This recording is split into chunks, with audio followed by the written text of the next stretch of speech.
This page is the front cover of SEGA Saturn magazine, dated December 19, 1997, priced at 350 yen. The cover highlights upcoming releases with features on Grandia and Yuno, a girl singing of love at the end of the world. Other major titles covered include new releases like The House of the Dead and Winter Heat, as well as previews and features on Panzer Dragoon Saga, Shining Force 2, Scenario 1, a Falcom title, Sonic R, Cross Detective Story, Princess Maker 3, Maria, Kimitachi ga Umareta Wake, Atelier Marie, Saturn Bomberman Fight, and Jungle Park Saturn Island. There's a special section focused on J.League Pro Soccer Club, Wo Tsukuru 2, showcasing different in-game team uniforms. A prominent feature is a guide to recommended Saturn games for Christmas, suggesting 26 titles for the holiday season. Other games mentioned in smaller text include X-Men vs. Street Fighter, Devil Summoner, Soul Hackers, and Blue Breaker Ken Yori Mo Bishomi Wo. The cover emphasizes that the issue is packed with the latest Saturn software. This page features the iconic SEGA Saturn mascot, Sagata Sanshiro, front and center, holding a scroll with the powerful calligraphy for SEGA Saturn. It instantly captures the essence of the console's Japanese marketing during this era. Below this striking imagery, the page provides details on 3 major upcoming and recently released titles that any Saturn enthusiast would be excited about. We see information for Sonic Star, highlighting its unique racing gameplay with Sonic and friends, featuring character abilities like flying and water running, and the option for intense 2-player races. Next up is Shining Force 2, Scenario 1, the initial chapter of the ambitious 3-part RPG series. It mentions the innovative synchronicity system connecting the scenarios and the move to full polygonal battles. Finally, Saturn Bomberman Fight is showcased, promising explosive action with its 3D battlefield supporting 15 stages, various bomb types, and fully rendered polygonal characters for chaotic multiplayer fun. The page also announces a 3-Shiro disc present campaign, running from November 25, 1997 to January 31, 1998, likely tied to Sagata Sanshiro himself. Contact information for Sega is also provided at the bottom. Overall, it's a strong opening page, immediately establishing the magazine's focus on major Saturn releases and leveraging its popular mascots. This page is dominated by Sagata Sanshiro, the legendary mascot, who is featured in a dynamic pose unrolling a large scroll with bold calligraphy for SEGA Saturn. This powerful imagery reinforces the brand's identity. Below, the focus shifts to a lineup of exciting software releases. First up is Grandia, a highly anticipated cinematic RPG. The description highlights its use of the latest CG technology to create stunning visuals that deepen the sense of adventure. It promises a grand adventure for everyone, emphasizing its scale as a major production. Next we see Machi, a unique sound novel or visual novel experience. It's described as a thrilling drama set in Shibuya, where the seemingly insignificant actions of one person can impact the lives of others. The game follows 8 intertwined characters, putting their fate in the player's hands. This title is known for its innovative approach to storytelling. Finally, the page showcases the SATURN series, which offers classic SEGA Saturn software at budget prices. Featured here are 3 titles: the atmospheric horror title, Enemy Zero, the fantasy adventure Sword and Sorcery, and the classic puzzle game, Tetris S. This initiative made popular games more accessible to players. The page also mentions the 3-Shiro disc campaign from the previous page, confirming that purchasing a SEGA Saturn during the promotion includes a trial disc featuring Sonic SAR, Shining Force 2i, and Machi, further promoting these key titles. Information for Sega's website is provided at the bottom. This page features the return of the acclaimed arcade shooting game, Tsukyu Gurentai, arriving on SEGA Saturn as a special price edition. This masterpiece, STG, is back at a new, more accessible price point. A significant bonus for fans is the inclusion of a trial version of the highly regarded Shoot 'em Up, Battle Garega, right on the disc. The page highlights that this release is a perfect, complete port of the powerful arcade hit, bringing all the intense action home. It's scheduled for release on December 18th at the new price of 2,800 yen before tax. Screenshots demonstrate the game's frantic vertical scrolling gameplay and showcase some character portraits, confirming the title's status as a top-tier arcade experience fully transplanted to the Saturn. This version is developed by Aiding/Raising and published by Electronic Arts. This page showcases the highly anticipated full release of Battle Garega on the Sega Saturn. Following the inclusion of a trial version on the previous page's Tsukyu Gurentai disc, this feature highlights the complete game, hailing it as the pinnacle of authentic STG and promising a perfect port of the intense arcade original. Developed by the masters of the genre, aiding and racializing, and published by Electronic Arts, the Saturn version boasts substantial content that faithfully reproduces the arcade experience. A key selling point is the ability to select a vertical screen display, perfect for mimicking the arcade setup. The page includes screenshots showing the frantic vertical scrolling gameplay and the player select screen. Battle Garega is scheduled for release in February 1998 at a price of 5,800 yen before tax.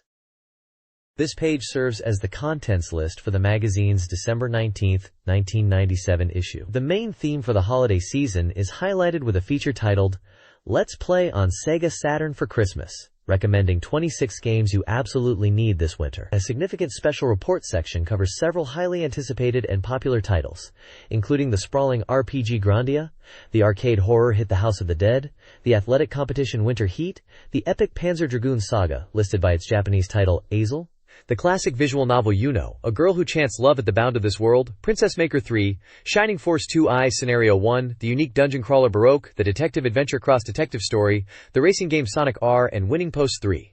Other features include Come On! Universal Nuts, and a special project focusing on music creation with the Saturn Music School, and a Saturn sound source lesson. The first installment of a new monthly series, Creator Biography, spotlights the acclaimed artist Kazuma Kaneko. The page is visually dominated by a large illustration of Palla from Panzer Dragoon Saga, a fitting character given the game's prominence in this issue's coverage.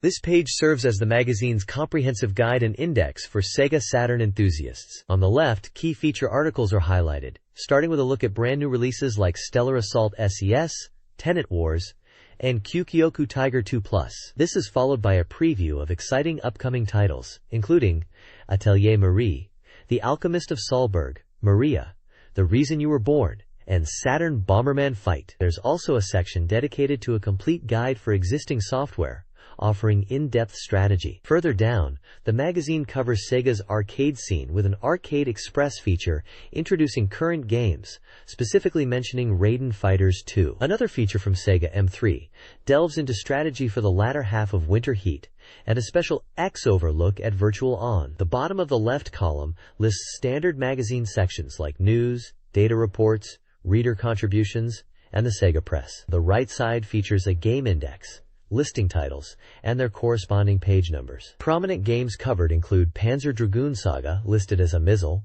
The House of the Dead, Winter Heat, A Girl Who Chants Love at the Bound of This World, Grandia, Shining Force 2i Scenario 1, Soul Hackers, and Sonic R. The index covers a wide range of genres, from RPGs and action games to simulations and fighting games. The page also features artwork related to Let's Make a J.League Pro Soccer Club 2, showing a player and figures of soccer kits in blister packaging.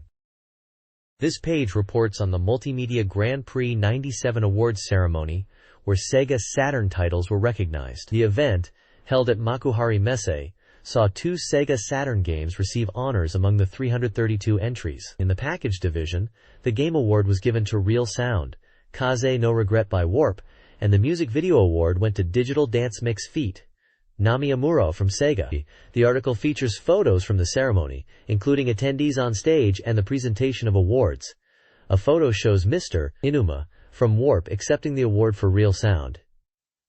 He expressed hope that the award would help more people discover the game. Another image shows a scene from Digital Dance Mix, featuring Nami Amuro performing. The page also highlights other notable award recipients in different categories, such as Akira Tago, Representative Director of Game Freak, known for Pocket Monsters, who received the MMCA Artist Award, and Masaya Matsura, the producer of Parappa the Rapper, for the music video category. Namco's Soul Blade team also received a special award. At the bottom of the page, there is a brief mention of recruitment information for a Club Sega location. The next page is packed with upcoming event information. Sega is hosting a special Saturn Day event on December 14th, where players can compete in Sonic R on massive 60-inch displays. Keep an eye out as Sonic Santa might even make an appearance. The page also promotes the 4th official Puyo Puyo Masters Tournament, happening on December 23rd at Makuhari Messe. This annual event features intense battles in both Puyo Puyo 2 and Puyo Sun team modes, promising great prizes for the champions. In other news, Hollywood star Leonardo DiCaprio visited Tokyo Joyopolis, taking on attractions like Time Crisis, showing even celebrities enjoy a trip to Sega's indoor theme park. There's also a campaign offering a special Puyo Puyo cake set featuring a Santa Carbuncle plush, available via a phone application by December 16th. The winner of the Street Corner Audition, a unique talent search conducted through an arcade machine, is announced, highlighting a successful participant from the record-breaking 3 million applicants. Additionally, Namco details their exciting holiday events running across their Namja Town and Wonder Egg locations, with various parties and contests planned throughout December and January. This page provides a great overview of how Sega and other companies are celebrating the holiday season with fans through competitive gaming, special events, and fun campaigns. Sagata Sanshiro reflects on his intense life and the joy of embodying the SEGA Saturn Shiro spirit, with behind-the-scenes photos from a Christmas commercial shoot. The page also covers various SEGA Saturn-related events. A public recording of the Neo Chupi radio show was held in Osaka. An Akihabara event on November 24th celebrated voice actors and cosplayers, featuring performances and a cosplay contest. The Refrain Love Heartmail Club radio show, hosted by voice actors, is also highlighted, along with a screenshot from the game. Finally, a new virtual fishing game, Fishing Champion, is introduced, featuring a realistic simulation and a unique gun-shaped controller, with a giveaway opportunity. The page briefly mentions the Doki Doki Kingdom homepage.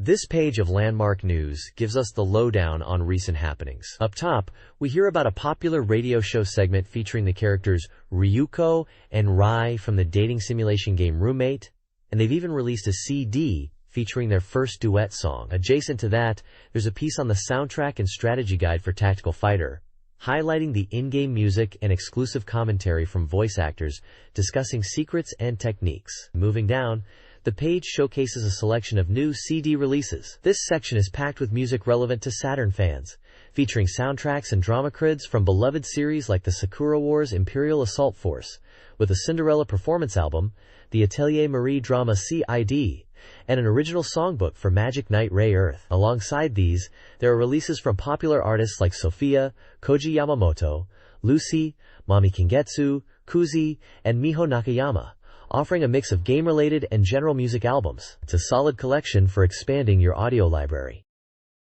This page provides the weekly SEGA Saturn software sales ranking, showcasing the top 15 best-selling titles.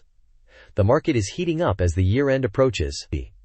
Leading the pack as a brand-new release is J-League Let's Make a Pro Soccer Club 2, debuting strongly at number 1, with an estimated 178,287 units sold this week. The commentary notes its release timed perfectly with the World Cup qualifiers, and highlights that it's selling even better than last week's chart topper. Dropping to second place is Devil Summoner Soul Hackers, which still shows robust total estimated sales nearing 460,000 units. The third spot goes to another new title, Magic School Lunar, entering the chart with over 15,000 units sold. Next King, Millennium of Love, also makes a new appearance in the top 5 at number 4. Rounding out the top section is Sakura Wars Imperial Theater Radio Show at number 5, maintaining a solid position. The ranking continues through number 15, featuring a mix of established hits like Super Robot Wars Fi and Dead or Alive, alongside newer releases such as Pro Mahjong Goku ES and Zero Divide, The Final Conflict, covering a diverse range of genres popular on the platform. The list reflects the current pulse of the Saturn market, showing both the staying power of popular series and the impact of new arrivals. This page explores the Sega Saturn fanbase's desires and the arcade scene's trends. The User Data Top 20 reveals player demand for Saturn ports, with Neon Genesis Evangelion, Girlfriend of Steel topping the list. Other highly requested games include Pocket Fighter, Street Fighter 2i, Final Fantasy, Dragon Quest, and unique titles like Densha de Go and Rent a Hero. The page confirms the porting of Winter Heat. The Shop Data Top 15 ranks arcade game popularity, with Virtua Fighter 3 TB leading the pack. The list also includes Virtua Striker 2, Tekken 3, Street Fighter 2-1, Second Impact, Virtual On, and The King of Fighters, 97. Sega Rally 2 is announced for a Spring 98 release. The One Point Check Game section previews upcoming Saturn titles, including Ski Champ, Le Mans 24, and All Japan Pro Wrestling featuring Virtua. The Sega Saturn User Data Top 30 reveals the most anticipated software. Grandia leads the pack at 100% development with 447 points, followed by Sakura Wars 2, 409 points, Unknown Progress, and Super Robot Wars F Final, 267 points, 20% complete, in the top 3. The list includes other highly anticipated titles like Virtua Fighter 3, Panzer Dragoon Saga, and Resident Evil 2. Two games receive special attention. The House of the Dead, 15th, 141 points, 30% complete, as its Saturn port arrives, and Welcome to Piacaret, 20th, 21% complete. The page also teases upcoming releases, including Shining Force 2, Scenario 1, and Jake Hunter Detective Story, At the End of a Dream. This page features the weekly Reader's Check section, where Sega Saturn owners rank all released software. It's a live race based on reader votes, and this week, the much-anticipated Devil Summoner, Soul Hackers, has surged to the top spot, overtaking last week's leader, Dead or Alive. The main part of the page is the ranking table itself, listing games by rank, previous rank, title, genre, and average reader score. The accompanying text highlights the impressive debut of Soul Hackers at number 1, with a dominant score, and also mentions Steam Radiragi Show, holding a steady position. Below the text are two small screenshots, one seemingly from Soul Hackers, and another possibly related to Steam Radiragi Show. The section explains how the ranking works, noting that reader votes determine the real-time odds and encourages participation. The total number of released Saturn software is listed as 830. The weekly reader rankings highlight games from around rank 202 and below. Devil Summoner. Soul Hackers leads the pack with a near-perfect average score of 9.8529.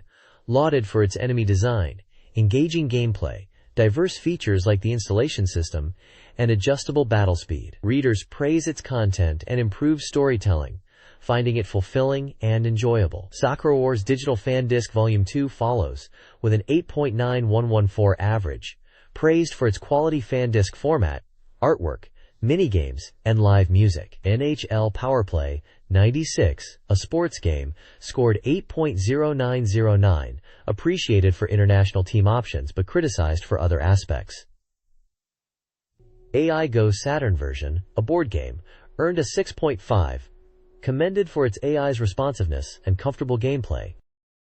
This page continues the Sega Saturn Reader Rankings, Volume 79, focusing on games further down the list. It presents a chart showing the current rank, previous rank, game title, with many well-known titles like Shining Force 2, Scenario 1, Virtua Fighter CG Portrait Series, Street Fighter Real Battle on Film, and Radiant Silvergun appearing.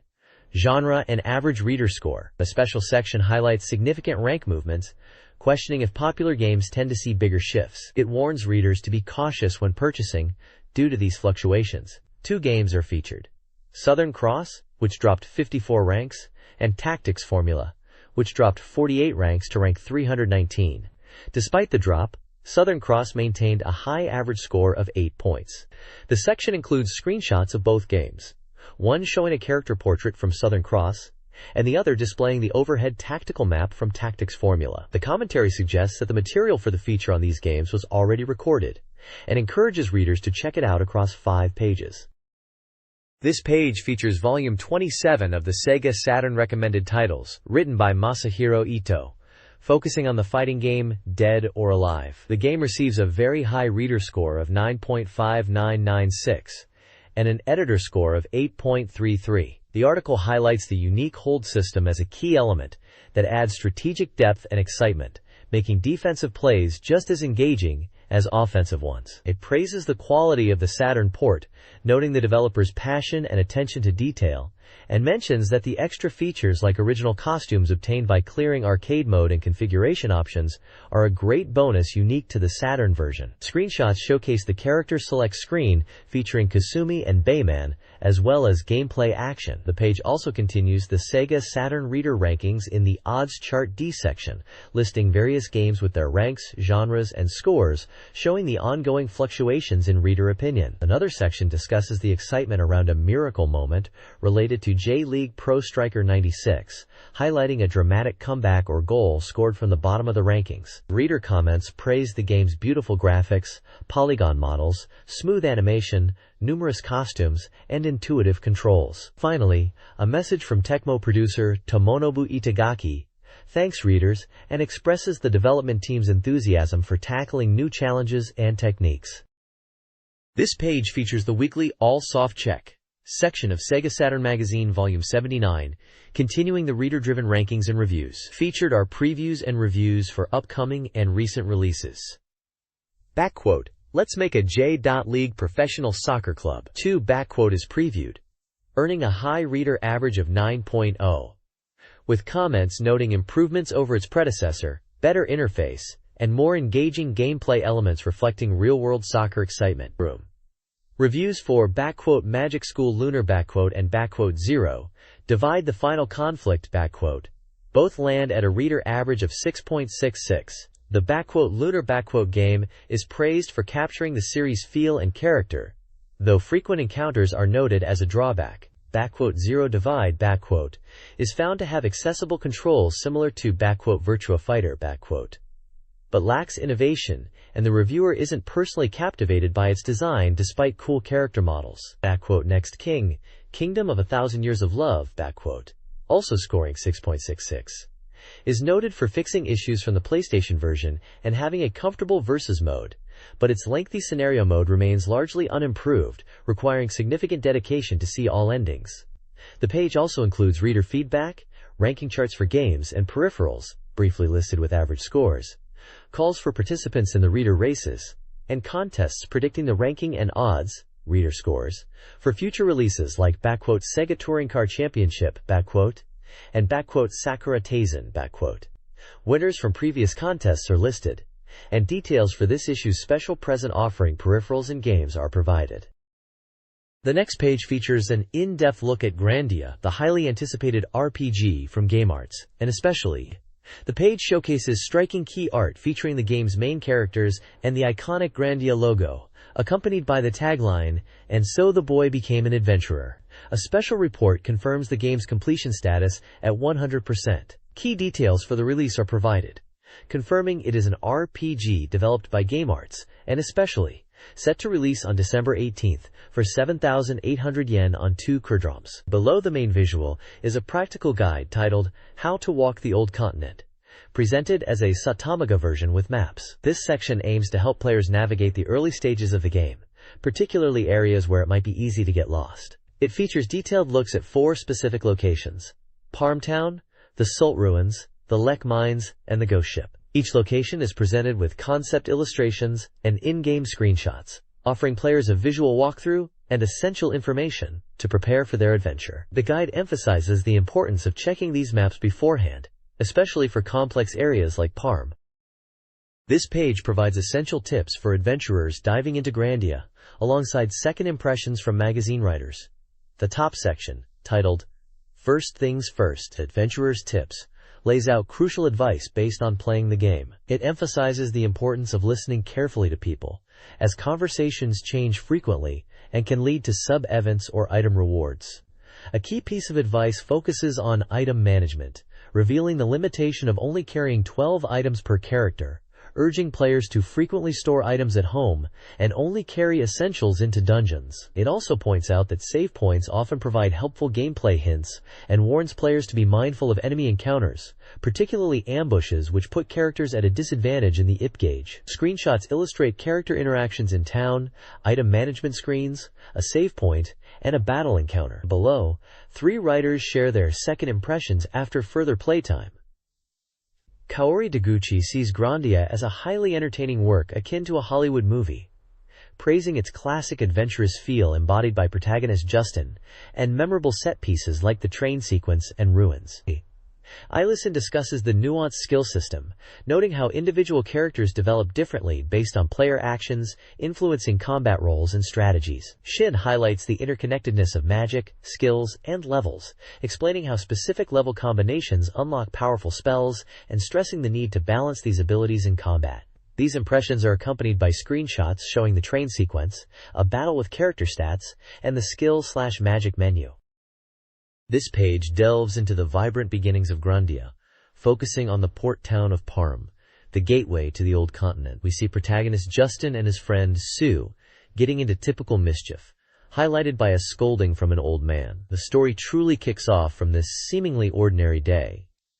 A notable early task involves finding 4 hidden treasures around town. This section shows Justin and Sue embarking on this mini-quest, which seems to involve a bet with a character named Gantz.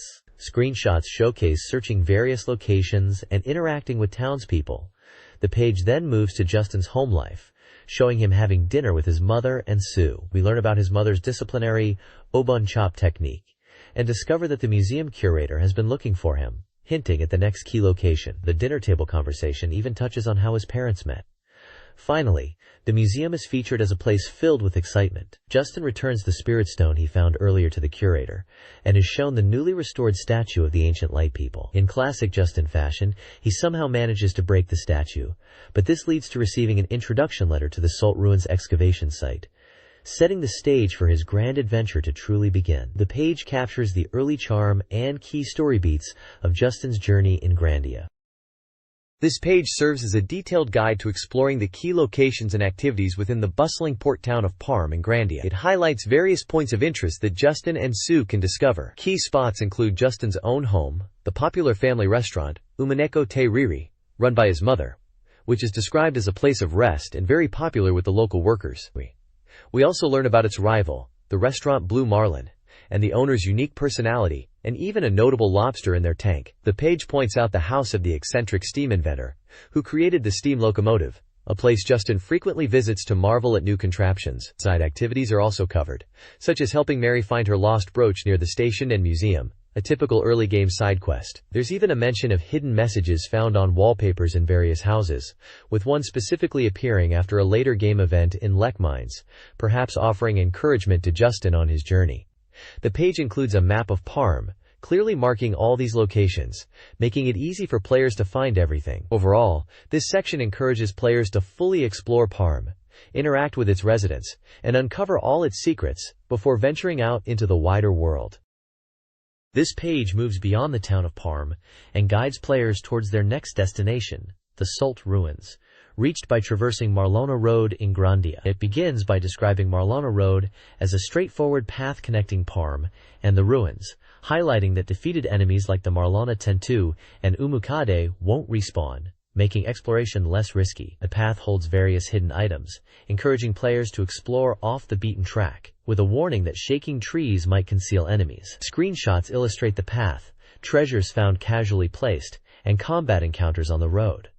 The focus then shifts to the Salt Ruins themselves. Upon arrival, the atmosphere is noted as tense. Despite having an introduction letter, Justin and his party, now including Fina and Sue, are intercepted at the entrance by the Garlisle Forces trio, Nana, Saki, and Mio, who are rather rude and destroy the letter. Inside the ruins, a mysterious voice is heard, leading to a discovery of Garlisle soldiers, possibly including Colonel Mullen, indicating the military is deeply involved here. The guide notes the first level, B1, is fairly linear, but emphasizes searching thoroughly for hidden treasures in out-of-their-way spots and on ledges. Enemies encountered here include baby bats and slimes. A map of the first floor is provided, showing the layout, and screenshots show the ruins environment and key events like the confrontation with Nana, Saki, and Mio. The artwork features a prominent depiction of the Garlisle Forces trio. This page continues the adventure in Grandia, delving deeper into the Salt Ruins. Upon reaching the second basement floor, the environment changes drastically, and Garlisle soldiers are encountered. A key event unfolds as Justin's spirit stone reacts near a large rock platform, causing a hidden passage to open, revealing the way forward. Exploring further leads to a mysterious area known as the Hall of Illusions. This room features strange wall paintings and inlaid gems. Interacting with these, specifically stepping on a red gem, triggers a sequence of events, including laser beams and the wall paintings opening. Amidst these supernatural occurrences, a glide appears, questioning Justin about why he opened the door and what he seeks. After successfully navigating the ruins and dealing with the strange phenomena, Justin and party encounter Colonel Mullen. Mullen questions Justin, seeming intrigued by him, hinting at future involvement. Following this confrontation, the page highlights a boss battle against the formidable Rockbird within the ruins, marking a significant challenge for the party. Screenshots illustrate the key moments described, from the Spirit Stone's reaction to the boss fight. An illustration of light is also featured. This page continues the Grandia adventure after the events in the Salt ruins. The focus now shifts to obtaining passage to the New World. The long-awaited ferry is arriving in Palm, and Justin learns he needs a pass to board. He hears that an adventurer in the underground tavern might be able to help. Visiting the tavern at night is a new experience for Justin, full of excitement. He also explores Palm after dark, noting the gas lamps, and perhaps encountering some interesting sights or sounds, like the rumored crying girl. The path to the ferry pass leads Justin and the party to Gantz, an older, legendary adventurer living near the Lek mines. Gantz, who is considered a great senior figure by aspiring adventurers like Justin, agrees to give them his ferry pass, but only if they complete a trial, defeating a specific monster in the Lek mines. The page features screenshots of the tavern interior, exploring Palm at night, the train ride to the mines, and meeting Gantz, highlighting this crucial step in their journey toward the New World.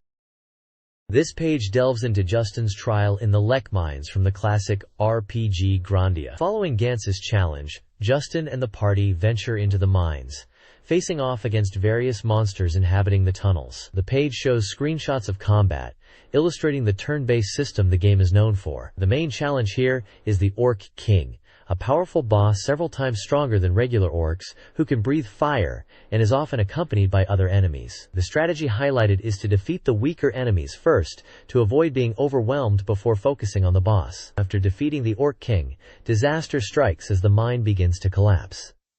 Fortunately, Gantz arrives just in time, providing a minecart for a thrilling escape sequence. This highlights Jin's, Gantz's Japanese name, role as a true adventurer, coming through when it matters most. The page also touches upon the personal stakes, showing a scene where Justin reflects on leaving his home and his mother behind to embark on his journey to the New World, a decision solidified by obtaining the ferry pass from Gantz.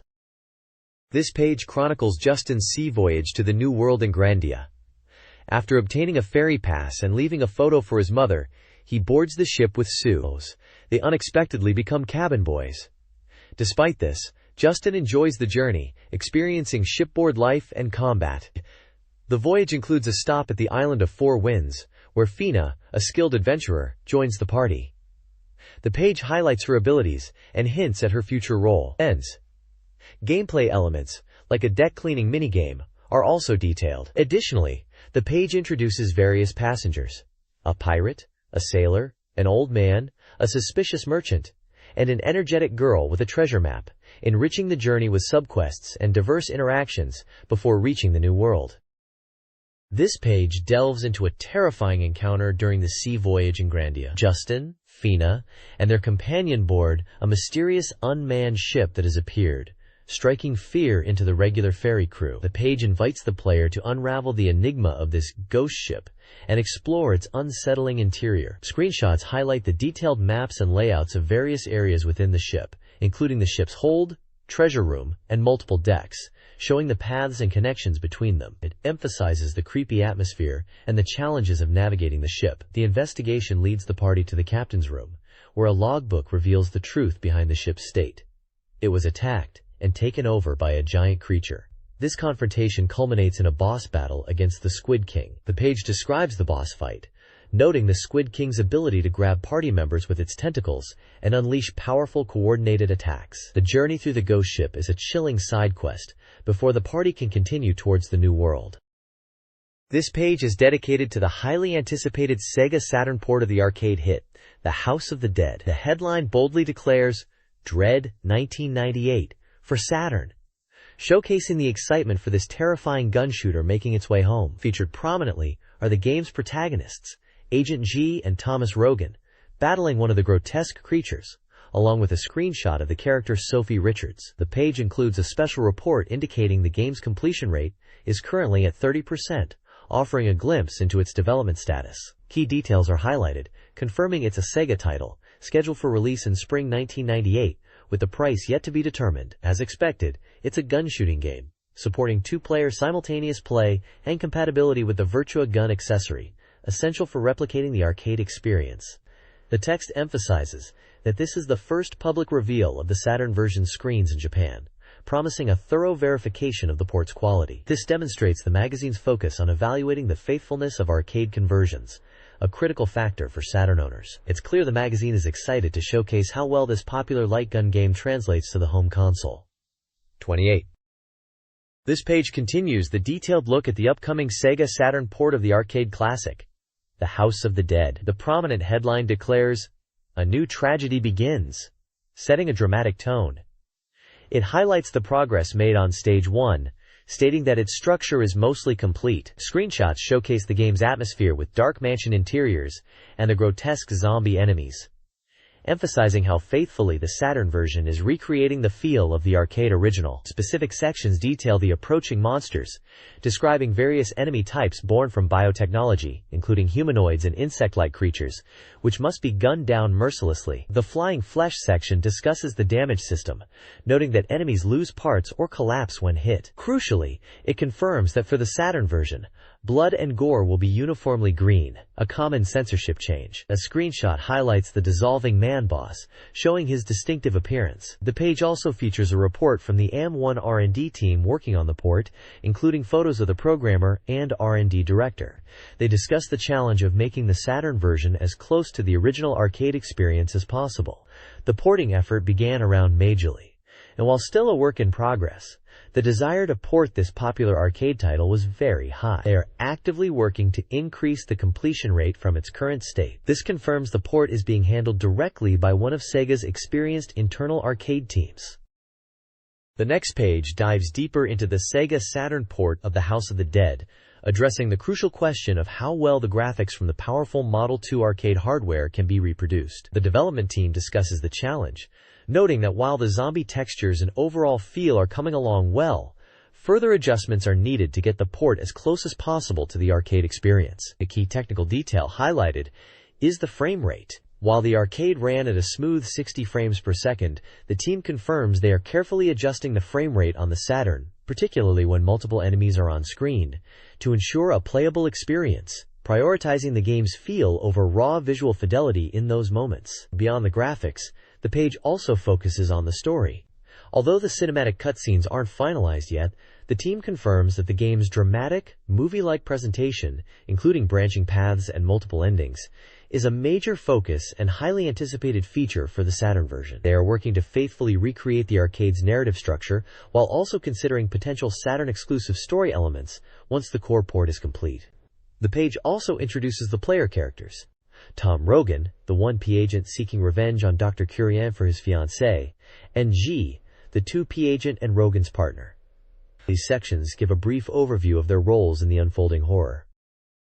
This article details the Sega Saturn port of The House of the Dead, focusing on presentation and technical aspects. Greenblood, confirmed for the home release, is discussed and linked to the zombies' nature. Development is currently on Stage 2, with Stage 1, including its branching path, nearing completion. The arcade version is used for visual verification. The developers aim for sharp reproduction of key visual scenes, including potential Saturn-exclusive additions. They are prioritizing smooth gameplay, working to eliminate loading interruptions. Bosses like the Two-Faced Boss and the Hanged Man pose no significant polygon reproduction issues. Screenshots of Stage 1 and the Hanged Man are provided, along with character artwork and a photo of developer Mikami. This page features an article introducing the Sega Saturn sequel to the popular athletics game, Decathlete, titled Winter Heat. The article highlights key features of the Saturn version. The first major feature is the ability to play simultaneously with up to 4 players. This is a significant improvement over the arcade version, allowing friends to compete directly for overall scores without screen splitting. The article notes that this required the multi-terminal 6 adapter. The second highlight is the tournament editing feature, which allows players to freely customize the events and their order in a competition. You can create tournaments focused on specific types of events, or exclude ones you dislike. Furthermore, the Saturn version includes 3 new modes: a mode to play all 11 events continuously, a custom tournament mode where players build their own event list, and a competition mode described as similar to the previous game's practice mode. Screenshots show the character selection screen and an in-game view of the speed skating event. The overall tone suggests excitement for the expanded gameplay options on the Saturn. This page continues the look at the SEGA Saturn version of Winter Heat, focusing on the additional features. A major highlight, listed as Saturn version bonus part 3, is the inclusion of 3 completely new events not found in the arcade version: snowboard, ski aerial, and skeleton. According to the developer, Miki Kumagai of SEGA AM3 R&D, these events were chosen to add variety and excitement: snowboard as a newly official Olympic event, ski aerial for its visual flair, and skeleton for its thrilling speed. She notes that unlike the previous game, which was limited by the decathlon structure, Winter Heat allowed them the freedom to add more events. The Saturn version bonus part 4 introduces the Archive/Gallery feature. This mode is designed to enhance players' understanding of the Winter Olympics events themselves, explaining disciplines like skeleton, downhill, and slalom. It also provides access to design materials, character information, and even allows changing character colors. The page also briefly reiterates the game's planned release date of February 5, 1998. Information about the arcade version is teased for page 194. This page dives into the world of a Diesel Panzer Dragoon RPG, focusing on the dramatic evolution of the Dragon Companion. The headline announces the Dragon's evolution, shedding its old skin to grow beautifully, and suddenly radiating brilliance. The page highlights the model change feature, showing screenshots of the Dragon transforming. This transformation isn't tied to typical level UPS, but occurs after clearing specific events, leading to significant increases in various parameters. The text mentions the first stage of this evolution is called the Dragon Variant Wing. Staff comments from designer Masanobu Yokota and planner Miki Kumagai are included. Yokota notes that the model change and the ability to select dragon types broaden strategic options. Kumagai adds that unlike the character Gash, who serves as an explainer, this point is where the story really begins to pick up pace. The game is listed with a planned release date of January 29, 1998, priced at 6,800 yen on a 4-disc Credrom set. A special report indicates the game is 90% complete. The page emphasizes the dragon's newly acquired transformation ability and hints at important secrets and communication with the dragon. This article details the dragon's evolution in Panzer Dragoon Saga. The dragon undergoes model changes into more aggressive forms, unlocking powerful berserk attacks after defeating tough enemies. These transformations are triggered by in-game events and battles, not just leveling. Players can influence their dragon's growth through the Type Select system, which tailors the dragon's stats, attack, defense, agility, magic, based on combat style. Strategic choices in battle directly affect the dragon's abilities. A new feature allows players to interact with their dragon at camp. Players can observe and interact with their dragon, building a bond through shared moments. These interactions, which are akin to interacting with a playful puppy, affect the dragon's mood and may impact its stats, with naming the dragon as a critical step in creating a relationship. This page covers new locations Edge and his dragon encounter in Panzer Dragoon Saga, the Caravan and the dangerous Forbidden Zone with its ancient ruins.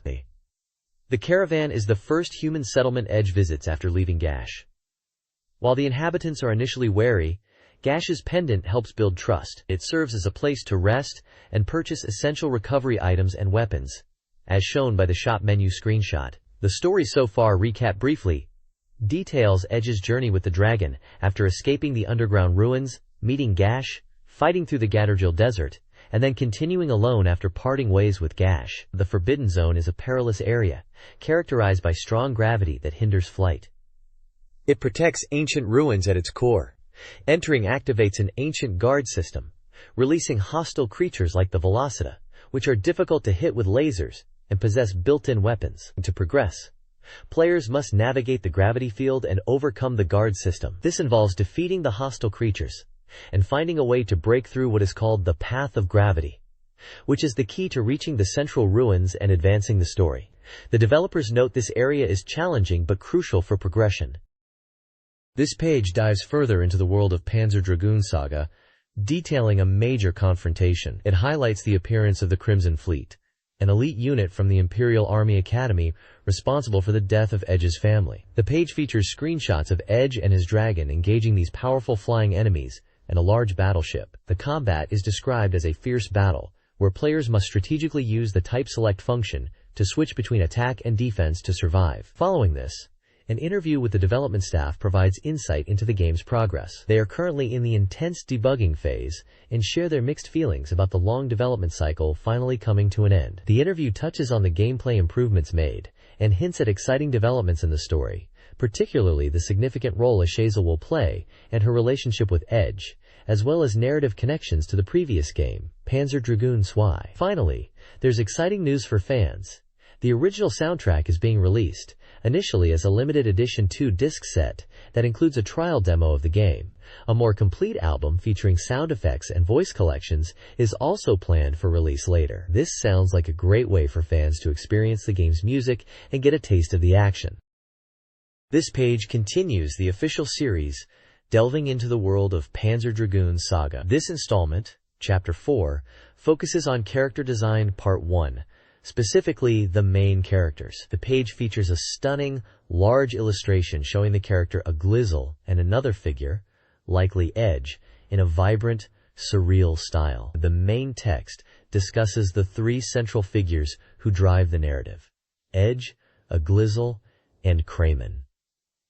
It ponders their roles in the unfolding story. Kramen is highlighted as someone who knows the secrets of the old world and the dragons, while Azazel is described as embodying those very secrets. Edge, the player character, is seen as the storyteller, actively involved in the plot. The game unfolds from Edge's perspective. As he pursues Kramen and encounters Azazel, the mysteries of this world are revealed. The developers hint at the exciting prospect of how Edge's journey, which begins with revenge, will change as his heart changes, intricately linking with the mysteries of the Panzer world and driving the latter half of the story forward. The page also introduces Katsuichi Yokota, the character designer, who shares his thoughts, expressing hope that players will recognize his distinctive artistic style in Azazel. Furthermore, this week's topics include the launch of the official website for Azazel on Sega's homepage, offering fans updates on the game, system introductions, and developer diaries. This Panzer Dragoon Saga installment spotlights key characters: Edge, Azazel, and Kramen. Edge, a 15-year-old orphan and former Imperial soldier, seeks revenge after losing his family. Azazel, an enigmatic girl from ancient ruins, rides a dragon and is linked to Kramen, who initiated a rebellion. Azazel's character development is noted as being especially interesting. Kramen, a 47-year-old ex-Imperial inspector, possesses crucial unknown knowledge and aims to control Azazel. The page reveals background details and personality insights, hinting at the game's complex narrative. The next installment will focus on the wild bioweapons. This page features the highly anticipated visual novel, You Know, A Girl Who Chants Love at the Bound of This World. The prominent title asks, what is the fate awaiting the woman, after having gone through unfulfilled and fictional love, hinting at the game's complex narrative themes. Illustrations depict two key female characters from the game. On the right is the second installment of a strategy guide, focusing specifically on the character Mitsuki. It celebrates the game's release and encourages players to immerse themselves in its unique blend of gameplay, storytelling, and emotional depth, promising continued support with the guide. The page also provides essential game information. It's developed by Elf, released on December 4th for 7,800 yen, standard edition, or 9,800 yen, with mouse, utilizing the unique multi-story system ADMs, and is recommended for ages 18 and up with mouse support. Below, a branching map visualizes the story paths covered in the guide up to this issue, distinguishing between the routes for Mitsuki and another character, Mio, helping players track their progress through the game's intricate storyline. This page continues the strategy guide for You Know, A Girl Who Chants Love at the Bound of This World, specifically detailing events related to the Mitsuki route, under the title Secret Meeting with Mitsuki. The central focus is a continuation of the strategy flowchart from the previous issue. It outlines the player's actions and locations visited, such as returning from supplementary lessons, encountering Corinne, visiting the conservatory, exploring the hall, going to the Ryuzoji residence front, receiving a call from Mitsuki while in the bedroom, heading back to the shed front to meet Mitsuki, exploring the shed interior, returning to the hall, and finally reaching the rooftop, encountering various characters like Yuko, Ryuzoji's mother, Miyu, Yuko, and Nao along the way. There's a section dedicated to navigating the Ryuzoji residence itself, providing a map illustrating the interconnected areas. The residence front, courtyard, interior, shed front, and shed interior. It notes that accessing the interior requires specific actions and highlights that entering during the day is not possible. The page also includes a tip on obtaining an item in a slightly complex manner, mentioning that getting the jewel requires specific steps within the shed interior after triggering a certain action. Another point clarifies that the order of visiting the shrine and hall locations doesn't particularly matter, but going to the rooftop afterwards is the most efficient path. The page features character illustrations and screenshots showing locations within the Ryuzoji residence. This guide details the "What is Ryuzoji's search item" quest in Yuno. It provides a flowchart outlining the player's journey to find Ryuzoji and the item he seeks. The path includes locations like the research room, infirmary, and geotechnics company, with specific events highlighted at each stop. Key points include a mini-event near geotechnics, point C, delayed access to Ryuzoji residence front, point D, and interchangeable order for the company and geotechnics company visits, point E. A little break section suggests players enjoy the jukebox at the evening cafe, listing 10 songs with brief descriptions, accompanied by screenshots. The guide focuses on a linear progression through various in-game locations, showcasing key events and choices. This guide, Prelude to Tragedy, navigates a crucial segment of Yuno, focusing on Mitsuki and Ryuzoji Temple. It presents a flowchart detailing player progression through locations like the Own Room and Earth Storehouse, marked by points AK. Key tips are provided, including nighttime school navigation, electronic locks, entering the Ryuzoji mansion, finding a puppet, and using the wooden sword with potential failure states. Point J refers to a specific action linked to a previous guide, requiring a hidden condition, and save file usage. Point K involves a quiz about Ryuzoji Temple, with branching paths based on correct answers. The guide includes screenshots of in-game locations.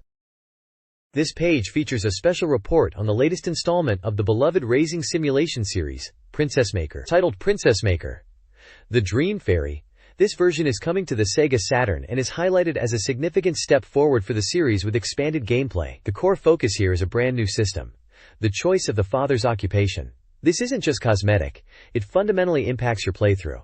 Depending on whether you choose to be a merchant, retired knight, traveling monk, fallen aristocrat, traveling performer, or a drifter, your daughter's initial abilities and your financial situation will vary drastically.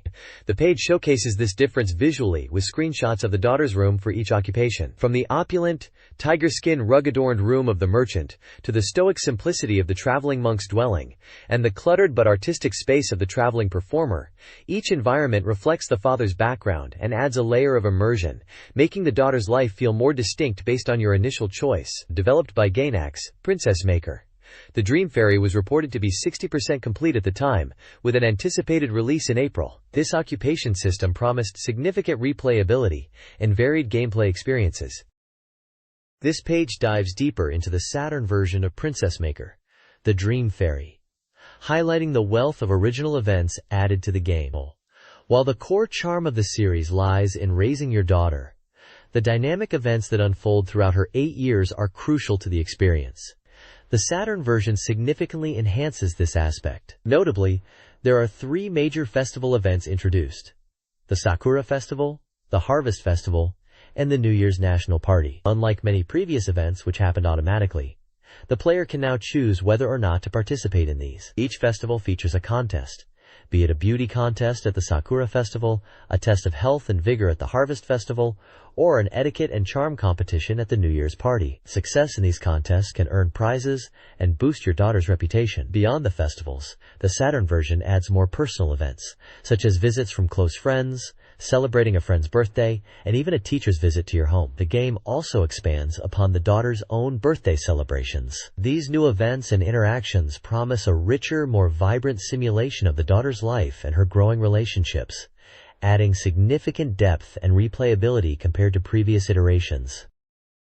Shining Force 2, Scenario I, is set on the continent of Parmesia, focusing on the conflict between three major powers: the Destonia Empire, the Aspina Republic, and the neutral city-state of Saraband.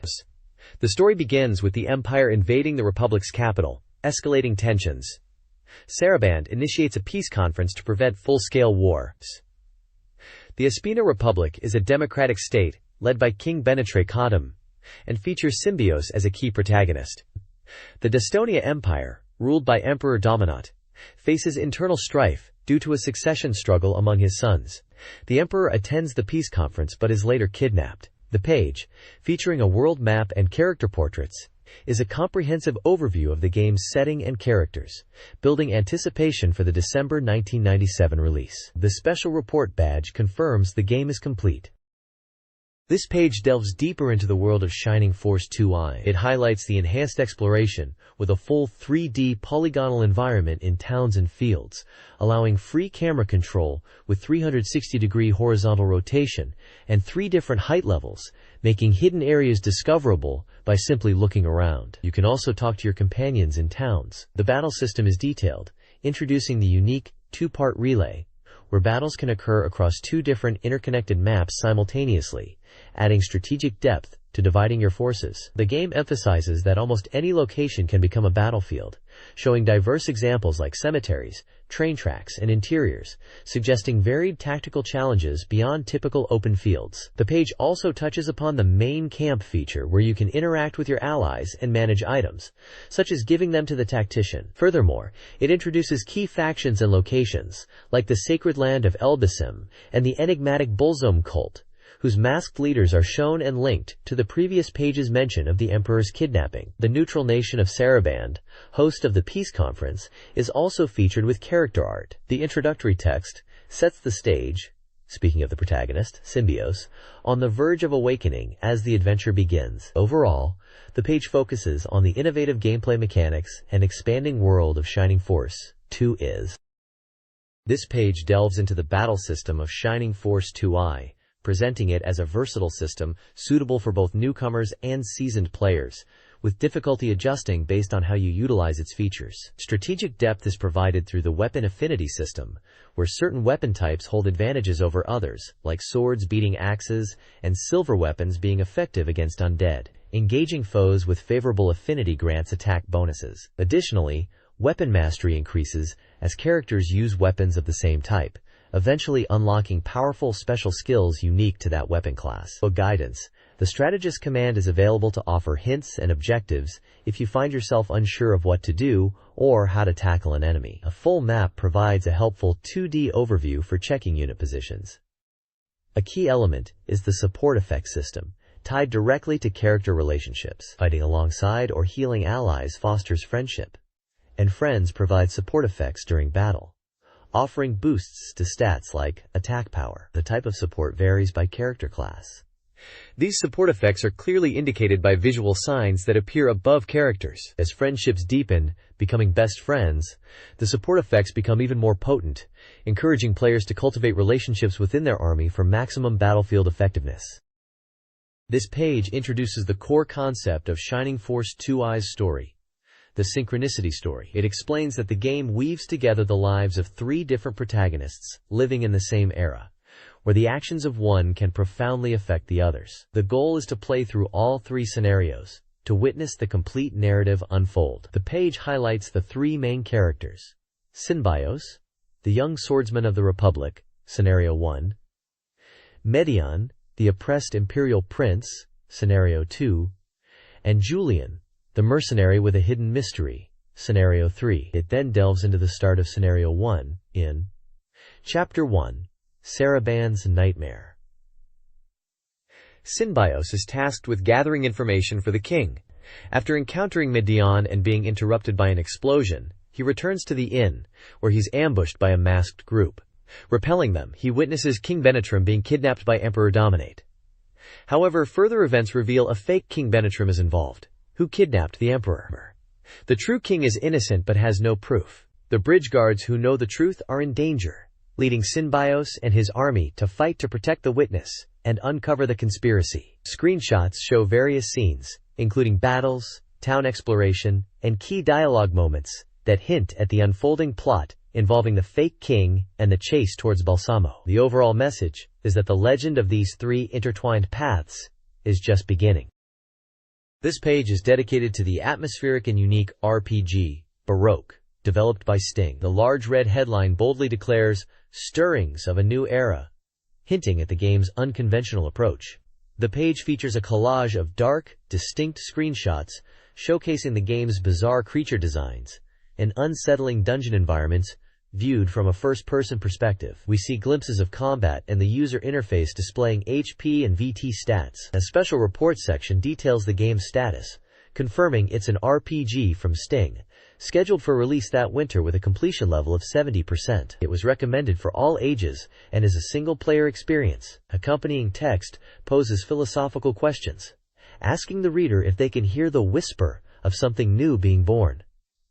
It suggests Baroque transcends traditional games, stories, art, or music, aiming instead to resonate deeply within the player's body and heart. This preview clearly positions Baroque as a game with a unique vision and unsettling atmosphere, promising an experience unlike typical RPGs of the era. Baroque's enemies are a key part of its unsettling atmosphere. Two enemy types are detailed.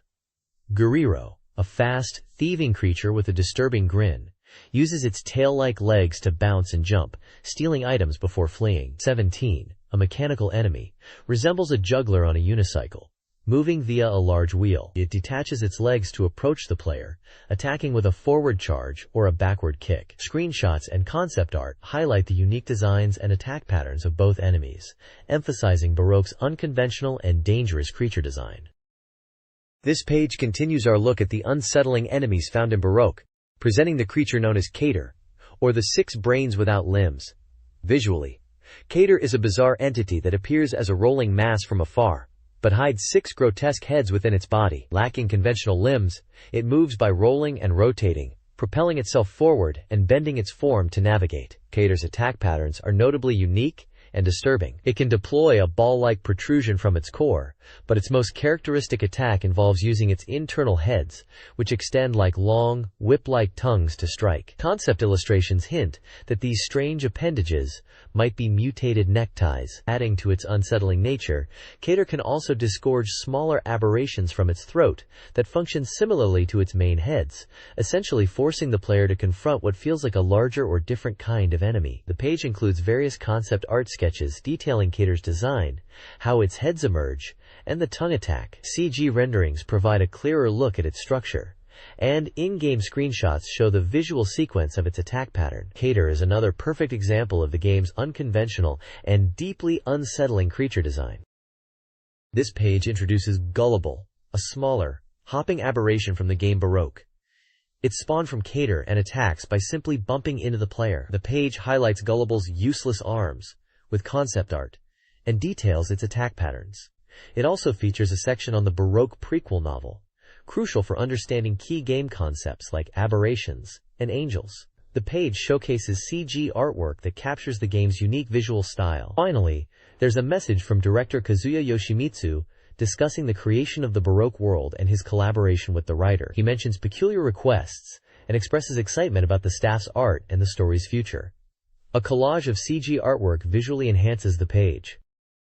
This page focuses on the SEGA Saturn adventure game, Cross Detective Story. It features a stylish promotional image with Maki no Miya, the vocalist from the iconic Japanese pop group Pizzicato 5, indicating a collaboration between the band and the game. The photo shows her in an interior setting, with a SEGA Saturn console and controllers prominently displayed on the floor, hinting at the game's aesthetic. Details provided below the image confirm it's an adventure game developed by WorkJam, slated for a release around the new year of 1998. It's priced at 6,800 yen, comes on 2 discs, is designed for 1 player, and is recommended for all ages. The photography is credited to Shinji Kasai. This page positions Cross Detective Story as a notable upcoming release, leveraging the cool, urban image of Pizzicato 5 to attract attention. The next page continues the focus on the collaboration between Pizzicato 5 and the game Cross Detective Story, featuring an interview with vocalist Maki no Miya. She discusses the band's successful ECAS tour, noting the passion of international fans who are quick to get information online and are highly enthusiastic about Japanese culture, including characters and anime. Interestingly, she reveals her love for games, particularly RPGs and ADVs, enjoying titles where she can play at her own pace. She humorously suggests an idea for her own game, a shopping game where you travel the world collecting items. She sees a natural connection between Pizzicato 5's music, which is often described as making people happy, and the feeling of excitement and happiness that games can bring, describing it as a universal feeling. The interview highlights the theme song for Cross Detective Story, titled A Symphony, and another track, Concerto, touching on how these were created and fit the game's atmosphere. The page also includes details on the single featuring these tracks and a Pizzicato 5 Best-of album, providing context for their recent music releases alongside the game collaboration. This page introduces Cross Detective Story, an upcoming adventure game for the SEGA Saturn featuring an unconventional new hero. Departing from the typical image of a cool, intellectual detective, this game stars Ken Kurosu, a hot-blooded young man in blue jeans with a personality likened to a sports athlete. His deductive skills are sharp like a sword, and he possesses a tough physique, although he has a weakness for women. The main characters are Ken Kurosu, the protagonist, Tomoko Nishiyama, his partner, and Tatsuhiko Saiki, the master detective at the Saiki Detective Agency where Ken works. The game throws difficult cases their way, which Ken solves using his intellect and physical abilities. The game boasts a massive scenario equivalent to about 10 paperback books. It utilizes a newly developed Maha-Seek system to reduce loading times for its vast text data and beautiful 32,000 color graphics.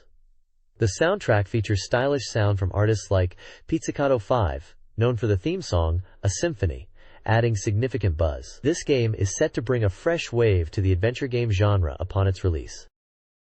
This page continues the feature on Cross Detective Story, highlighting it as a full-fledged mystery ADV. The game is described as containing 7 complete detective adventures, offering multi-scenarios and emotionally engaging stories, going beyond a simple collection. The depth, clever tricks, and detailed depictions promise to keep players gripped.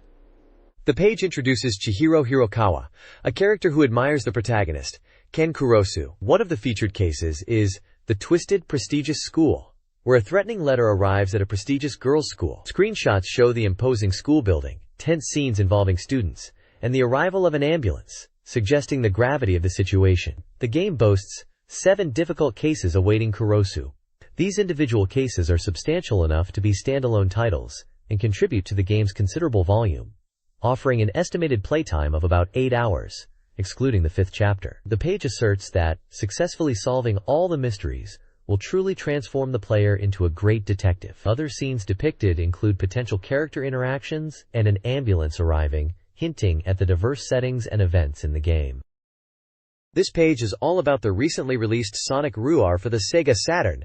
It excitedly announces the game's arrival and, more specifically, the debut of Super Sonic within it. The golden, superpowered form of Sonic is prominently featured in screenshots, showing him racing on various tracks. The article highlights Super Sonic's incredible speed and unique abilities, stating he's so powerful he doesn't even need item panels anymore. His special moves include an ultimate run, where he glows gold, floating in the air for acceleration and hovering, and even the ability to run on water. Although his speed drops slightly on water, he's still faster than the regular characters. Unlocking Super Sonic requires collecting all 7 Chaos Emeralds, which are scattered across the initial 4 courses. You have to find them and finish in first place to actually obtain them. The page also mentions that you can switch between Super Sonic and normal Sonic on the character select screen. Super Sonic isn't invincible though.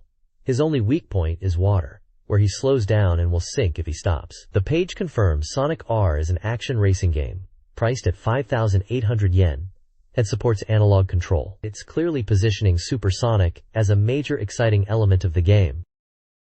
This page is a full-on strategy guide for tackling the later courses in Sonic RAR. It breaks down the optimal, shortest routes for 2 challenging tracks, Regal Ruin and Reactive Factory.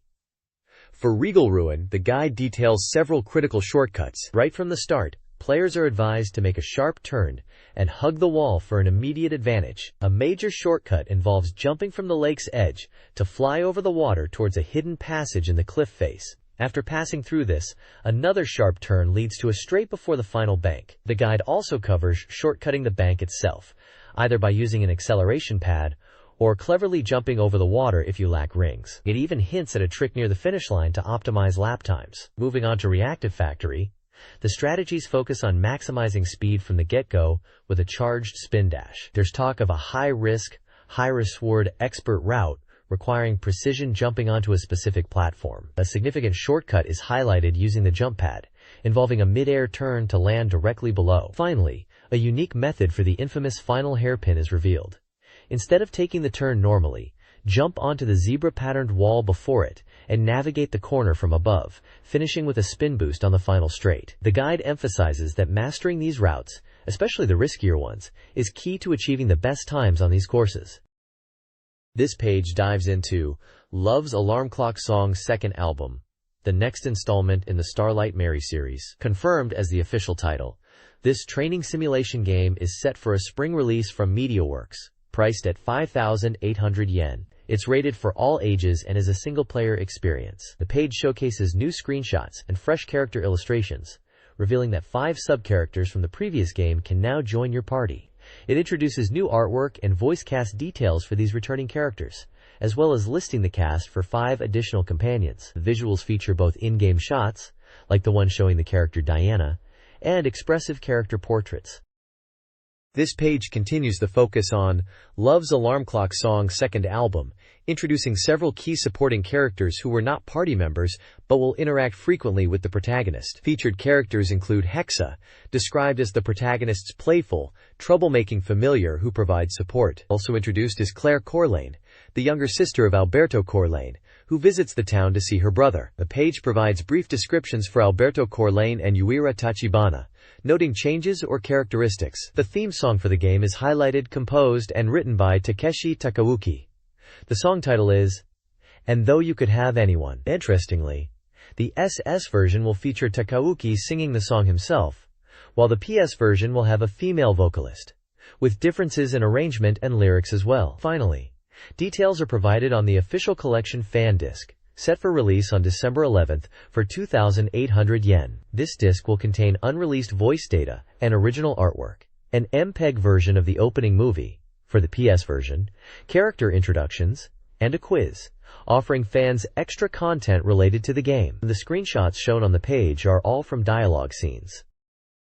This page introduces Winning Post 3, the latest installment in the horse racing simulation series where players experience the life of a horse owner and breeder. The game emphasizes the element of bloodlines, making it more crucial than ever before. Winning Post 3 blends love, emotion, and management, as players raise racehorses and manage a stable. The process involves encounters with many people and horses, unfolding various dramas within the racing world.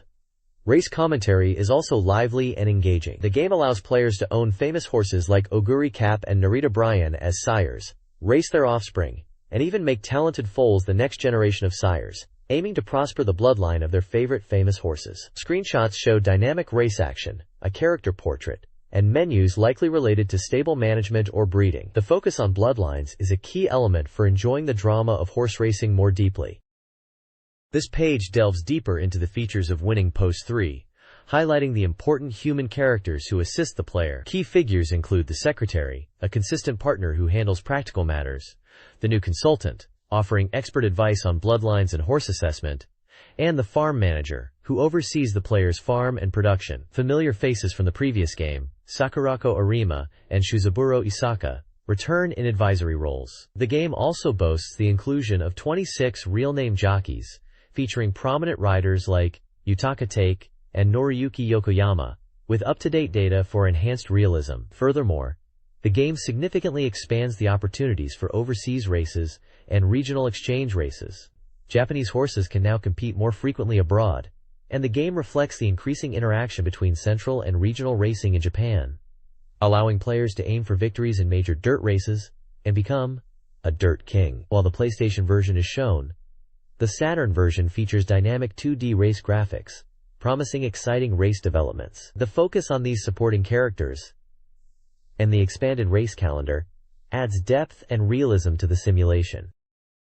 This page introduces the SEGA Saturn Word Processor Bundle, a unique peripheral that allows you to transform your console into a creative tool. The main draw is the ability to integrate images into your documents, cards, and photo stickers. You can import personal photos, include screenshots from your favorite Saturn games, and even add clip art of popular characters from titles like Tokimeki Memorial and Angelique. The bundle comes complete with a color printer and a digital camera interface, enabling you to print your creations directly. Whether you're making personalized New Year's cards, unique business cards, or fun photo stickers, this software opens up new ways to enjoy your Saturn beyond just gaming. The complete set is priced at 36,800 yen, with an upgrade kit available for existing users at 16,800 yen, and it is currently available for purchase.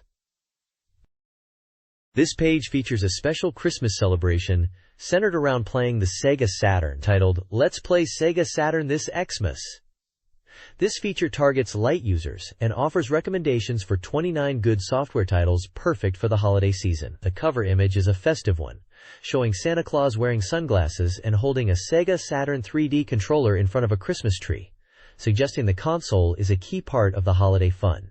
The introductory text emphasizes that Christmas is approaching and suggests that playing games is a great way to enjoy the season. It notes that while the SEGA Saturn has many titles, it offers plenty that are enjoyable for everyone, not just hardcore gamers. This feature highlights 29 recommended games that are readily available, promising a fulfilling Christmas experience with these selections. The page also lists other content included in this Christmas special, featuring special interviews with Akimoto Yuki and Uehara Sakura, as well as Christmas-themed columns and comics contributed by Kamioka Tome, Matsumura Makio, Kasi/Aura Yuichi, and Inagaki Kimeg. The overall message is clear: SEGA Saturn is the console to bring holiday cheer this year.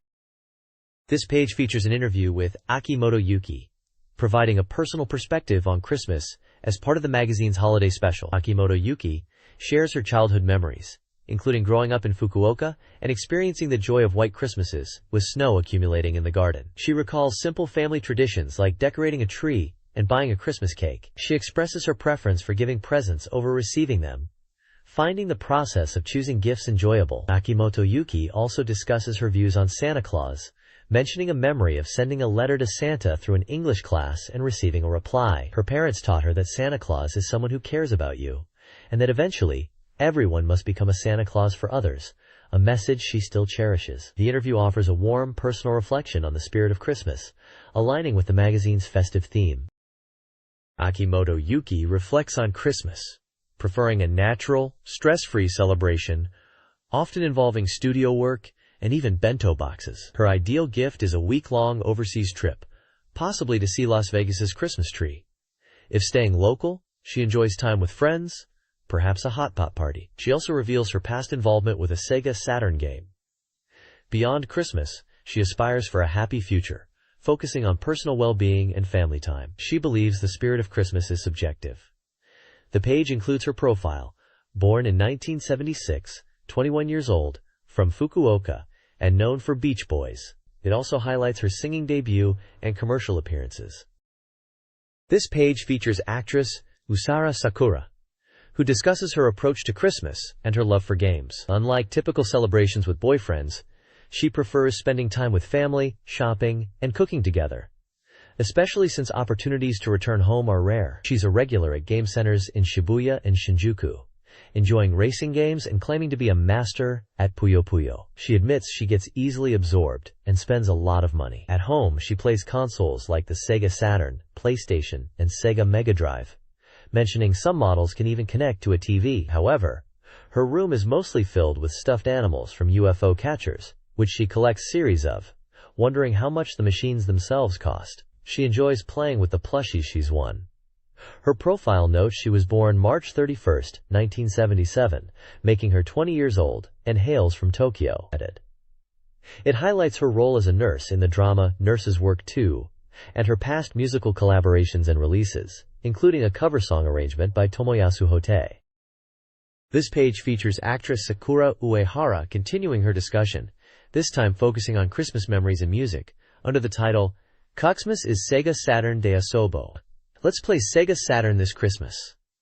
She reflects on believing in Santa Claus well into her later childhood, attributing it to always receiving exactly what she wished for. She humorously suspects her mother was cleverly extracting her desires through casual conversation. When asked about memorable Christmas songs, Uehara recalls a specific record filled with classic tunes like Jingle Bells and Silent Night. This record was particularly special because her father drew a Christmas tree on its orange center, making it easy for her to identify even when she couldn't read. She considers this record the most memorable piece of Christmas music, and although it's slightly damaged, she still occasionally listens to it, showing its lasting significance. The underlying theme of her parents supporting her belief in Santa highlights a heartwarming Christmas memory.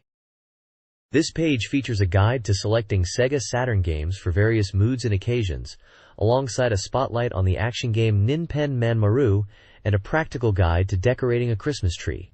The contents section suggests games for stress relief, exploring fantasy worlds, enjoying cool character profiles, experiencing romance stories, controlling dramatic outcomes, and party gaming with friends. While specific titles are listed under each category, the overall theme is matching gameplay experiences to different desires. The main focus is on Ninpen Manmaru, a full polygon action game based on the popular anime. Described as having healing power, the game allows players to control the titular ninja penguin, bouncing, leaping, and battling enemies in vibrant 3D environments. The game retains the voice acting from the anime, adding to its charm and connection to the source material. The text emphasizes the fun and exhilarating feeling of freely moving Manmaru through the levels. Screenshots show Manmaru in action on a platforming stage. Finally, a segment titled Christmas at Home offers tips for decorating a Christmas tree. Step 1 focuses on tree decoration itself, recommending beautiful lighting, suggesting blue ornaments as a trend for the year, and advising the use of cellophane Abeka-type fake snow. A Christmas Presents Advisor provides additional decorating tips, stressing the importance of properly opening the tree branches and achieving a balanced look. Images display Christmas lights, various ornaments, and fake snow, culminating in pictures of decorated trees. This page features a special Christmas focus on playing games on SEGA Saturn, continuing the festive theme. It highlights several distinct titles perfect for the holiday seasons. Prominently displayed is Nights into Dreams, showcasing the titular character and the game's unique flying gameplay. The description captures the exhilarating feeling of soaring freely through a dream world. Next we see Snowboarding Tricks 98, presented as the peak of winter sports excitement. Screenshots illustrate the downhill action, and the text promises an easy-to-learn yet deeply satisfying snowboarding experience. Jungle Park Saturn Island is introduced as a fun, theme park-like game world packed with various activities, hinted at by a screenshot of an ice hockey minigame and a cheerful monkey character. Finally, Mega Man X4 is featured, with dynamic character art and gameplay screenshots. The text praises the satisfying combat and the feeling of mastering the action with the legendary Mega Man X. There is also a segment offering tips on how to succeed at SEGA UFO catchers, featuring insights from a SEGA Prize Division representative. A Christmas gift campaign is also announced, giving players a chance to win SEGA-themed Christmas merchandise. This page features a look at the upcoming RPG epic, Grandia. The article emphasizes the game's vast scale and adventurous theme, describing it as an adventure drama RPG with the feel of a movie.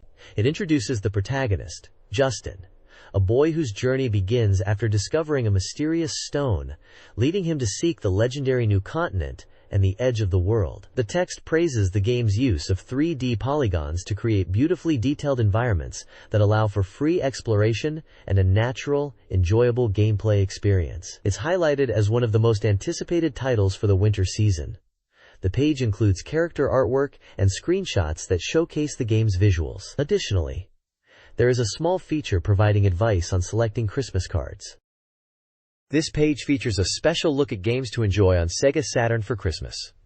It covers 4 distinct titles. First up is Atelier Marie, The Alchemist of Salzburg, described as a relaxing RPG focusing on the daily life of an alchemy student, gathering items and conducting research. Next is Enemy Zero, showcased in its SEGA Collection release.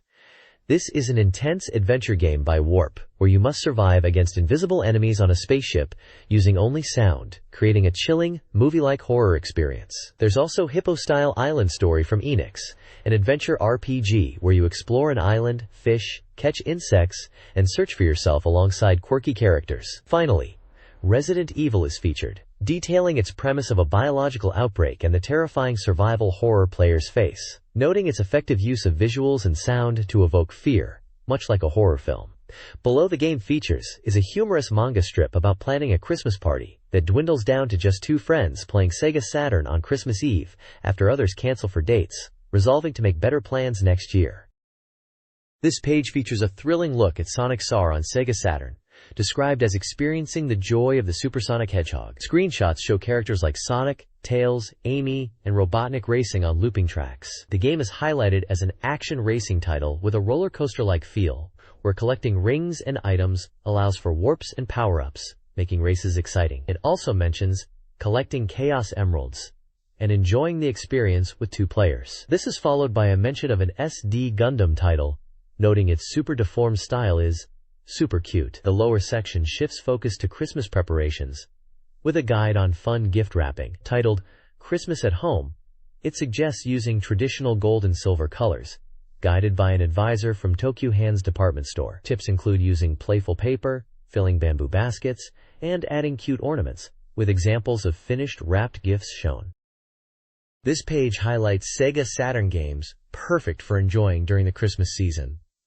Leading the feature is the Street Fighter Collection, presented as a fantastic value. This compilation brings together 3 popular entries from the legendary fighting series, ideal for both veterans and newcomers looking to learn the ropes. The article shows action-packed screenshots featuring iconic characters like Sakura, Dan, Chun-Li, DJ, and Feta Long, emphasizing the opportunity to master their unique moves. For sports enthusiasts, J.League Pro Soccer Club wo Tsukuru 2 offers a deep dive into soccer management. This simulation game lets players build and run their own J.League club, from managing players to constructing stadiums and attracting fans. It's described as a demanding but ultimately rewarding experience, particularly the feeling of creating a successful team. Robot fans get a recommendation with Gun Centuries, catering to those who grew up with the Gundam universe. Featuring popular mechs from the SD Gundam series in a strategy format, the game's rule is simple: defeat the enemy. It even allows for playing with handicaps, or against a friend. Finally, gamer Megumi Inagaki offers recommendations for players, starting with the Ogre Battle series, specifically mentioning Tactics Ogre, Let Us Cling Together. She praises its intricate story, tough choices, and strategic gameplay, noting the protagonist Denim. Her second recommendation is Policenauts, a hard-boiled adventure game blending cinematic storytelling with shooting sequences, lauded for its dense and compelling narrative. This page looks at more diverse gaming and entertainment options for the festive season. First up is Refrain Love, a romance simulation game where you play as a college senior, navigating relationships with multiple girls leading up to Christmas Eve. It promises an emotional story with rivals and romantic twists, featuring charming anime visuals and dialogue moments. Next, there's Real Sound, Kaze no Regret, a truly unique interactive sound drama. This innovative title is played entirely through sound and voice acting, with no visuals during gameplay. It tells a story of love, mystery, and loss, emphasizing the power of audio immersion. Finally, the page provides recommendations for Christmas music to set the mood at home. Killers. It highlights various albums ranging from energetic pop compilations and classic holiday hits by artists like the Carpenters, to newer releases, choral music, and even a relaxing music box album, covering different tastes for creating the perfect Christmas atmosphere. The next page continues the festive theme with a look at some narrative-driven experiences perfect for the holidays on SEGA Saturn. First up is the Kindaichi Case Files, the sad demon of vengeance on Starviewing Island. This is an adventure game based on the renowned detective manga and anime series. Players step into the shoes of Hajime Kindaichi, tasked with solving a seemingly impossible crime while facing off against a formidable rival. It's all about using your wits to piece together clues and unravel a complex mystery, capturing the essence of the popular franchise. Following that is Machi, The Reason You Were Born. Billed as a sound novel, this unique interactive drama transports you to the bustling streets of Shibuya. It's more than just reading. Choices made throughout the story significantly alter the narrative path, leading to various outcomes across different genres, from comedy to horror. The game features multiple protagonists, offering interwoven storylines that create a rich and immersive experience akin to watching a live-action drama unfold based on your decisions. Finally, the page touches on some holiday music with Kasi's song Christmas Rose.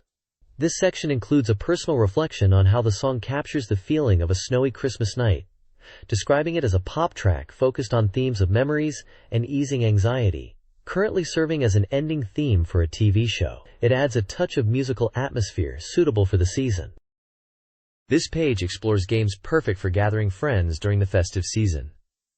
First up is Momotaro Dentetsu Chuki, a popular board game simulation from Hudson Soft. Players travel across Japan, buying properties and aiming to become the wealthiest business magnate. The review notes that the game excels when played with others, highlighting the lively events that occur throughout the journey, from seasonal festivals to local encounters. It captures the fun of the board game format with a unique Japanese flavor.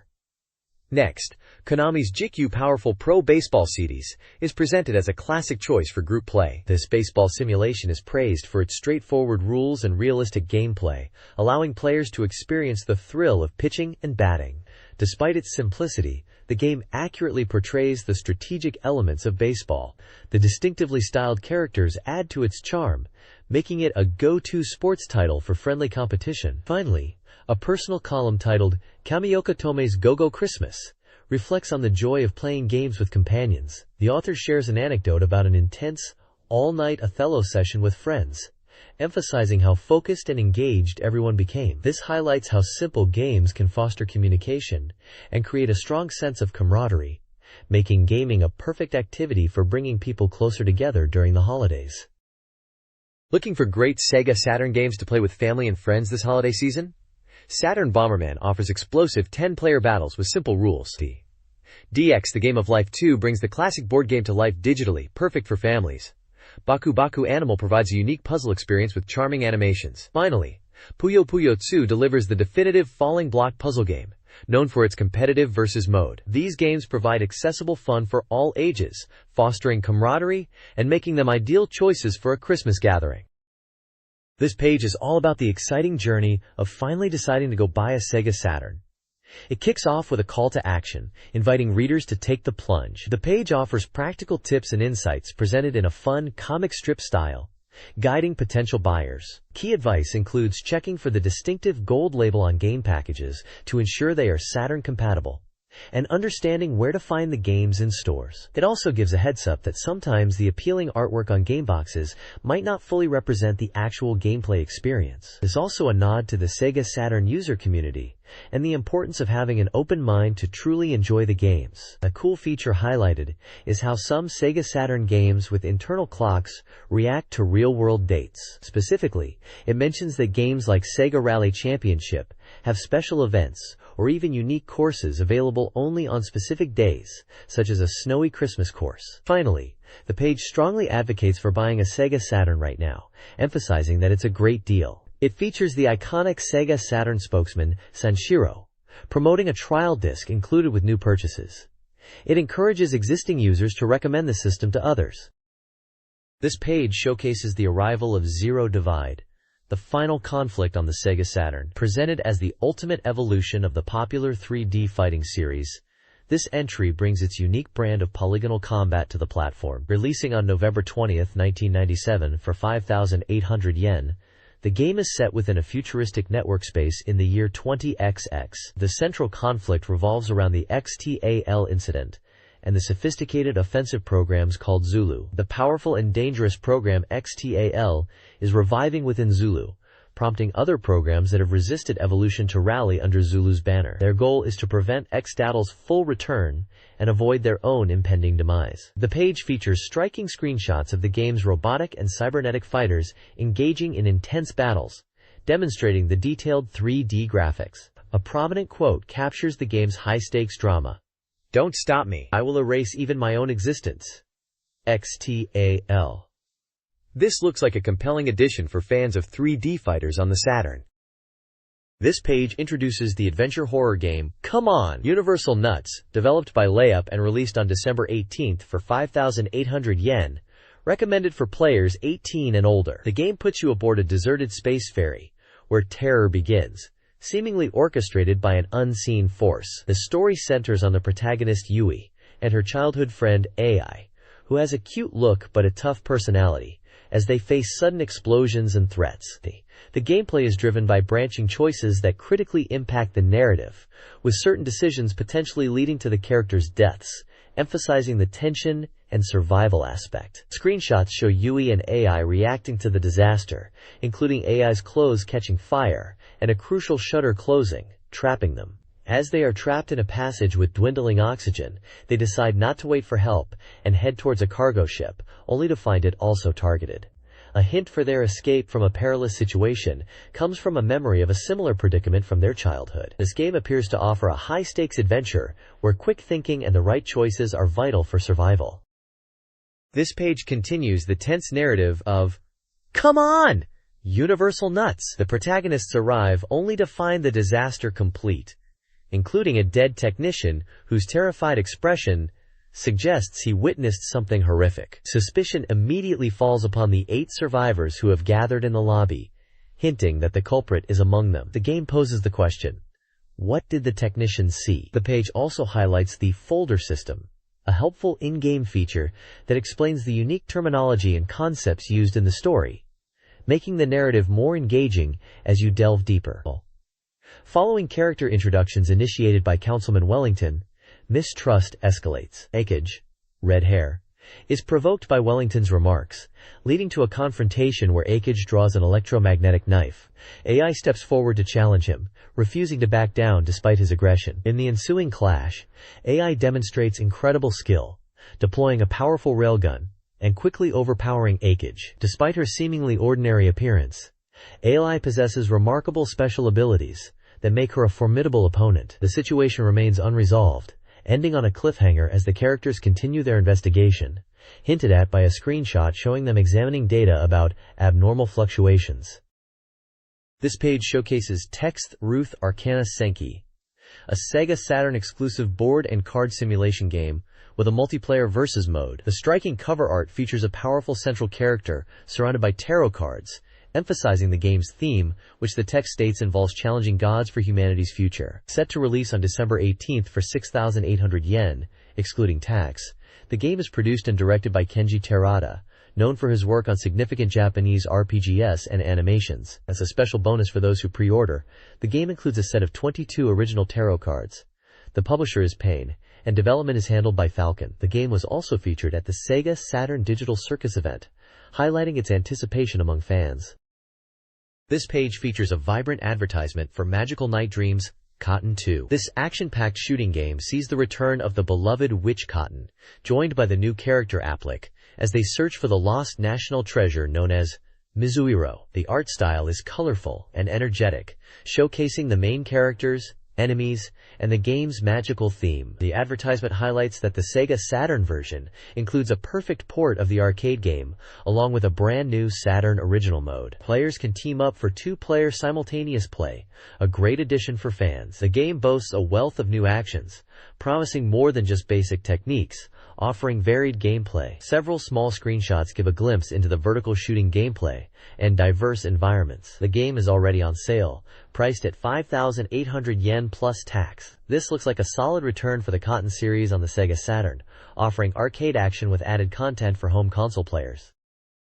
This page features an advertisement for a SoftBank strategy guide campaign running from November 1997 through the end of February 1998. Customers who purchase eligible SoftBank strategy guides can enter a lottery for a chance to win prizes. The prizes offered are quite appealing. 50 winners will receive a Game Boy Pocket console. 100 winners will get the PlayStation game Abe's Odyssey, listed here by its Japanese title, Abe a Go-Go. 50 winners can grab the Game Boy game Tamagotchi, and another 100 winners will receive a SoftBank original telephone card. Entry involves sending in an application ticket from the strategy guide via postcard. The page also includes a separate advertisement at the bottom for the PlayStation game Abe's Odyssey, which is being published by GameBank and was released on December 11th for 5,500 yen before tax. It's a straightforward campaign, promoting their strategy guides by offering popular gaming hardware and software of the era as prizes. This page features promotion for the official guide to J.League Pro Soccer Club Otsukuru 2, known internationally as the Let's Make a Soccer Team series. This is specifically the Management Edition guide, which is currently on sale. It's aimed at players striving to build the greatest club ever, covering all aspects of team management, explained clearly even for beginners, using sample patterns for player development. The guide boasts comprehensive player data, uniquely researched by the editorial team, along with detailed data on managers and scouts. It also highlights the game's edit mode, allowing players to bring back famous players from the past. The guide is a 5 size with 160 pages and costs 950 yen. Furthermore, the page announces that a complete data edition guide for the same game is currently under production and scheduled for release at the end of December. The artwork includes icons representing game elements like a gym, soccer ball, clubhouse, and currency, alongside a portrait of a young woman.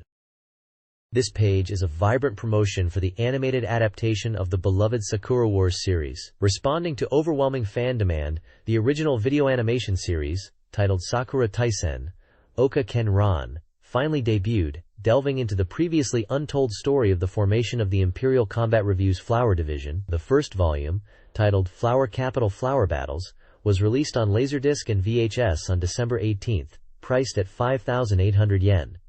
As a special bonus for the first press, it included a permanent preservation guidebook, the Sakura Taisendai Roman album, which provides documentary insights into the world depicted in the original Sega Saturn game. All releases also included detailed liner notes explaining each episode. The page also looks ahead, announcing the scheduled release of the second volume, Unleash the Holy Sword in the Light of Cherry Blossoms, set for February 25, 1998. Excitingly for Saturn fans, the highly anticipated sequel game, Sakura Taisen 2, Thou Shalt Not Die, is also promoted with a planned release in spring 1998. Additionally, a related novel series, Sakura Taisen Eve, is highlighted.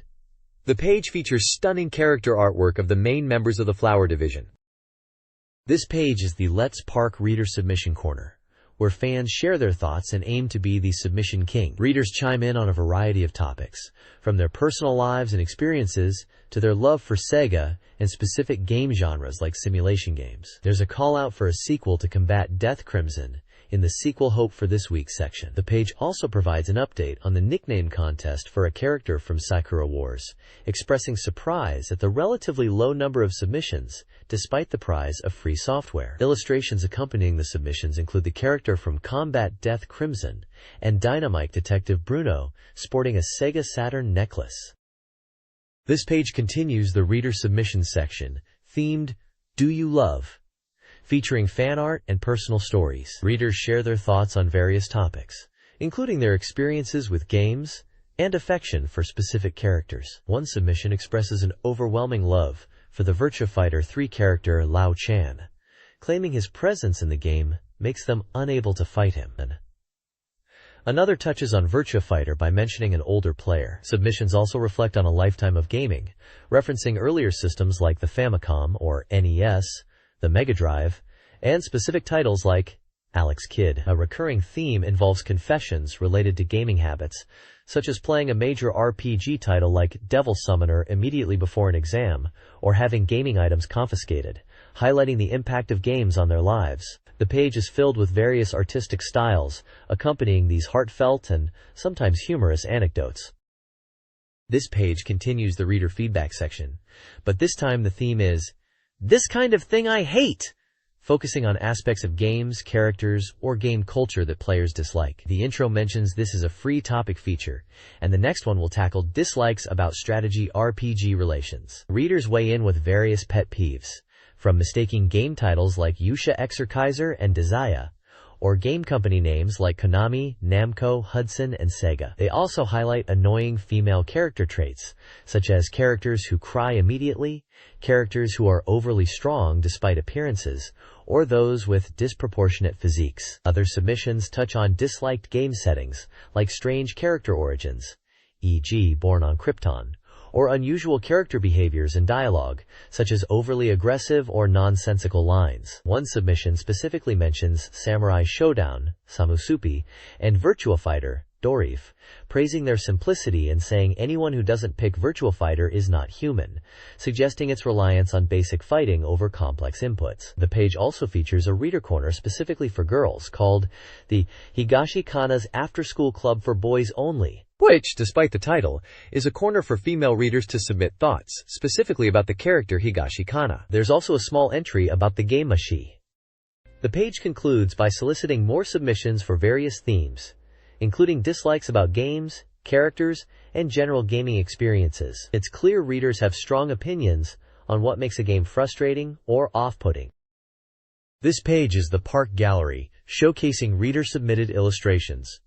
It features fan art of characters from various games popular on the platform. You can see depictions of Asuka from Evangelion, Sakura Shinguji from Sakura Taisen, a character from Princess Crown, Lei Fang from Dead or Alive, Honey and Hornet from Fighters Megamix, and characters from Chaos Seed. Readers share brief comments alongside their artwork, ranging from personal thoughts on the characters or games, like enjoying Princess Crown's graphics or the charm of Sakura Taisen, to sometimes humorous self-deprecating remarks about their drawing skills. The illustration of Honey and Hornet from Fighters Megamix is highlighted as this week's best submission. The page also announces that the theme for the next set of submissions will be Devil Summoners, Soul Hackers. There's a small information section outlining submission rules, emphasizing drawing in black ink on white postcard-sized paper, and details about a point system for submissions. This page is an advertisement for the Creative Human mail-order store, presenting a diverse catalog of SEGA Saturn software and hardware. The main focus is on new and upcoming game releases, many of which are featured with small screenshots or character artwork. You can see highly anticipated titles, such as the epic RPG Grandia and the visually stunning action game Princess Crown, both highlighted with their distinct art styles. Other notable games listed include the tactical RPG Shining Force 2i, the action RPG Devil Summoner, Soul Hackers, listed as Akuma Zensho Dai Nishu, and the acclaimed RPG Panzer Dragoon Saga, listed as a Riser. Many listings offer pre-order bonuses, or are noted as initial limited editions, indicating special packaging or extra content. The page also includes a section for hardware and accessories, like the SEGA Saturn console itself, and memory units. Details for placing an order via mail or fax are provided, along with information on shipping costs and payment options. This page features the legendary Sagata Sanshiro, asking if he can surpass the Saturn people. A profile of this iconic figure is included, detailing his martial arts prowess and imposing physique, highlighting his role in promoting the Sega Saturn with his catchphrase. A separate piece recounts an experience watching Sagata Sanshiro film a commercial for Shining Force 2i, noting his incredible strength and powerful presence, even when throwing opponents, and his stern, Sagata face during the shoot. The page also provides various ways for fans to get the latest Sega information, including a weekly phone service, a fax club offering game and arcade details, and retail video magazines and demo discs showcasing upcoming titles like Panzer Dragoon Saga, X-Men vs. Street Fighter, Sonic R, and Devil Summoner, Soul Hackers. Information on Sega's official website and promotional campaigns is also included. This page dives into the world of the Sega American football team, the Sega Thunderbolt, detailing their journey through the Autumn League. The War Chronicle section recounts their performance, noting that their official season concluded with a record of 2 wins and 2 losses, securing a solid 3rd place. It touches upon their recent games, including a narrow loss and a hard-fought victory that saw a crucial interception and touchdown. The page also teases an urgent report on the final match next week. Following this, the Sega Public Relations Diary features several brief columns. One entry from Nan Unkun reports on attending a debut match, potentially related to a game or character called ULPH, noting a closely contested draw. Another, from Yamazaki, is a more personal piece reflecting on past Christmases and hoping for better holidays ahead. The final entry in this section is from a new gamer, Nami, who shares her excitement about buying and reserving numerous Saturn games, aiming to reach a collection of 100 titles soon. The page concludes with an invitation for fans to send in postcards with their opinions, questions, illustrations, and other submissions related to the Sega Saturn. This page features a serialized novel adaptation of the classic shoot 'em up, Tsukyu Gurentai, known internationally as Terradiver, developed by Racializing and Ada, titled SEGA Saturn Magazine Novels. This installment is episode 13, dramatically titled A Rather Friendly Rupture. Following the headline, the two are again divided into friend and foe, and the order to destroy Yawatashi is given. The novel introduces Tsukyu Gurentai, as a private self-defense unit belonging to the satellite launching company, Jinsei. They take on hazardous missions and handle disputes. The story centers around three pilots: Yatsuyubi Taoru, Hida Ryota, and Kunimura Rika, and the relationships surrounding them in this sci-fi drama. A recap of the previous events details a terrorist attack on Jinsei headquarters by a group called Black Eagle, repelled by Tsukyu Gurentai. It reveals a truth connected to Yawatashi, leading to surveillance. Following a kidnapping attempt foiled by Yawatashi destroying the terrorists' Donryu, a major plot point emerges when a character named Brent finds a crucial clue about Yawatashi but is immediately attacked. The episode ends on a tense note as Mikazuki is approached by Yawatashi's pilot, Tarushima. The page clearly outlines the ongoing narrative arc of this game's novelization, delving into the characters and world beyond the arcade action. This page continues the gripping serialized novel adaptation of Terradiver, known as Tsukyu Gurentai in Japan. Picking up from the cliffhanger on the previous page, we delve deeper into the mysterious conversation between Mikazuki and Tarushima. The dialogue reveals Tarushima's perspective, explaining his past actions and connection to the Yawatashi project and the Jinsei company's internal politics. He discusses a cancelled Mars development plan and Jinsei's role, implying it was a cold-hearted business decision. Tarushima then drops a bomb. The Yawatashi prototype, which Mikazuki completed, was finished just 3 months prior, hinting at a significant event around that time that Mikazuki might have missed. Mikazuki is left bewildered by Tarushima's revelations and strange demeanor. Tarushima continues, suggesting the Yawatashi was moved for technical reasons, and mocks Mikazuki's surprise at how it was done, revealing the headquarters attack was a diversion using a decoy Yawatashi. The conversation culminates in Tarushima offering Mikazuki a choice, promising something that will make him stronger, leading to Mikazuki's internal conflict and feeling of temptation, yet ultimately deciding to refuse. Tarushima simply smiles. The page also features brief profiles of the key characters in the novel: Yatsuyubi Taoru, a seemingly young section member; Hida Ryota, a skilled JDF pilot who has recently become more self-aware of his limitations; Kunimura Rika, another defense section member whose bluntness hides a kind heart; and Tarushima Eiji, the developer and pilot of the Yawatashi, whose current whereabouts are unknown. This page continues the serialized novel adaptation of the intense Saturn shooter, Terradiver, also known as Tsukyu Gurentai. Following the dramatic meeting from the previous page, Mikazuki reflects on his decision to refuse Tarushima's offer, attributing his choice in part to a surprising liking for the workplace and a desire to observe the machinations of the company's higher UPS. A significant revelation is made.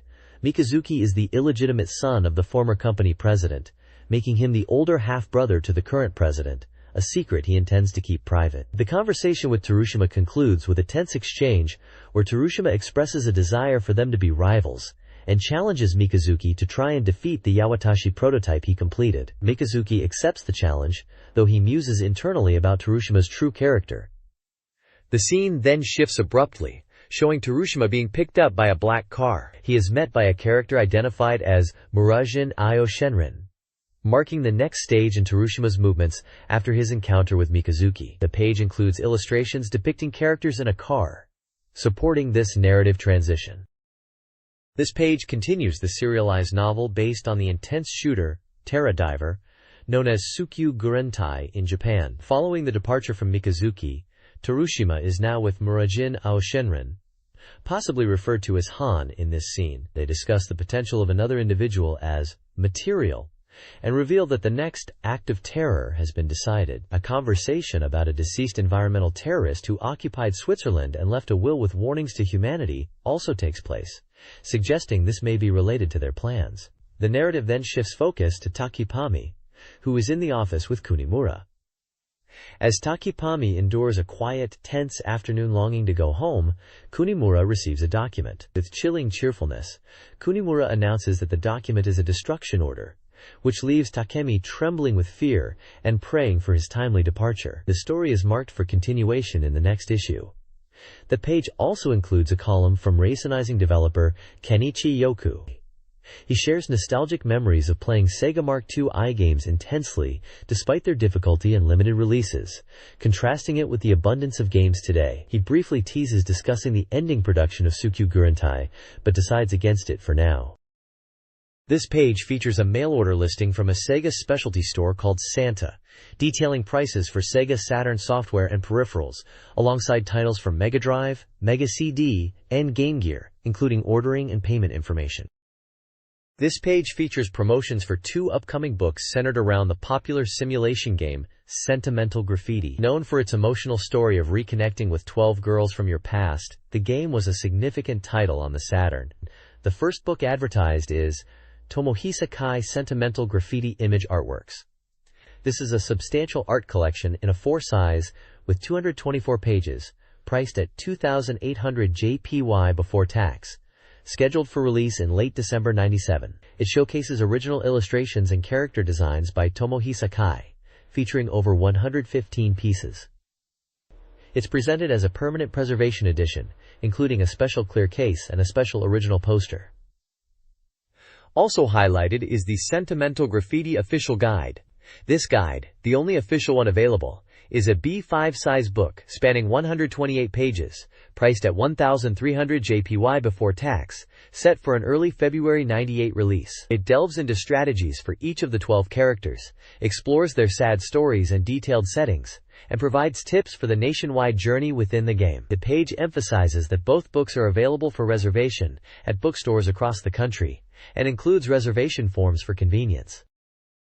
This page presents a multifaceted visual and textual piece, clearly focused on the unique RPG, Baroque. The central image features a striking figure looking away, set against abstract and perhaps distorted backgrounds, segmented into panels reminiscent of stained glass, which echo the fragmented nature of the game world. These panels contain fragmented English text referencing Baroque, distorted, great heat, and devastation, hinting at the game's oppressive and chaotic setting. Below the artwork is a narrative summary, titled Previously On, suggesting this is part of a serialized feature or a recap of the game's introduction. The Japanese text delves into the beginning of the story, mentioning the protagonist, known by the handle name Kanazawa, interacting with key characters like Kitsune, a recurring figure, Ruby, and Megu. It also alludes to events like the Gurogro murder, and the protagonist's quest involving a mysterious disc, all set within the context of the Baroque house. The to-be-continued note confirms this is an ongoing narrative feature.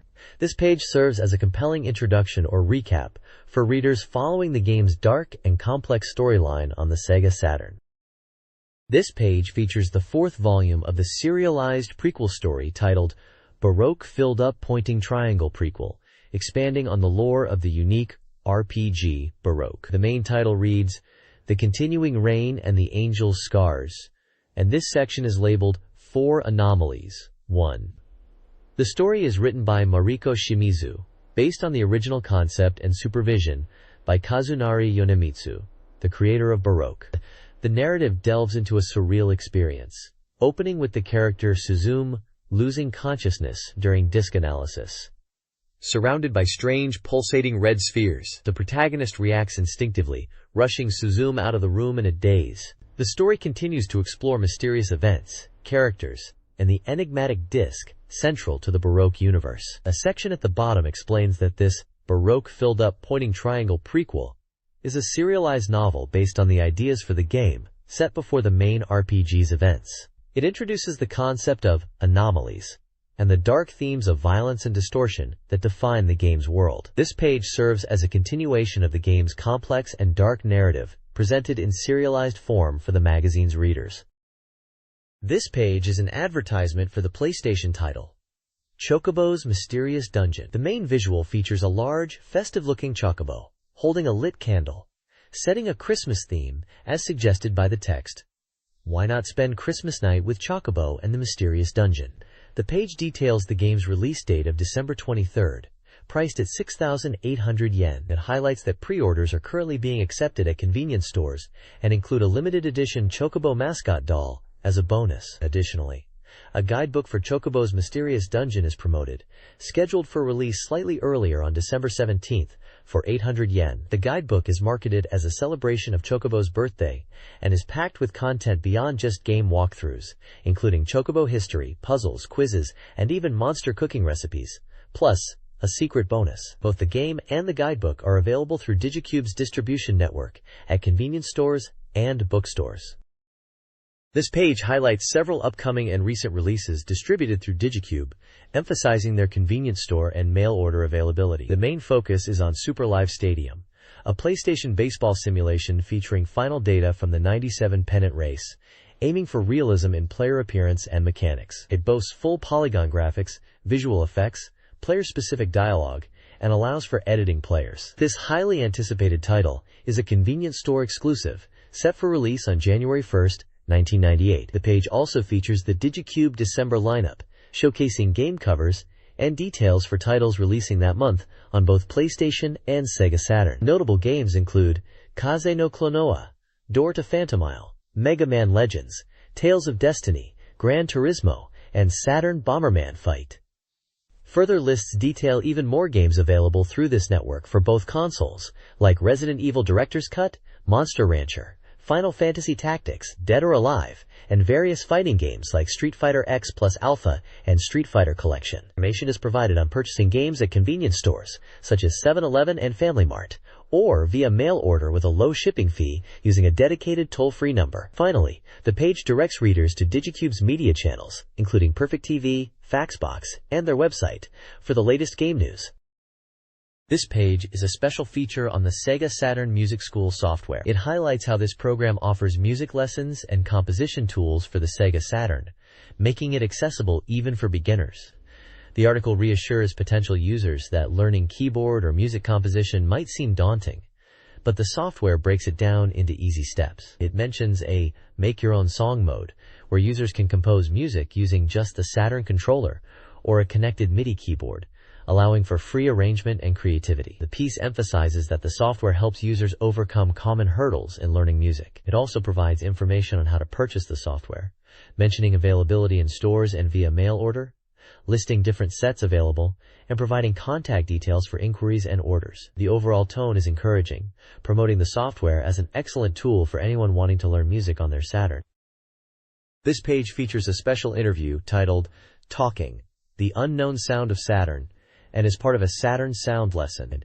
It brings together Tatsuyuki Nakamura, a producer from Waka Interactive Entertainment, and Narimitsu Yamaoka, head of PC audio promotion department at Yamaha, who played a key role in the development of the Saturn sound source. The dialogue delves into the philosophy and technical aspects behind the Saturn's audio capabilities, discussing Yamaha's involvement from the outset and the features they aim to implement. Yamaoka explains his background in developing sound chips for earlier Sega systems like the Genesis, and how that led to their work on the Saturn. They touch upon specific features like 3D sound, and the challenges and successes in realizing the system's audio potential. The discussion highlights the dedication to achieving high-quality sound on the Saturn, emphasizing its importance for both gaming and broader applications like music creation. Linking back to the music school software, Yamaoka notes that the goal was to make expressing musicality more accessible, reducing the frustration often associated with traditional practice, a sentiment echoed by Nakamura from the perspective of game development. The page includes photos of Nakamura and Yamaoka, as well as an image of the Yamaha Hamatsu factory, where the sound chip was developed. This page features an announcement for the Super Robot Wars F Perfect Guide strategy book. It highlights the guide for the highly acclaimed SEGA Saturn title, Super Robot Wars F, calling it the best strategy guide in the series. The cover art prominently displays iconic mechs from various series featured in the game, such as Gundam, Getter Robo, and Evangelion, hinting at the massive crossover content within the game itself. The guide promises comprehensive coverage, including detailed data on the robots and pilots you'll encounter, in-depth map strategies to conquer every stage, system explanations to help you master the game mechanics, a story chart to follow the branching narrative, and extensive data analysis. It encourages players to tackle the challenging game with this essential resource by their side. Published by SoftBank, this, a 5-sized guide, contains 136 pages and retailed for 950 yen at the time. The listed copyrights indicate the wide array of intellectual properties licensed for the game, a hallmark of the Super Robot Wars series. If you were playing Super Robot Wars Phi back then, this guide was practically a necessity. This page presents a comprehensive SEGA Saturn software databank, updated periodically, and covering releases from November 1994 through December 1997. It serves as a guide for potential buyers, offering details on numerous games including their release date, title, developer, price, genre, average reader score, magazine reviewer score, and compatibility with peripherals. The scores, based on reader votes and the magazine's review team, provide insight into how games were received. The data allows players to quickly reference information and see scores for a wide range of titles across various genres, aiding in purchase decisions. It notes that games not reviewed by the magazine are marked with a dash. The compatibility column indicates which peripherals or accessories work with each title. This page continues the extensive SEGA Saturn software databank, covering releases from late 1995 through March 1996. It acts as an invaluable guide, detailing games like the fighting hits Virtua Fighter 2 and Street Fighter Alpha, the popular puzzle game Puyo Puyo 2, and the beloved racer Sega Rally Championship. You'll also find details on RPGs, like Shin Megami Tensei, Devil Summoner, unique titles like The Tower and Theme Park, and action games such as Virtua Cop and Guardian Heroes. The list includes information on release dates, developers, prices, genres, and crucially, both reader and magazine reviewer scores, offering a clear picture of how these games were received back then. Peripherals, like mouse or analog compatibility, are also noted, helping you understand how to best experience each title. It's a comprehensive resource for anyone wanting to delve into the Saturn's diverse library from this significant period. This page continues the extensive SEGA Saturn software databank, acting as an essential guide to the console's library. It details a wide array of releases from late 1995, extending into 1996, offering crucial information for any serious Saturn enthusiast. You'll find entries for notable titles spanning diverse genres, from fighting game classics like Virtua Fighter Kids and Dead or Alive, to critically acclaimed RPGs such as Dragon Force and Shin Megami Tensei, Devil Summoner. The list provides a wealth of data for each game, including the release date, developer, price, and genre. Crucially, it includes both reader and magazine reviewer scores, offering valuable insight into how these games were received by the player base and the press at the time. Beyond scores, it also highlights compatibility with peripherals like the mouse or analog controller for titles that supported them. The databank covers popular action games like Virtua Cop 2, unique simulation experiences, and essential entries across racing, puzzle, and shooting genres, painting a clear picture of the Saturn's varied software output during this period. This page continues the comprehensive software databank for the Sega Saturn, detailing a significant chunk of releases from late 1996, primarily spanning October, November, and December. It provides essential information for each game, including the developer, price, and genre, alongside the valuable reader and magazine review scores that give insight into their reception. You'll find entries for many key titles here, such as the fighting game classic Street Fighter Alpha 2, the explosive Destruction Derby, the genre-defining RPG Sakura Wars, and the beloved Lunar Silver Star Story.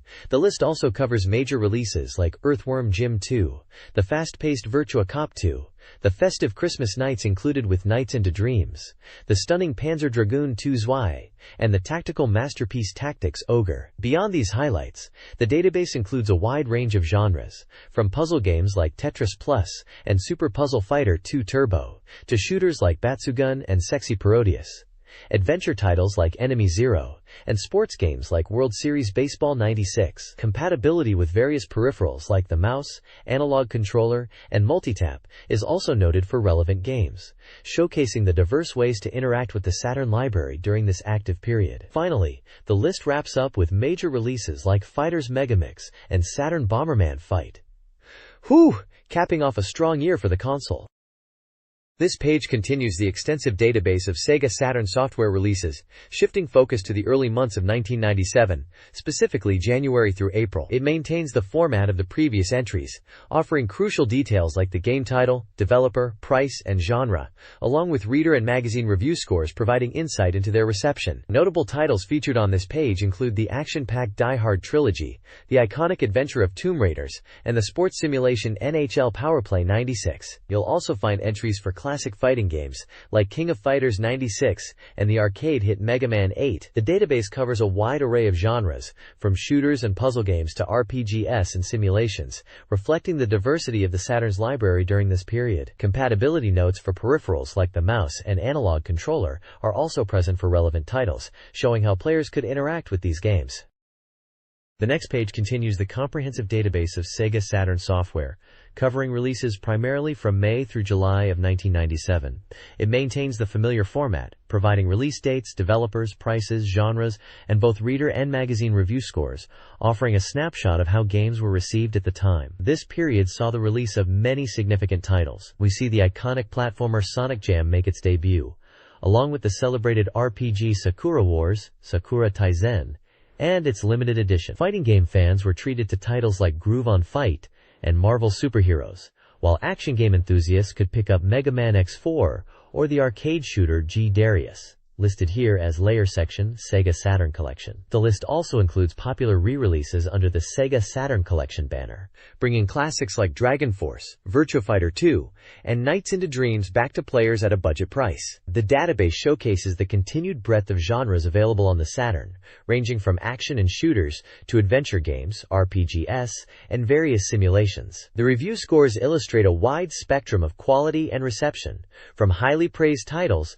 to those that received more mixed reviews. Compatibility notes highlight support for peripherals like the analog controller, mouse, and RAM card, crucial for many of these releases. This section of the SEGA Saturn software database covers releases from September to December 1997, following the previous page's detailed format. The database includes release dates, developers, prices, genres, reviews, and compatibility notes. September saw the release of titles like Primal Rage and Darkseid 2. October featured Romance of the Three Kingdoms, IV, Silhouette Mirage, Ikuze, Dodonpachi, Super Robot Wars F, and Mech Warrior 2. November brought fighting games such as Goiken MUU, Samurai Showdown IV, and Dead or Alive, along with strategy titles like Tactics Formula, Vandal Hearts, and Warcraft 2. X-Men vs. Street Fighter, bundled with the necessary RAM cartridge, also debuted. December showcased Sonic AR, Uno, Jikyu Powerful Pro Yakyu S, and Cotton 2, highlighting the Saturn's diverse game library across genres, setting the stage for 1998. This page showcases the first volume in the Satamaga MOOC series, an ultimate strategy guide dedicated to cyberbots. Full Metal Madness on the SEGA Saturn. This comprehensive guide was crafted over 3 months by a specialist in 2D fighting games, ensuring detailed coverage for both player versus player and player versus CPU matches. It dives deep into the game's mechanics, offering extensive data and covering everything from basic moves to advanced amazing combos. A major highlight for fans is the inclusion of exclusive, newly drawn illustrations and previously unseen secret production materials provided by the Capcom staff themselves. This substantial guide is 160 pages long and available for 1,500 yen. It's a must-have resource for any serious Cyberbots player looking to master the game on the Saturn. This page features the 7th installment of the Game Science Laboratory column, a recurring feature written by and with illustrations by Akiyama. Presented as a discussion between a professor and his assistant, this entry delves into the technical intricacies of enemy bullet processing in shooting games. The conversation highlights how special handling for enemy bullets initially aimed at adjusting difficulty, citing examples like limiting the number of projectiles on screen or implementing counter bullets that fire when enemies are destroyed. It also touches upon techniques like preventing enemies from shooting when the player is too close or positioned near the edge of the screen, illustrated by diagrams. The discussion evolves to cover the shift towards bullet hell shooters and how these processing methods have changed, questioning if the emphasis on memorizing patterns in games like Dodonpachi replaces the older difficulty adjustments. The professor even poses a quiz to the readers about a specific bullet behavior seen in Dodonpachi. They conclude by urging players to observe the detailed design of bullet patterns, acknowledging that while avoidance is key in modern shooters, elements of offensive strategy and scoring remain important. A small panel on the side invites readers to submit their opinions, impressions, and suggestions for future column topics to the magazine. This page features 2 distinct columns. The first, titled Go Sega, Volume 7, is a candid look at Sega's position in the market. The writer reflects on Sega Saturn's struggles compared to the PlayStation, noting slow hardware sales and disappointing performance for anticipated titles like Super Robot Wars F, Dead or Alive, and All Japan Pro Wrestling. They discuss how market buzzers around future consoles, potentially even leaks, impacts the current generation, comparing Sega's strategy to a quick-win approach in a fighting game. The accompanying information box mentions a recent trip to the US, exploring entertainment venues like Joyopolis. The second column is Ikebukuro Sara's Virtua Crash, Volume 42, focusing on the competitive Virtua Fighter scene. The writer recounts attending a large event at Techno World in Iwate, listing notable players like Shinjuku Jackie, Bunbun Maru, and Ketch Sarah. He details his own participation in the tournament, including a loss in the semi-finals, reflecting on his performance. A heartwarming side segment, Hiro-kun This Week, includes a photo of the writer with his young son, sharing an anecdote about a recent disappointing trip to Disneyland where a favorite ride was closed. The information section announces upcoming large-scale endurance Virtua Fighter events in Niigata. This page features the third installment of the manga column Road to Saturn by Jun Gomikawa. This comic strip details the author's personal journey and experiences related to the Sega Saturn. The panels show the author struggling with drawing certain characters for the column and admitting to not knowing much about the game content beforehand. He reveals that he still primarily plays Sonic the Hedgehog on his Mega Drive, and that his current hardware collection includes MDSF, Super Famicom/SNES, GB, Game Boy, and PCE PC Engine/TurboGrafx 16, but notably lacks a Saturn. The comic features characters, including one identified as Yuno, from the visual novel Yuno, a girl who chants love at the bound of this world, highlighting the challenges of depicting game characters. The author ultimately decides to purchase a Saturn, setting the stage for future columns. The piece also includes a small note acknowledging someone referred to as HKUN, who is about to become a father. The author profile confirms Jun Gomikawa's debut and activity under the alias Kaishonashi.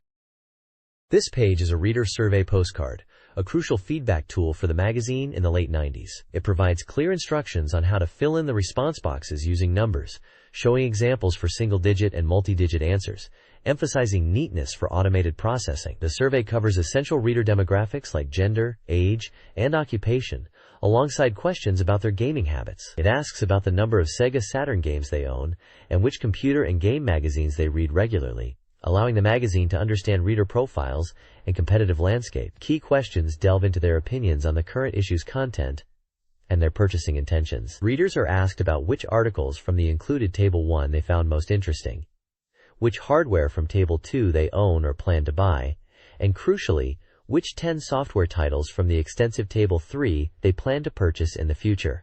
This provided invaluable market research data for publishers and developers. The survey also gauges how frequently readers submit these postcards and whether they are doing so for prizes. Overall, this page serves as a direct line between the magazine and its readership, gathering vital statistics on player preferences, ownership, and future buying trends in the vibrant Sega Saturn market of the time.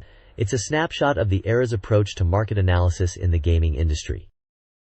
This page is the first installment of a new, monthly series profiling game creators. It features Kazuma Kaneko, famously known as the Demon Painter, instantly recognizable by his distinctive style and sunglasses. The article is titled, Creator Biographies, Volume 6 overall, but the very first of this particular monthly new project. The summary text on the right highlights Kaneko's influence, particularly through his work on the acclaimed Megami Tensei series. The piece promises to offer insights into the lives and messages of notable creators, starting with the legendary artist behind the iconic designs of the demons and characters that define the Megami Tensei universe. The visual features a striking full-body shot of Kaneko himself, leaning against a pillar in a dark suit and sunglasses, set against a blurred background of a modern walkway, reinforcing his enigmatic persona. The page declares, "Everyone has a history. This person is on the Sega Saturn," celebrating his contribution within the context of the platform, which hosted titles related to the Megami Tensei franchise.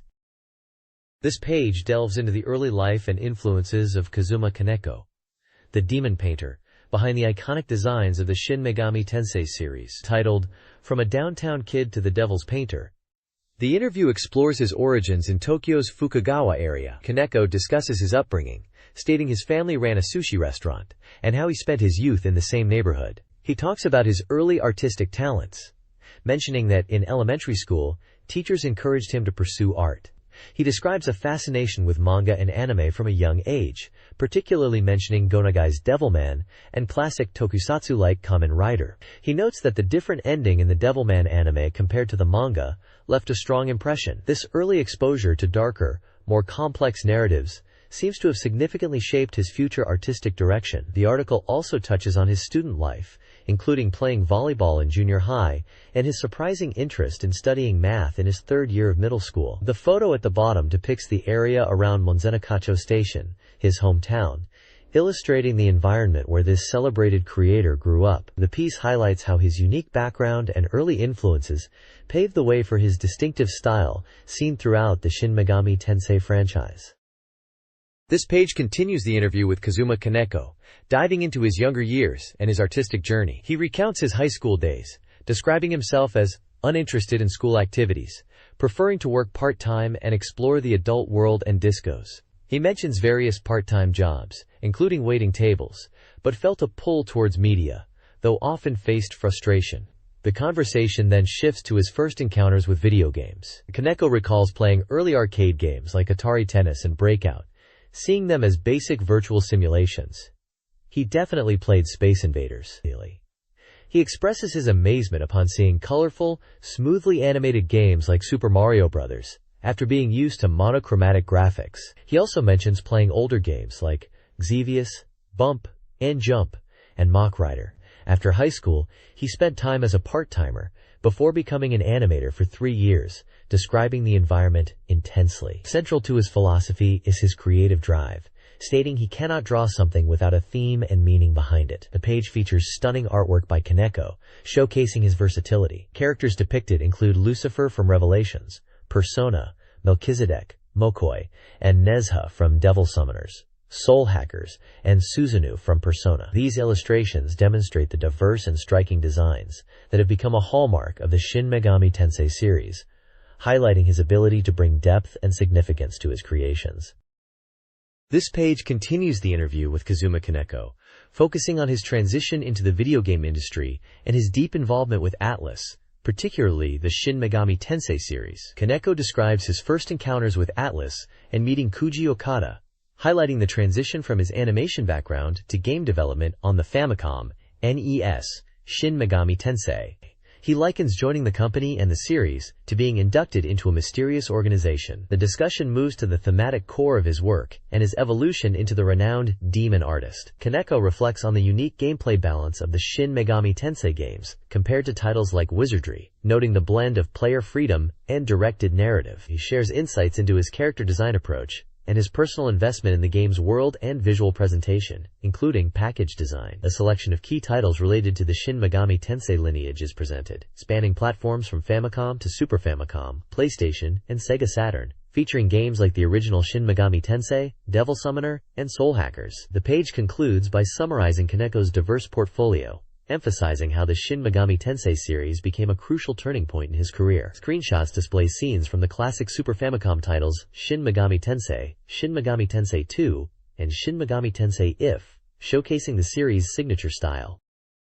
This page concludes the interview with legendary Shin Megami Tensei artist Kazuma Kaneko. He looks back on his time in the game industry, reflecting on its changes while maintaining his fundamental approach of embedding deep meaning and theme into his character designs, a philosophy influenced by his childhood reading of occult literature. Kaneko expresses a desire for game graphics to evolve, to allow for more detailed and expressive 3D representations of his monsters, referencing the leap seen in titles like Final Fantasy Version 2. He comments on the promotional style for Soul Hackers, noting it was intentionally rough, and mentions the historical accuracy influencing Devil Summoner. Kaneko offers a message to hopeful creators, urging them to strengthen their own unique sensibility and pursue their dreams. The page features a prominent photo of Kaneko looking cool and stylish, alongside illustrations of key characters like Namisa from Soul Hackers and Reidu Kuzunoha from Shin Megami Tensei, Devil Summoner 2. A section describes Kaneko's personality, contrasting his intimidating look with his humorous and warm nature, and details his impressive output of character designs across the Shin Megami Tensei series. The page is presented under the Creator Retsuden banner, marking this as Volume 0. This page is dedicated to the quirky and colorful versus shooting game, Twinkle Star Sprites, developed by ADK. The artwork features a large cast of charming characters and creatures, including the main protagonist, Lodran, and her companions. Described as a dream versus shooting game, the page highlights its unique gameplay, where players defeat enemies on their screen to send them over to their opponent's side, including sending bosses to overwhelm them. The screenshots showcase the fast-paced vertical split-screen action. The game was released on December 18th for the SEGA Saturn, priced at 5,800 yen for a 2-disc set. A notable feature mentioned is that all demo sequences are fully voiced, and the release includes a substantial bonus disc. This page serves as a vibrant advertisement showcasing the game's appeal and core mechanics. This page features a striking, abstract, geometric humanoid figure dominating the center. On the left, under the banner, SEGA Saturn Press, their release title, the magazine rounds up the latest SEGA Saturn games hitting shelves, including titles appearing for the first time in this publication. Notable new releases highlighted with accompanying page numbers include Stella Assault SS, the classic SHMUP, Twin Cobra 2 Plus, Tenant Wars, and Crows, the battle action for SEGA Saturn. On the right, under the banner, SEGA Saturn Press, coming soon soft, the focus shifts to exciting software launching soon. This section gives a big introduction to highly anticipated games, creating a buzz this winter, right before their release. Featured upcoming titles include the beloved RPG Atelier Marie, The Alchemist of Salzburg, Saturn Bomberman Fight, and the visual novel Maria, The Reason You Were Born. The page serves as a dynamic overview, quickly showcasing both recent and imminent SEGA Saturn releases for readers to check out. This page features 2 new SEGA Saturn releases. First up is Stella Assault SS, a 3D shooting game that revives the 1988 classic, fully utilizing the Saturn's capabilities for beautiful polygon graphics and speedy gameplay. The game features a dramatic story and simple controls, making it accessible even for beginners to jump into dogfights. The reviewer scores it 80%, noting it successfully brings back the popular series with enhanced visuals like super beautiful CG and movie sequences. Below that is Honkaku Shogi Shinan Wakamatsu Shogi Juku, a shogi software rated highly at 95%. This title is designed not just for playing, but specifically for improving your shogi skills, suitable for everyone from beginners to advanced players. It boasts advanced AI, with competitive thinking speed and depth. The software is packed with features in different modes, including standard games, Sum Shogi puzzles, a shogi school mode for learning, and a replay mode, providing ample ways to hone your abilities. This page showcases 2 upcoming SEGA Saturn titles. At the top is Tenant Wars, a shop management board game where players compete to be the top owner in a building. It promises a competitive business simulation experience, with cute characters and supports up to 6 players, emphasizing strategy and luck. The content is rated 90% for completion, suggesting it's a well-realized concept. Screenshots highlight the game's board interface and different actions players can take, such as setting up stores, stocking inventory, and expanding. A notable visual is the game's cat mascot character visiting a real-world bank. Below that is Kyukyoku Tiger 2 Plus, known internationally as Twin Cobra 2. This is a complete port of the challenging arcade vertical shoot-'em-up. The Saturn version is rated 100% for completion, and includes an exclusive arrange mode. This mode features a new opening CG movie, unique operation screens between stages, and importantly, an entirely new 7th stage not found in the original arcade game. Screenshots show gameplay from both the arcade accurate mode and the Saturn arrange mode, along with glimpses of the new CG and operation screens. This page highlights 2 different upcoming SEGA Saturn games. First up is Ayakashi Ninden Kunoichi Ichiban Plus, a racing simulation game scheduled for February 98. Players take on the role of Kaede Hayagiri, tasked with protecting 3 princesses at a ninja school to serve a particular person. This updated version promises more content than previous iterations, including new theme songs and endings. The game is rated at 60% completion, with beautiful opening anime and added dialogue boosting its progress. The article introduces 3 key characters: Shirase Uka, a childish and slightly selfish princess who rivals Kaede; Shiranui Haruka, the serious class representative who dislikes hypocrisy; and Aiz Madoka, a bright and popular girl forced into the school who helps smooth things over. Screenshots show dialogue sequences and character portraits. Below that is Crows, the battle action for SEGA Saturn, an action game based on the popular Crows manga, released on December 18th. This is a horizontal scrolling beat-em-up set at Suzerain High School, focusing on delinquent characters. The game is 100% complete. Its standout feature is the combination builder system, allowing players to create custom 6-hit combos registered to the LR buttons. Combat consumes stamina, but only for successful hits. You can play as either the protagonist Harumi Chibuya or Lindaman, and interestingly, defeated bosses may become playable from the next stage. Screenshots showcase the frantic action and the interface for building custom combos. This page features details on 2 distinct releases for the Sega Saturn. First up is Sankyo Fever Jikyu Simulation Volume 2, a realistic pachinko simulation bringing the popular Sankyo machines home.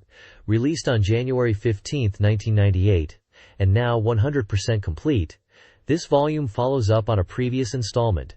It includes fan favorites like CR Fever Beach among its featured machines. The game offers a Saturn-exclusive story mode, where clearing conditions unveils animated scenes and progresses a narrative. There's also a strategy mode, allowing players to deeply research machines, practice hitting techniques, and analyze game data, providing a comprehensive simulation experience. This volume specifically includes simulations of the Crossing Fever Pistol Daimyo, SR, CR, Fever Pistol Daimyo, and Fever Hanafuda GP machines.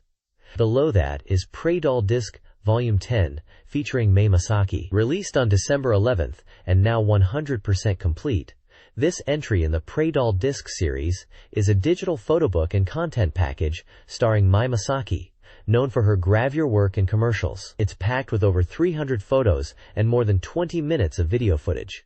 The disc also includes minigames that, when cleared, unlock special bonus movies. Fans can also find a 100 questions section where Mai Masaki answers various questions. Her profile is included, detailing her birth date, September 28, 1977, measurements, B83, W56, H84, height, 162 centimeters, and hometown, Tokyo, noting her activity as the 97 Avex Image Girl. It's presented as an essential check for fans, promising a wealth of content. Maria, The Reason You Were Born is a Sega Saturn interactive drama where players unravel a dark mystery through episodes. Episode 1 introduces Maria, a traumatized young woman with multiple personalities hospitalized after a suicide attempt. Takano, the protagonist, attempts to help her, uncovering her half-Japanese, half-French background and connections to characters like Dr. Honma and director Shinoda. Episode 2 sees Takano bring Maria home, exploring her past through counseling. Player choices trigger personality shifts linked to Egyptian mythology and potentially connected to her family's house. A cruel personality also surfaces. The game's central mystery connects Maria's past to Takano's own traumatic childhood, potentially involving a skeletal body found at Maria's house that could be Takano's missing father. With multiple endings and released on December 11th, players are advised to read carefully, save frequently, and consider choices. This page explores the multifaceted personalities within Maria, The Reason You Were Born, highlighting the game's impressive morphing sequences, showcasing Maria's shifting identities. Players will encounter one of 3 main personalities, each tied to Egyptian mythology: Set, violent and destructive; Osiris, calm and protective; and Isis, sad and empathetic. Episode 3, Sudden Confession, introduces Horus, Osiris's son, who claims the murderer of Maria's parents is buried under her house. Takano investigates, finding clues like a bracelet and other objects, deepening the mystery. Despite Horus's violent nature, he is cold, and challenges Takano to uncover the truth, leaving the reader questioning the identity of the buried corpse. This page delves into Atelier Marie, the Alchemist of Salzburg. We're introduced to Marie, a cheerful but decidedly clumsy student at the Royal Academy of Alchemy. Her grades are the stuff of legend, the worst in the Academy's history. Yet she supposedly has a hidden spark of talent. Her graduation test is the game itself.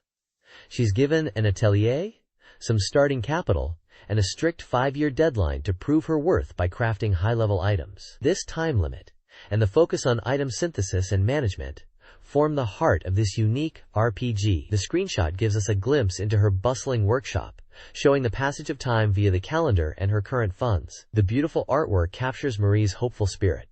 Your success in guiding Marie over these 5 years directly impacts her growth, and determines which ending you achieve. The Saturn release is highlighted as featuring additional content, including extra minigames and multiple new endings, plus bonus trading cards, making this port particularly appealing. The excitement is palpable as the game is finally hitting shelves, inviting players to join Marie in her earnest endeavor. This page delves deeper into the world of Atelier Marie, the alchemist of Salzburg, showcasing the key locations where Marie will spend her 5 years. We see the Flugel Gasthaus, depicted in a screenshot, serving as a crucial hub for Marie to accept requests for items and, importantly, hire adventurers to accompany her, as she's not much of a fighter herself. The Academy, shown with its own screenshot featuring a library-like area, isn't just for classes, but also functions as a shop for rare materials and a place to acquire knowledge, essential for crafting new items. Naturally, Marie's own atelier is the heart of the game, and a screenshot shows her workshop where she synthesizes items using gathered materials. This is where the bulk of the 5 years will be spent. Outside the town, illustrated with scenes of gathering spots and battle, is where Marie or her hired companions collect necessary ingredients. While combat against monsters is present, it's presented as a means to an end, primarily for gathering materials or protecting Marie during expeditions, rather than the main focus of the game. The page emphasizes that hiring capable adventurers is key, allowing Marie to focus on her alchemy back at the atelier. The world expands as Marie progresses, offering more places to explore and materials to find. This page expands on the daily life of Marie in Atelier Marie, the alchemist of Salzburg, acknowledging that the game can be a bit overwhelming at first. It dives into the specifics of items, explaining there are gathering items found outside and crafted items made in the atelier. To learn how to make new items, you'll need to gain knowledge, primarily by reading books found in the Academy library or elsewhere, as shown in one screenshot detailing knowledge sources. Hiring adventurers to protect Marie during expeditions is crucial. The page explains you can find potential companions at the Flugel Gasthaus or even the weapon shop, as illustrated by a screenshot of characters inside the shop. It also mentions that some characters only appear in specific locations. Examples of gathering and crafted items are shown with screenshots of their respective menu details. Finally, a highly convenient system introduced is the ferry system. Once you've progressed enough, helpful fairies will appear who can be hired to assist with various tasks, like gathering materials or crafting items, saving Marie valuable time. The page shows illustrations of the fairies and screenshots of the interface used to schedule their work, highlighting that their efficiency varies. There's even a cleaning fairy shown, who can keep the atelier spotless for a fee. It's a neat way to automate some of the busy work. The next page continues the exploration of Atelier Marie, the alchemist of Salzburg, shifting focus to activities outside the workshop. While not primarily a combat game, venturing outside town inevitably leads to battles against various enemies, including tough bosses. Combat is presented as a standard command selection system. The page also elaborates on the request system, describing them as essential jobs for Marie. These can be accepted at the Flugel Gasthaus, earning you money upon completion. However, requests come with deadlines, and failing to meet them can reduce your reward or even cancel the request entirely, damaging your reputation. Interestingly, leveling up in Atelier Marie isn't restricted to combat. Experience can be gained through completing both requests and special events. The page highlights the potential danger of the adventurer's life, suggesting that poor choices could lead to a swift end. Many requests are tied to events, some of which are the sole source of unique items or crucial knowledge. Successfully clearing these event requests is vital for progression, such as the task mentioned here to find a powerful item to cure a girl named Alicia. Finally, the page details a special first press bonus, collectible trading cards featuring characters. There are 9 different clear specification cards in total, with 3 included randomly per game. To collect the complete set, trading with other players is encouraged, with the suggestion to utilize online communities for finding trading partners. This page dives into Saturn Bomberman Fight, highlighting how to unlock and effectively use the game's boss character, D-Roll. Once you clear story mode, the powerful D-Roll becomes available as a playable character in all modes. The article emphasizes how strong D-Roll is, making them a serious contender, especially in survival mode. It also reveals a cool secret, the Decabomb mode. To access this, you first need to clear survival mode, with a handicap of 1 star or less, defeating 50 opponents. After achieving this, during normal gameplay, pressing the L and R buttons simultaneously will instantly fill your Decabomb gauge, allowing you to unleash huge bombs quickly. The article notes that even dropping just a few bombs rapidly fills the gauge in this mode, showing a screenshot of the gauge filling up fast. Finally, the page discusses the decisive battle stage, which becomes available when you meet the conditions to use Deroll. This stage is unique, with no platforms or soft blocks, making it a test of pure skill. Screenshots show the character select screen with Deroll, a gameplay shot of the intense decisive battle stage, and a preview of the Decabomb mode in action on a different map. The game info box briefly confirms details like it's a Hudson title, supports 14 players, and is recommended for all ages. This guide provides essential advanced techniques for Saturn Bomberman fight.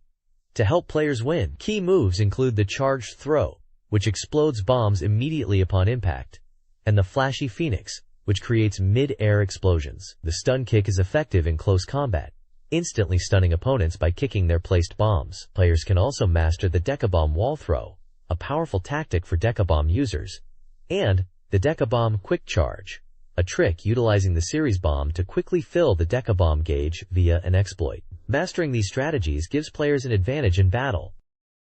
This page features the game Bishoujo Hanafuda Kiku, Michinoku Hito Koi Monogatari Special, a romance-adventure game by Fog. Releasing on December 11th for 5,800 yen, it's a single-player title recommended for ages 18 and over. The game is set in the Tohoku region during autumn, blending travel, romance, and Hanafuda card game elements. The story follows the protagonist, Amakusa Yusei, and the heroine, Satu Satoko, on a journey that starts from a chance encounter. Their relationship develops as they experience the warmth of the people they meet, traveling north through Akita, and eventually reaching Satoko's hometown in Aomori. The page highlights the sweet yet poignant story mode and questions if their love will truly blossom. Satoko is described as an honest, kind girl, cherished by those around her, burdened by circumstances involving her deceased father. The producer's comment humorously struggles to define the genre, noting that seeing a girl for the first time, and even seeing her naked, presumably in hot spring scenes, definitely adds an adventurous element. The page also includes several screenshots showing characters in various emotional states and locations, hinting at the dramatic and romantic themes.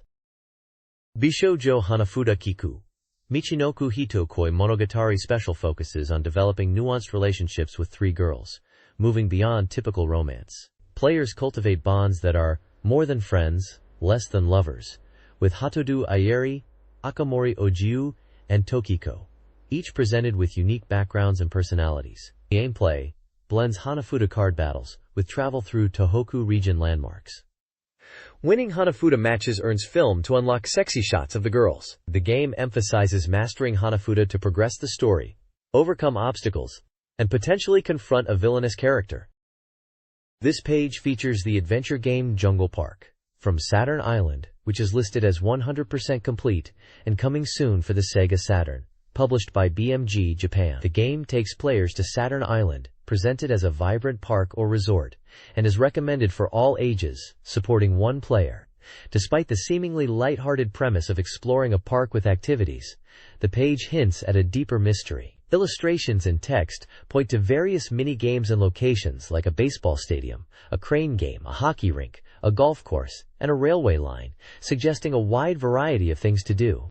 However, commentary on the page discusses strange rules, mentions meeting characters like Sare and Saro, and provocatively asks if everyone being monkeys would have been nice. Crucially, the text titled, "There seems to be a secret on the island," along with images of a locked computer and a shocking illustration of a plane filled with skeletons, suggests the game has a dark or investigative element hidden beneath the park facade. It seems uncovering the island's secrets will be a key part of the adventure, a surprising twist for what might otherwise appear to be a simple park simulation. Jungle Park from Saturn Island showcases diverse seasonal stages. The summer stage offers a beach resort with jet skiing, a cafe, and an encounter with Sarah. The winter stage presents a snowy landscape for skiing and snowboarding, featuring creatures and the chess gun challenge against Saro. The autumn stage acts as the main hub, packed with mini-games like roll-ball bowling, ostrich races, and a hot rod race against Sari. Players can also explore a water park and a secret route.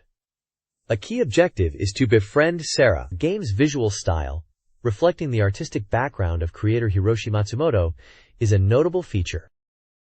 This page previews Minari 1 Furlong Gikiju, a unique thoroughbred simulation. It's based on the popular comic and brings its charming, comical world to a realistic simulation experience. While players manage a stable, train horses, and aim for Grade 1 race victories, a key feature is the ability to converse with the horses, each possessing distinct personalities. You'll need to understand their quirks, like a dislike for right turns, to train them effectively. The game lets you select jockeys and customize your stable's racing silks, which come in many designs. Screenshots show conversations with the expressive horses and the jockey selection process. The developer notes the game is fully complete and suitable for all ages, highlighting the fun of talking with the horses and the depth of the simulation.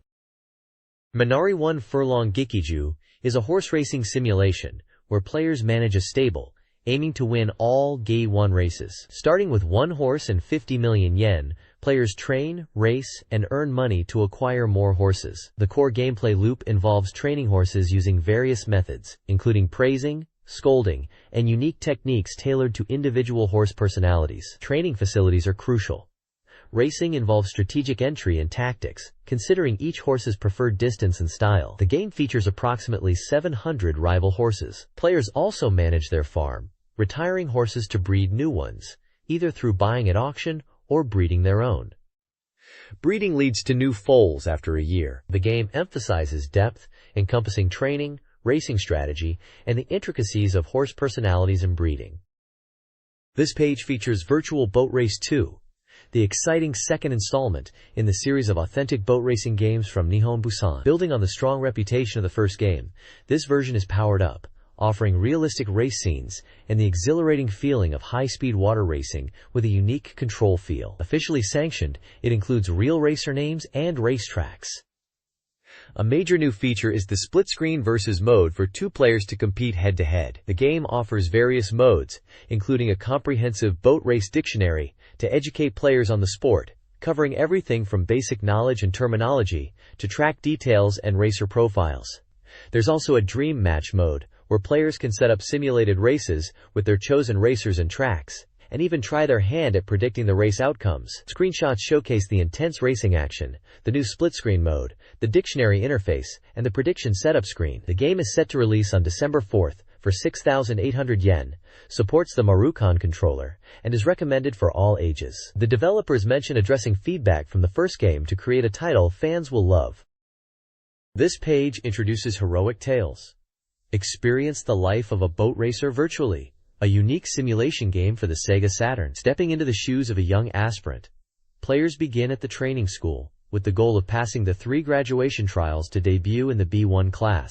The ultimate aim is to climb the ranks through victories, aiming for the 7 major SG special grade titles over a simulated 30-year career. The game unfolds month by month, offering command-based choices to guide your racer's life. Winning races is crucial for earning prize money, which in turn impacts various aspects of the simulation. Players can check their accumulated trophies from SG victories, manage their progress via a notebook which acts as the save function, and consult a calendar showing the annual race schedule, including the coveted SG races. Beyond the track, the simulation delves into personal life.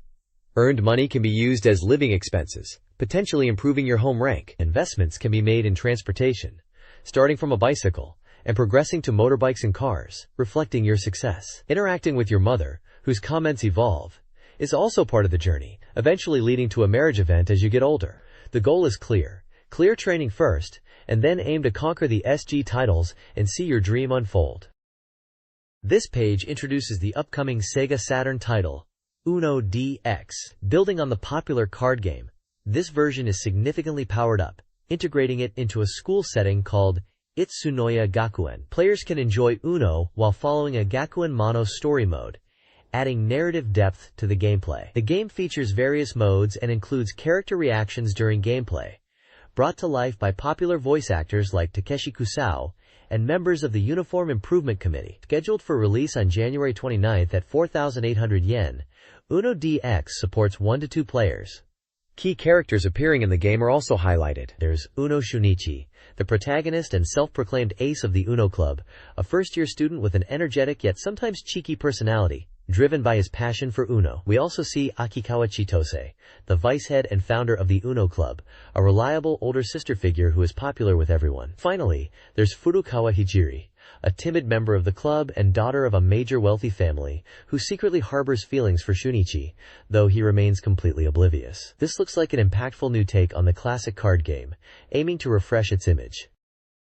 This page continues the look at Uno DX, detailing the different game modes available. You've got Free Uno, which supports 1 to 2 players and allows up to 6 total opponents, including the CPU. This is great for practice, as you can set the rules yourself, choosing between international or Japanese rule sets and local variations. Partner Uno is a 1 or 2 player mode, where you team up with others for team-based play, scoring points as a team rather than individually. The main attraction seems to be Advance Uno, the Gakuen Mono story mode, where you, as protagonist Uno Shunichi, must challenge various opponents throughout Itsunoya Gakuen to prove you're the top high school Uno player. This mode utilizes a map screen to navigate the school. The game also introduces more characters you'll encounter. There's Fujishiro Takami, a computer genius with a logical playing style that contrasts with Shunichi's passion. We also meet Saeki Raiko, a charismatic woman described as the game's only Kireke queen, who is popular with men. The page also highlights the voice acting talent involved, showing a group photo of some of the cast members, including those from the Uniform Improvement Committee and Takeshi Kusao. They even offered signed boards from the cast as a present to readers. This page features a vibrant illustration of various anime characters, likely from different games, gathered together. Dominating the top are the words SEGA Saturn Soft Complete Guide in large, golden letters. A blue vertical bar on the right side has Japanese text, which translates to Complete Guide to SEGA Saturn Software released after. Below this, another section introduces the current issue's focus. This issue delivers a large volume. A list follows, detailing the games covered in this guide, organized by page number. The titles listed are Blue Breaker Sword and Smile, P151, Devil Summoner, Soul Hackers, P156, J-League Pro Soccer Club Wotsukuru, 2, P160, X-Men vs. Street Fighter, Ginga Ojosama Densetsu Yuna 3, Lightning Angel, P170, Kaze no Tu Monogatari, Grandred, P176, Grandred, P178, Cotton 2, Bubble Symphony, P180. This page serves as an index or table of contents for a large section of the magazine dedicated to strategy guides for recently released SEGA Saturn titles. This page dives into Blue Breaker, Sword and Smile, the romance RPG by Human Entertainment, focusing specifically on its dating sim elements. While combat is part of the game, the guide stresses that winning the hearts of the girls requires a different kind of strategy, aimed at players who find the relationship aspects challenging. A core mechanic is understanding the girls' emotional states, which are influenced by internal parameters like affection and trust. These states are displayed in 5 distinct levels, ranging from very bad to very good, and can be checked on the party formation screen. The guide notes that girls can sometimes become moody regardless of parameter levels. Battle strategy also impacts relationships. The guide advises prioritizing escaping a losing battle over a full party wipe, although this isn't always the best approach for every girl, as some, like Kalmia, may see a significant drop in trust if you flee. A table is presented outlining how different battle actions and instructions can alter parameters for each of the main female characters. The game also utilizes common events to reveal a girl's feelings and your progress. These events occur at different stages of the game and can provide insight into the relationship status, such as discovering Kane's role in unleashing a demon, revealing a girl's guardian and attributes, or receiving a gift late in the game indicating a strong bond. Mastering these interpersonal elements is key to success in Blue Breaker. This page continues the in-depth guide to Blue Breaker, Sword and Smile, focusing on the game's event system, especially those linked to specific characters. Events are triggered by meeting certain conditions, but some happen automatically on a specific date or are only available within a limited time frame. The guide warns that clearing an event might prevent seeing it later, so paying attention to conditions is crucial, especially for character-specific ones. The guide highlights Akasha, the main heroine, noting she has the most events. Many of these are tied to increasing your friendship level with her. To win her over, the key is to embrace adventure and demonstrate your capabilities. The page includes portraits, showing how her affection level changes, and several character images. Next is Kalmia, described as having fewer but significant character-specific events. A key secret related to her sword, Frozen Fang, is revealed as your relationship deepens. Thus, a unique event occurs if she is in the party during the Trolls' Rebellion. Like Atusha, her changing affection levels are illustrated with portraits. The right side of the page features an extensive list detailing various character events, outlining their triggers and conditions. This comprehensive list serves as a roadmap for players aiming to experience all the unique character storylines. This page continues the Blue Breaker Sword and Smile Guide, focusing on two more key characters, Sarge and Turner. First up is Sarge. While he doesn't have a huge number of unique events, there's one major one where he gets sent to a different dimension. This event has specific, somewhat strict conditions. It only happens while you're traveling with Sarge and two other party members, and you have to defeat a magic master. Meeting Sarge reveals his rather unusual personality, but his cursed state turns out to be unexpectedly useful. You can see how your relationship with him changes through the affection portraits displayed. Next is Turner, who has quite a few events, some of which involve Narrator. If you're trying to trigger Turner's events, it's important to keep Narrator close by. A critical event during the crisis in Ailey requires you to enter the Great Tree with Turner. Meeting Turner, after defeating a monster, triggers a special message from her, highlighting her connection to Narrator. Her affection levels are also shown via portraits, ranging from poor to very good. The right side of the page provides a continuation of the detailed event list, outlining triggers and conditions for various occurrences in different locations like Ailey, Mag, Shinma, Lucarno, and more, including character-specific events and plot points like the flu epidemic and the road to Frol. The latest guide page for Blue Breaker introduces Narrator and Hamyun, two crucial party members. Narrator, shrouded in secrets vital to the story, requires a strong bond and early recruitment for maximum benefit. The guide suggests focusing on his joining events early. Hamun, with a dark past and potent water magic, experiences power surges during crises linked to Cain. The Water Dragon's Fang event has unique outcomes depending on her presence.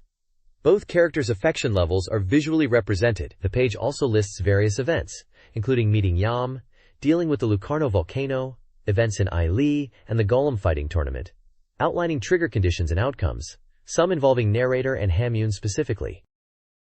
This page delves into two more key characters in Blue Breaker, Maya and Yam, alongside a breakdown of significant game events. Maya is portrayed as a quiet, expressionless character whose future is significantly shaped by the player's choices during a pivotal event that occurs after the disappearance of Sheba. Guide gives a combat tip for an early encounter with her. Yayam, a cunning thief, faces danger from assassins and plays a crucial role in the Toru Rebellion by offering a secret map. Both characters have their affection levels visually depicted. The events section details several major plot points, including the Golem fighting tournament, which connects to Hamyun from the previous page and involves building a golem and battling the Lamy Golem. The Shine Crisis, which can have dire consequences for Arsha depending on her affection. The Toru Rebellion, where Yam's map is essential for a specific path. And the Sheba disappearance event mentioned in Maya's profile. These events often trigger based on game progression, character presence, or affection levels, highlighting the interconnectedness of character relationships and the main story quest. This page features Devil Summoners, Soul Hackers, and Atlas RPG, released on November 13th. It provides a detailed look at the Sea Arc building, which is accessible outside the main story for battling and negotiating with demons. While some areas are level-locked, it's a great place to build your demon team. Floor maps for the first 4 levels, 1F lobby, 2F, 3F, and 4F, are displayed, showing the layouts you'll explore. The guide notes that 1F is just a lobby with recovery and terminal points for preparation, but stronger demons appear as you ascend the floors. It strongly recommends buying Water of Gathering Demons and Water of Repelling Demons from the shop in Shibahama Core to maximize demon encounters and collection efficiency. A key tip is offered on effectively raising demon loyalty using alcohol items. Certain demon personalities, particularly calm, are notoriously difficult to gain loyalty from through normal means. The guide explains that alcohol, purchasable in Shiba Hamakor, can temporarily change a demon's personality. By changing a stubborn demon's personality to something more amenable, like vain or friendly, you can then easily raise their loyalty through specific actions in battle, such as attacking for vain, or using guard/healing spells for friendly. The variety of available alcohol expands as you progress through the game, and it's even useful in demon negotiation. Screenshots show gameplay menus, including combat and shop screens selling these helpful items. This page presents a comprehensive demon list for devil summoners, soul hackers, covering demons from level 1 up to level 3-3. It serves as an essential guide for players building their demon teams, directly supporting the strategies discussed on the previous page regarding demon collection and negotiation. The list categorizes demons by their alignment. Light demons are indicated with a green background, neutral with brown, and dark with purple. Each entry provides crucial details about the demon, including their species, name and level, HP and MP stats, CP cost, personality type, defensive resistances and weaknesses, the magic spells they possess, and any special extra attacks they can perform. This detailed information is vital for planning battles and understanding the strengths and weaknesses of potential party members and adversaries encountered throughout the game world, and specific areas like the Sea Arc.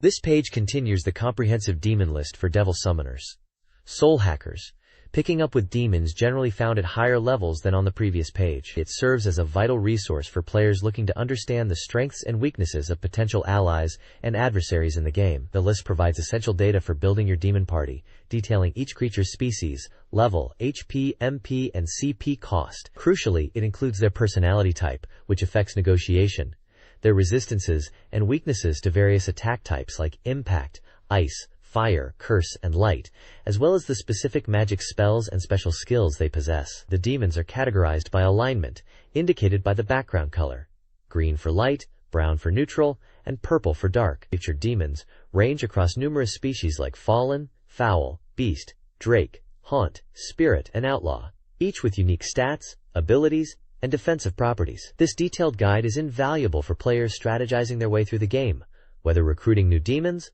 or facing challenging foes in areas like the Sea Arc. Understanding these details is key to success in Soul Hacker's demon-centric combat and negotiation systems. The next page is the second installment of the Satamaga Forum, a fan-focused section dedicated to devil summoners, soul hackers. It opens with a "This Week's Cover" illustration featuring fan art. The VR Museum showcases more fan submissions, including expressive illustrations of characters like Yuichi and Hitomi from the game, with comments from Mr. Kobayashi of Atlas Public Relations. The page introduces Mr. Ikuyama Kobayashi, the Atlas PR representative, explaining that the forum aims to be a place for fans and developers to interact through messages, questions, and illustrations. A "This Week's Devil" card highlights Suzaku, the vermilion bird, providing its mythological description as a guardian deity of the south. The VR Boutique section focuses on character style, specifically discussing Hitomi's fashion sense. There's also a Q&A section addressing fan questions about soul hackers, such as character compatibility, featuring a game screenshot. Finally, the page includes a call for submissions, inviting fans to send in their questions, ideas, and illustrations for future forum pages. The next page delves into the intricacies of J.League Pro Soccer Club wo Tsukuru 2, a popular entry in the Saskatsuku series of soccer club management simulations. This guide focuses heavily on mastering player training and club development. It discusses the importance of understanding each player's strengths and weaknesses to tailor effective training regimens, especially during their growth periods. The page suggests that a scattered approach to training throughout the month is often best to prevent stat decay. It also highlights how to identify a player's prime age, around 25, and adjust training accordingly. Key sections cover recognizing player ability, the significance of edited players as core team members, the need to expand training facilities as the club grows, and tactical advice, such as the crucial role of midfielders in this particular installment. The screenshots showcase various in-game menus, including training setup, player details, and the world ranking system, providing visual context for the strategic points being made. This page offers practical advice for players looking to build a successful team and dominate the league. This page continues the deep dive into J.League Pro Soccer Club Wotsukuru 2, focusing on strategic personnel management. It emphasizes the challenge of acquiring strong players due to significant transfer fees for both real J.League players and edited ones. A clever tactic is revealed: scouting retired J-League stars who might reappear as young free agents years later, allowing you to sign them cheaply. The guide also highlights recommended fictional Japanese players to look out for, categorized by position, FW, MF, DF, GK, noting their key attributes like system understanding, overall ability, individual skill, defensive prowess, or goalkeeping saves. Furthermore, the page provides advice on managing manager contracts. Initially, cheaper managers are suggested, especially with a squad prone to dissatisfaction, as the team develops and a clear tactical identity, like European or South American style, emerges. Investing in a high-level manager, over 200 million yen, is recommended to elevate the club's performance. Finally, selecting the right scout is discussed. Given financial constraints in the early years, the focus should be on scouting fictional Japanese players or those from Asia. Hiring a scout with decent ability in these regions is key to finding talent without breaking the bank. Screenshots throughout the page show player, manager, and scout profiles, illustrating the various stats and contract details discussed.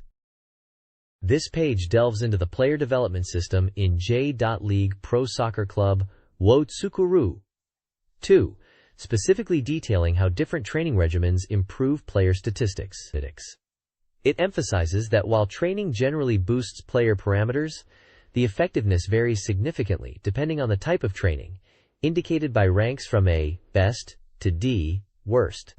The guide breaks down both basic training and individual training. Basic training covers fundamental skills like passing, dribbling, shooting, and defense, showing which core stats like game control, stamina, and specific skills are enhanced by each type. For example, basic passing training significantly improves passability, a rank, and moderately improves game control, B rank, and stamina, C rank. Other basic training like running and strength training focus heavily on stamina. Individual training focuses on developing players for specific roles like striker, dribbler, chancemaker, or various defensive positions. This training targets a broader set of stats relevant to that role, although the growth rate for each stat might be lower, often C or D ranks, compared to basic training. But some key stats for the role get higher boosts, e.g., a dribbler's dribbling stat gets an A rank boost. The guide provides tables listing the key stats affected by each individual training program and their respective growth ranks. A screenshot shows a defensive situation in the game.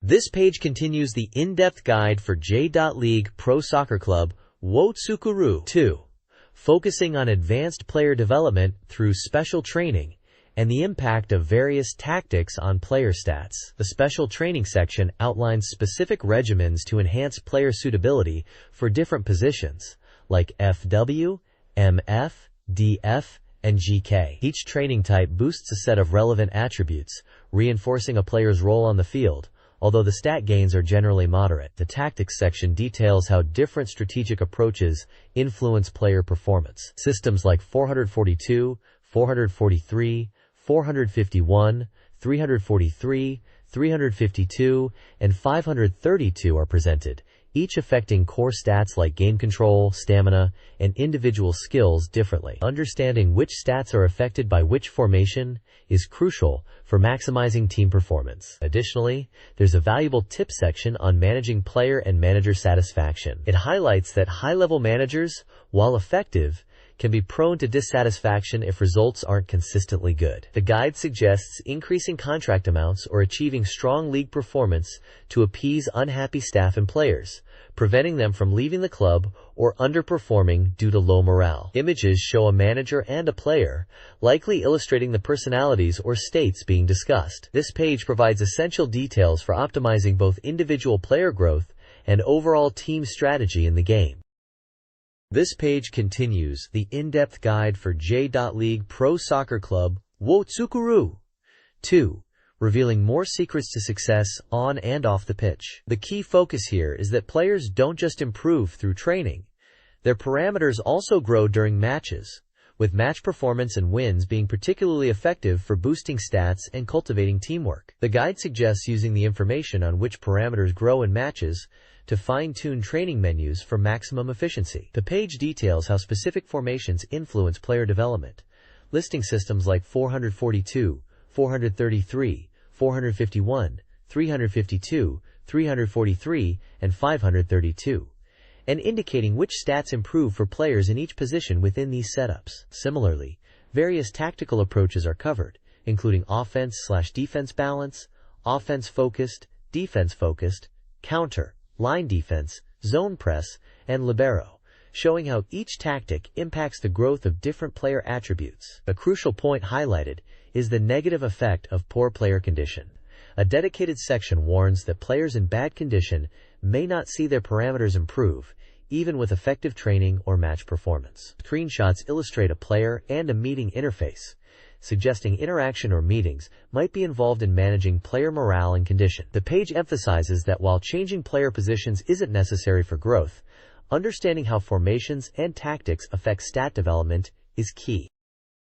This page features an interview with the developers of J.League Pro Soccer Club Wotsukuru 2, or Sakatsuku 2 as it's known. They acknowledge the depth of the game, has players asking questions, and offer insights into creating a strong club. According to them, there's no single right way to play.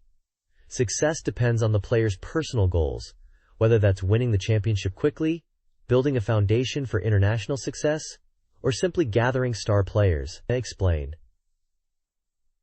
They explain that player development is a process of trial and error, and while training is important, match performance is crucial for parameter growth, especially winning matches. Varying training menus over time is more effective than sticking to the same routine, and balancing overall training with specific position training is key. A vital point is managing player condition, as poor morale or fatigue will prevent growth despite efforts. The developers also touch on tactical preferences, mentioning formations like the 352, and suggest it's okay if some players leave the club. It's a natural part of the game's progression that everyone experiences. The page also includes information about a present campaign for Sakatsuku 2 supporters, giving away copies of the official guidebook. This page dives into the fighting game X-Men vs. Street Fighter, priced at 7,800 yen and requiring the 4 MB expansion RAM cartridge. The focus is squarely on mastering continuous techniques, or combos, highlighted as the most important element for victory in this game. The page presents a flowchart showing the basic connections for chaining moves together, starting from jumps, dashes, or throws, and leading into chains, special moves, hyper combos, air raves, and air throws. The guide emphasizes two key mindsets: offense and defense. For offense, it stresses the importance of inputting commands accurately, noting the game's fast-paced, free-moving combat requires precise timing despite appearing chaotic. Building confidence in your execution is key. On the defensive side, the crucial skills are throw escapes and down avoidance. Since the game has fewer mid-level attacks that guard break easily, avoiding throws and getting knocked down is paramount to minimize combo damage. The guide warns that failing to avoid these will severely limit your survival chances. Below there's a table detailing character-specific combos and aerial rave chains for a selection of the roster, showing examples of ground and air combos, as well as follow-ups after throws. This demonstrates the diverse application of the combo system for different fighters. This page delves deeper into the advanced combat of X-Men vs. Street Fighter, emphasizing crucial techniques beyond basic attacks. It starkly contrasts gameplay without and with dashing, demonstrating that dashing is paramount for closing distance, connecting ground attacks effectively, and setting up devastating combos from jump-ins. The guide highlights how dashing momentum allows attacks to chain properly, essential for dealing significant damage. A core element discussed is the aerial rave system. The page explains that executing an aerial rave requires a launcher move, which often has limited range but can be set up using dash attacks. Once airborne, follow-up attacks can be chained, with the timing being relatively lenient. It notes that certain moves can be cancelled into hyper combos for maximum damage during these sequences. A specific game mechanic is also pointed out. It's impossible to perform a powerful throw technique directly out of a dash, requiring a brief recovery period first. The concept of pursuit attacks is introduced, which involves hitting opponents who are knocked down or sent flying. These are presented as vital for extending combos and dealing large damage, though only possible in specific situations. The page warns about the extreme danger of being cornered, where the combination of aerial raves and pursuit attacks can lead to inescapable, high-damage combos. A table outlines character-specific moves that allow for pursuit follow-ups, particularly emphasizing opportunities near the screen edge, cementing the corner as a dangerous zone. This page delves into essential counterattack strategies in X-Men vs. Street Fighter. Building on the advanced combat techniques discussed previously, it emphasizes the importance of identifying openings to turn the tide of battle. The first core counterpoint highlighted is exploiting the recovery time after an opponent's variable attack. Tag and attack. The guide explains that while the tag system is powerful, successfully guarding the incoming character's attack creates a significant opportunity for punishment. It illustrates how the optimal counter can depend on whether the opponent tagged in from close or far range. It also notes that some tag and attacks are much easier to punish than others, depending on the character's attack speed and range. The second major strategy covered is effectively using the advancing guard, push block. This technique pushes the opponent away, creating space and often leaving them vulnerable to a counterattack. The page suggests using push block against various attacks to gain an advantage. A comprehensive table provides specific counterattack recommendations for each character after blocking an opponent's variable combination, tag and sequence, listing optimal moves like Ryu's Shakunetsu Hadoken, mid-screen, or Shinku Hadoken, far, Cyclops' Mega Optic Blast, Ken's Shoryuken, and others for various characters including Wolverine, Chun-Li, Storm, Charlie, Gambit, M. Bison, Magneto, Dhalsim, Juggernaut, Zangief, Sabretooth, Cammy, Rogue, and Akuma. Screenshots throughout the page illustrate these concepts in action.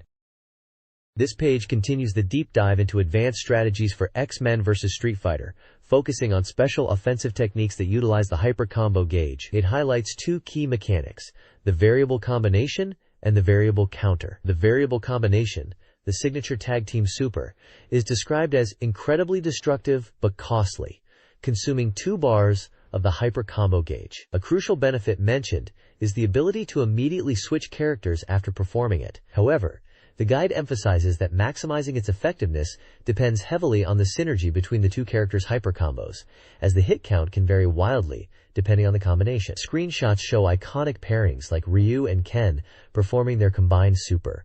The variable counter is presented as a valuable defensive option used from a guarded state, allowing you to counter an opponent and safely tag in your partner. It costs 1 gauge bar and has initial invulnerability frames, making it a reliable way to escape pressure and switch characters, although its direct damage output is noted as lower than other options. Finally, the page stresses the vital importance of managing and stocking your hyper combo gauge throughout the match. It points out that many powerful techniques rely on gauge availability, and suggests super jump attack chains as an effective method for building meter quickly, though it acknowledges the risk involved in doing so during active combat. The accompanying charts provide details on specific character applications of these techniques and gauge stocking methods.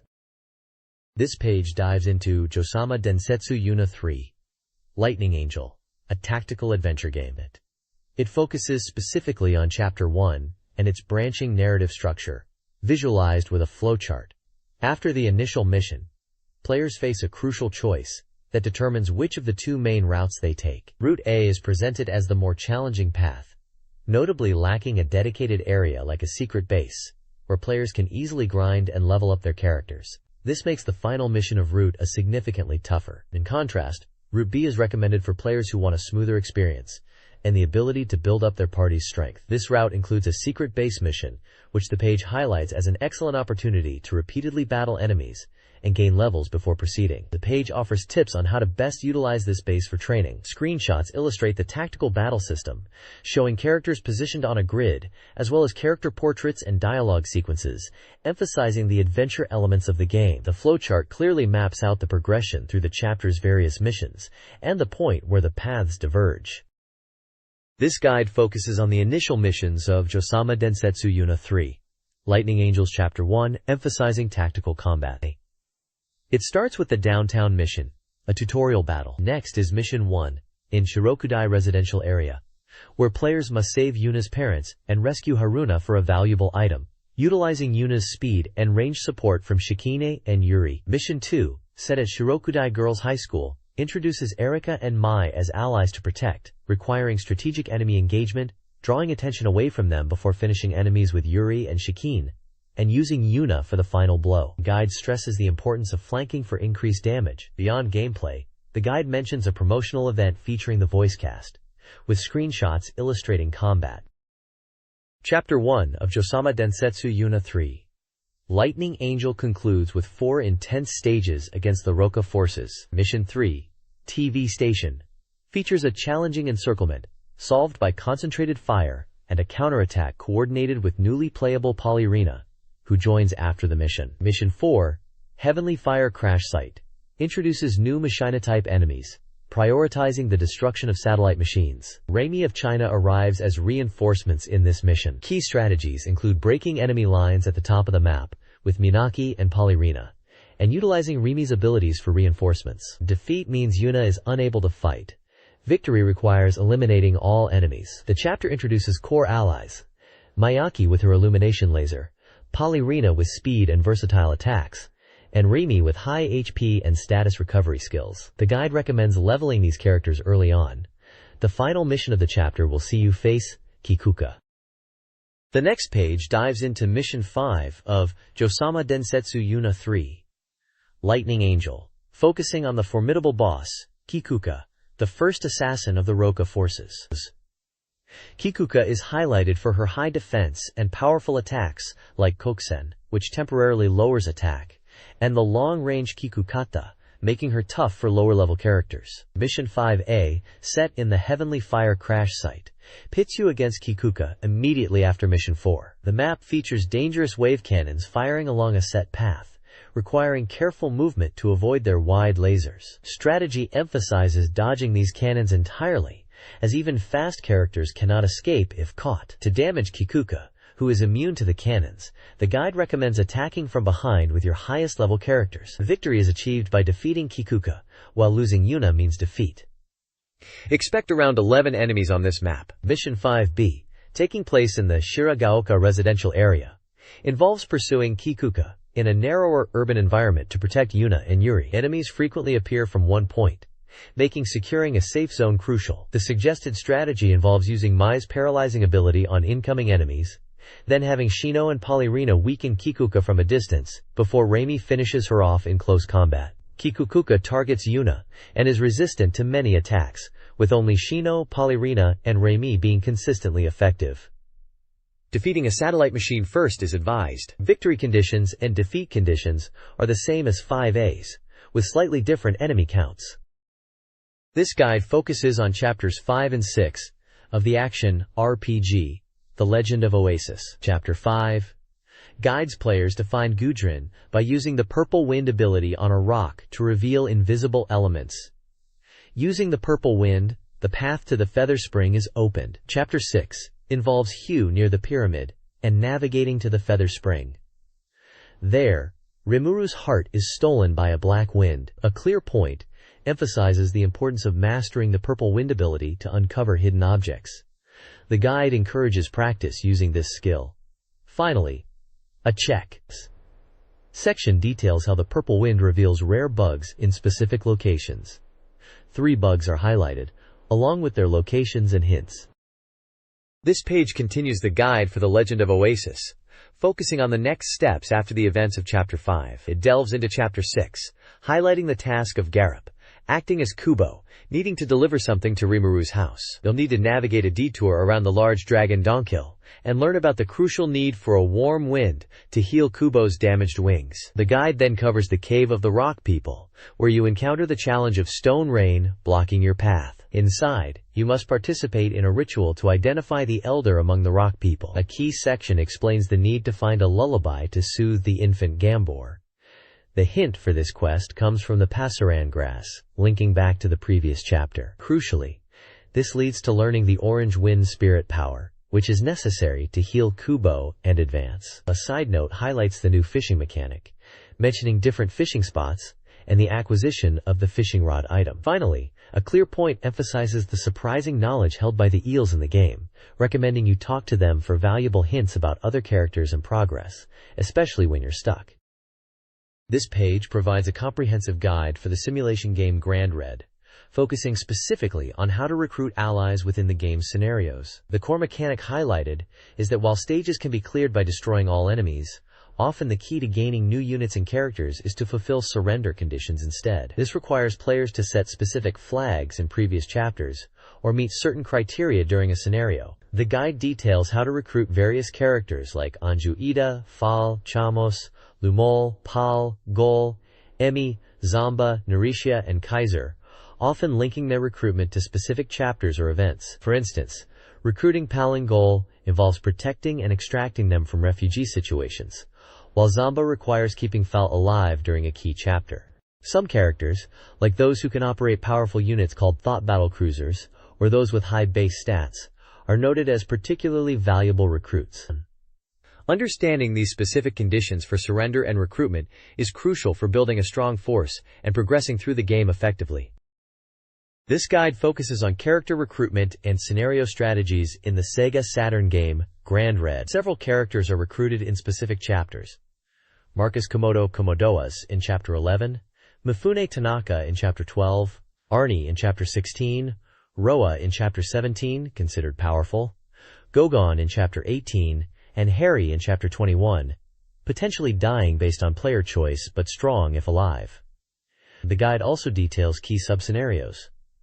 Chapter 11 includes a rebellion with enemy reveals. A bonus stage with experience rewards appears after chapters 15 or 16, triggered by unit placement. Zamba advises using Roa to handle weaker enemy hordes in challenging scenarios.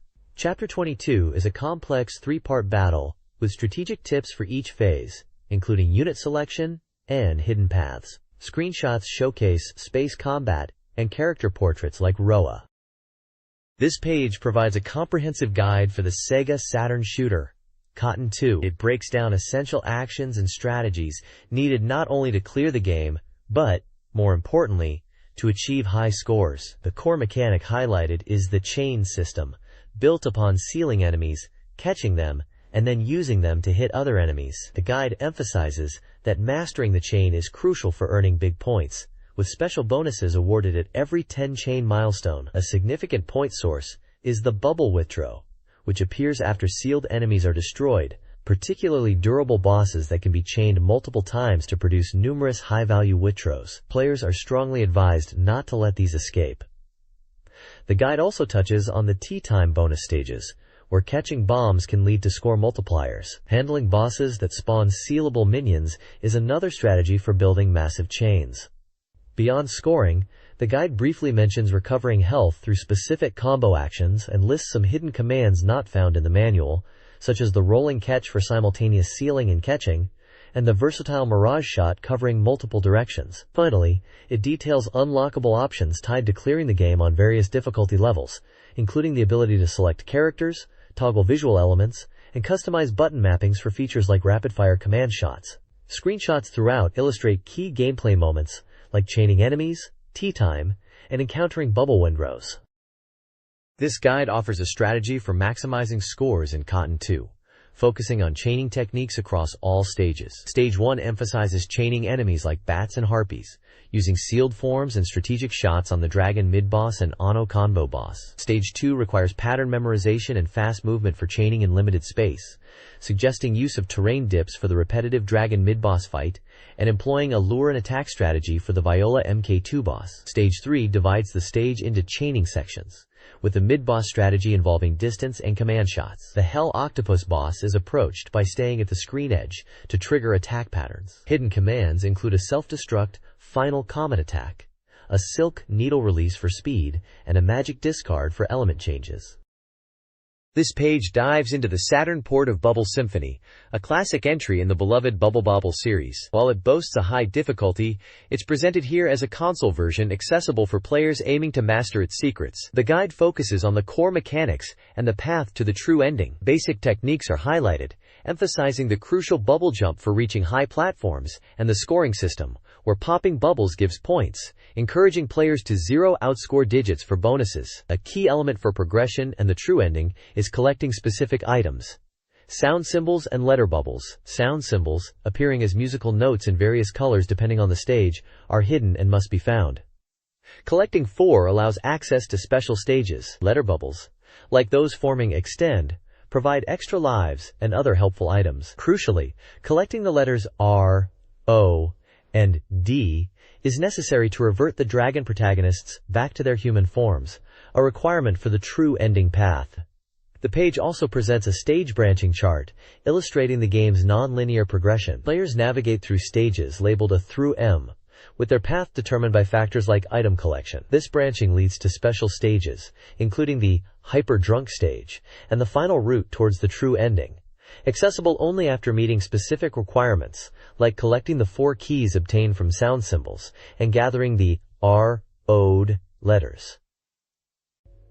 Failure to collect the keys means game over at a critical junction. This guide details the boss battles of Bubble Symphony. Players face a diverse range of adversaries, each with unique attack patterns and stage-dependent behaviors. Early bosses include the adaptable Drunk and the shape-shifting Baked Anunnaki. Later challenges feature the giant battleship Yamato and the multi-form Mecha Bublin. Recurring bosses like Great Tamaita and King Monsuta utilize elemental attacks, requiring strategic adaptation. The game emphasizes the difficulty of fast-moving or tricky bosses, necessitating skillful bubble use and environmental awareness. The final battle involves Hyper-Drunk, starting in a puppet form, before transforming into a challenging foe with powerful beam attacks. Defeating the true form is essential for achieving the game's true ending, requiring knowledge of previous stages. This page delves into secrets for Zero Divide, the final conflict. It highlights 2 hidden characters and a customization option. First, it introduces XTAL, pronounced Ikustrul. This powerful character appears after defeating Zool on normal or hard difficulty. Based on Zool's own body, XTAL is a formidable opponent, with attacks from its limbs, a beam from its eye, and a telekinetic throw. The page includes screenshots showing XTAL in action. Next is Neko, the beloved mascot character from Zoom. Neko becomes available only after XTAL is unlocked, and the game playtime exceeds 12 hours. This character is exclusively usable in Versus mode, adding a unique, almost comical, element to battles. A large screenshot shows Neko up close. Finally, the page explains how players can change their character's color. Once XTAL is available, holding the L button while selecting a character and pressing a direction on the D-pad allows players to choose from 8 different color variations, including the default. This adds visual variety and personalization to the fights. Screenshots display various characters in different palettes, demonstrating this feature. These secrets add significant replay value and fun customization options to the game. The next page provides the critical move lists for Zero Divide.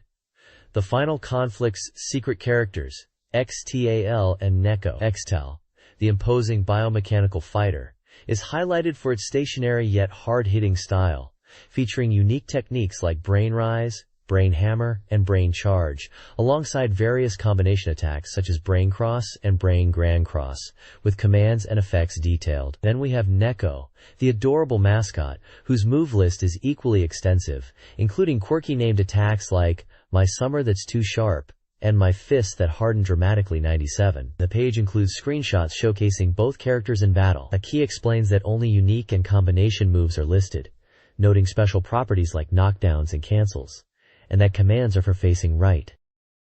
This page dives into Konami's sports game development, with an interview featuring Jukushi Akata, a key figure behind the highly popular Power Pros baseball series, known internationally as Powerful Pro Yaku. Akata discusses the series' origins, explaining how its accessible yet deep gameplay, adapted from an earlier PC game, helped it become a staple in the sports genre.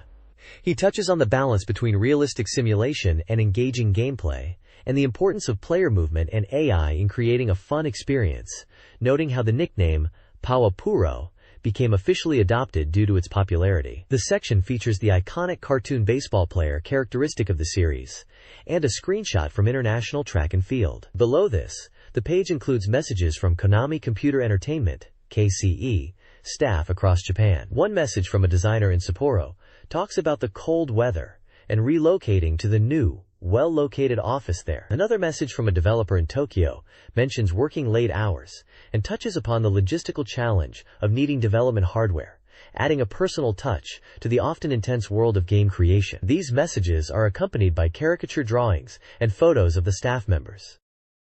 This page highlights Konami's success on the Sega Saturn with their hugely popular JIKYU Powerful Pro Yakyu series, often known as Power Pros. The article discusses how the series' engaging gameplay, which evolved from earlier PC titles and Super Famicom ports, became a major hit on the platform, surpassing previous genre leaders. Jukushi Akata, a key producer from KCE Osaka, is featured, sharing insights into the series' development, including the joy of seeing the iconic Pawapuro-kun character gain popularity, and the effort to create a game enjoyable for all player types. A screenshot from JIKYU Powerful Pro Yakyu 4 is included, demonstrating the game's signature style. Below, the page features a column titled, Sekiguchi and Ezawa's Toranamon Report, 10 p.m.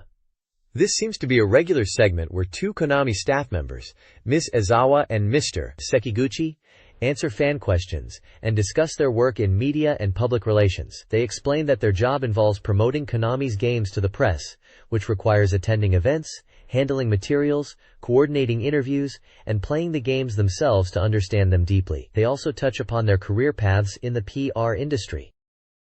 This page features an in-depth interview with the acclaimed character designer Mika Akitaka, known for her work on the popular Galaxy Fraulein Yuna series. The interview commemorates the release of the latest entry, likely Galaxy Fraulein Yuna 3, which marks a significant departure for the series. Previously known as a digital comic series, Yuna 3 bravely ventures into a new tactical adventure genre, combining adventure game elements with simulation gameplay. Mika Akitaka discusses the challenges and excitement of this genre shift, highlighting the game's massive cast, which features voice work from over 40 actors. The interview touches upon balancing the gameplay, incorporating puzzle elements, and ensuring the simulation aspect is engaging for players. A screenshot is included showcasing a gathering of many characters from the series, illustrating the large roster mentioned.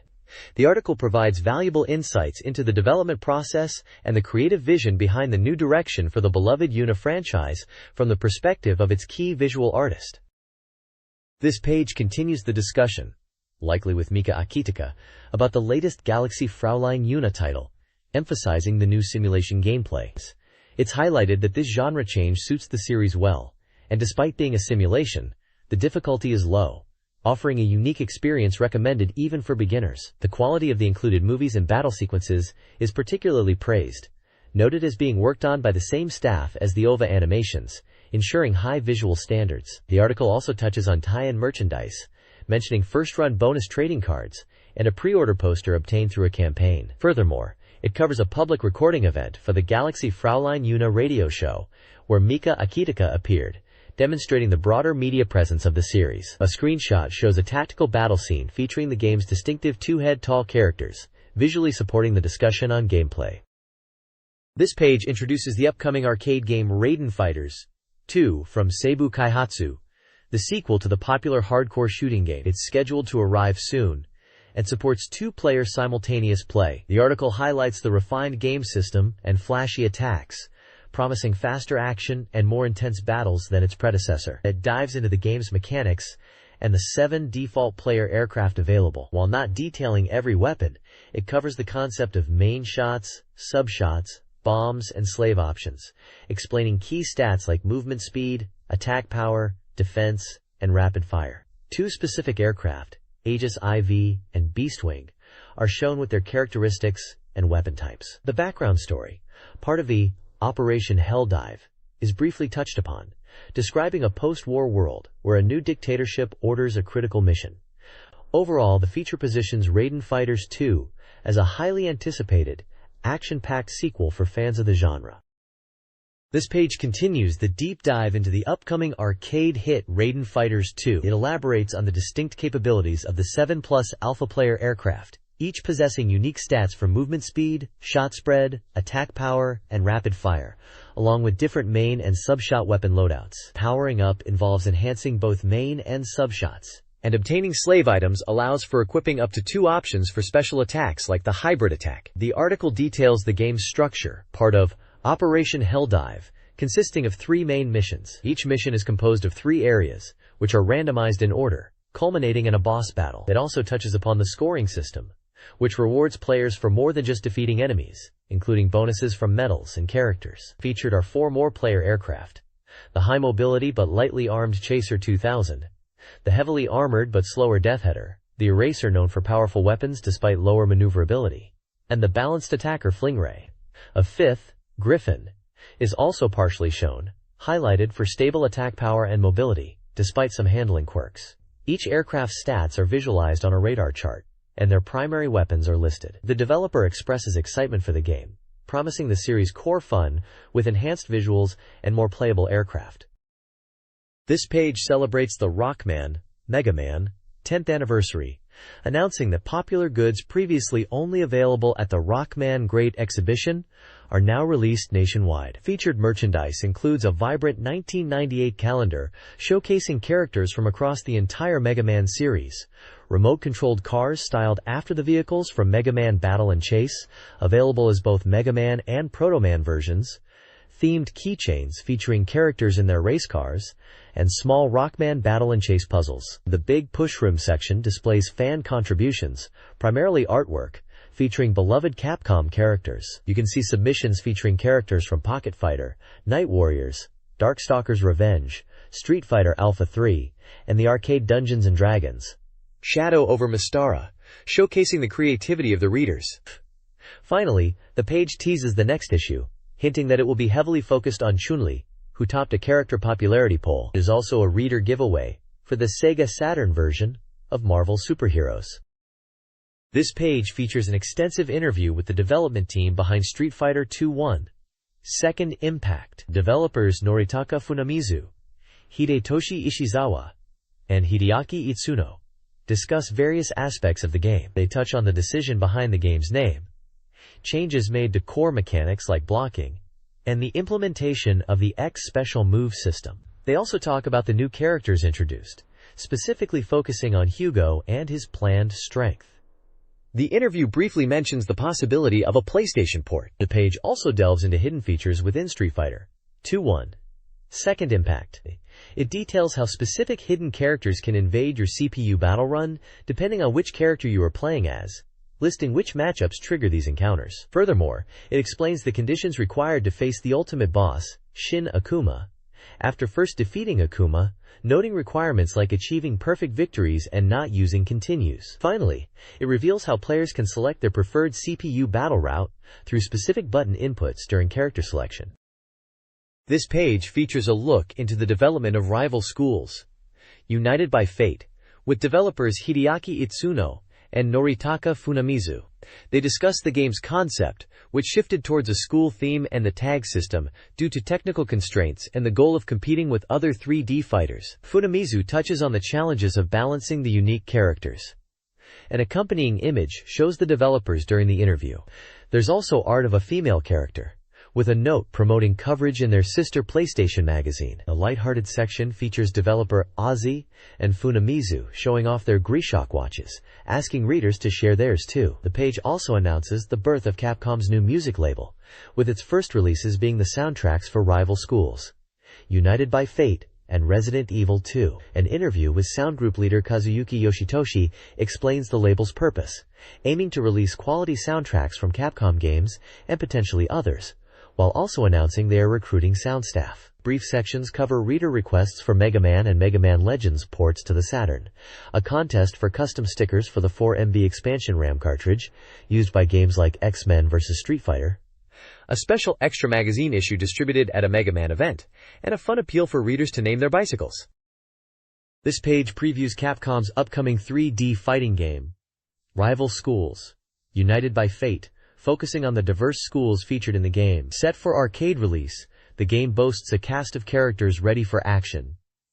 The game's stages include advertisements in the background, similar to Street Fighter Alpha 2. The page profiles key schools: Taiyo High, a typical school with a rivalry with Pacific High; Gorin High, an Olympic athlete training ground; Pacific High, an elite American school; and Jido High, a school for delinquents controlled by Daigo.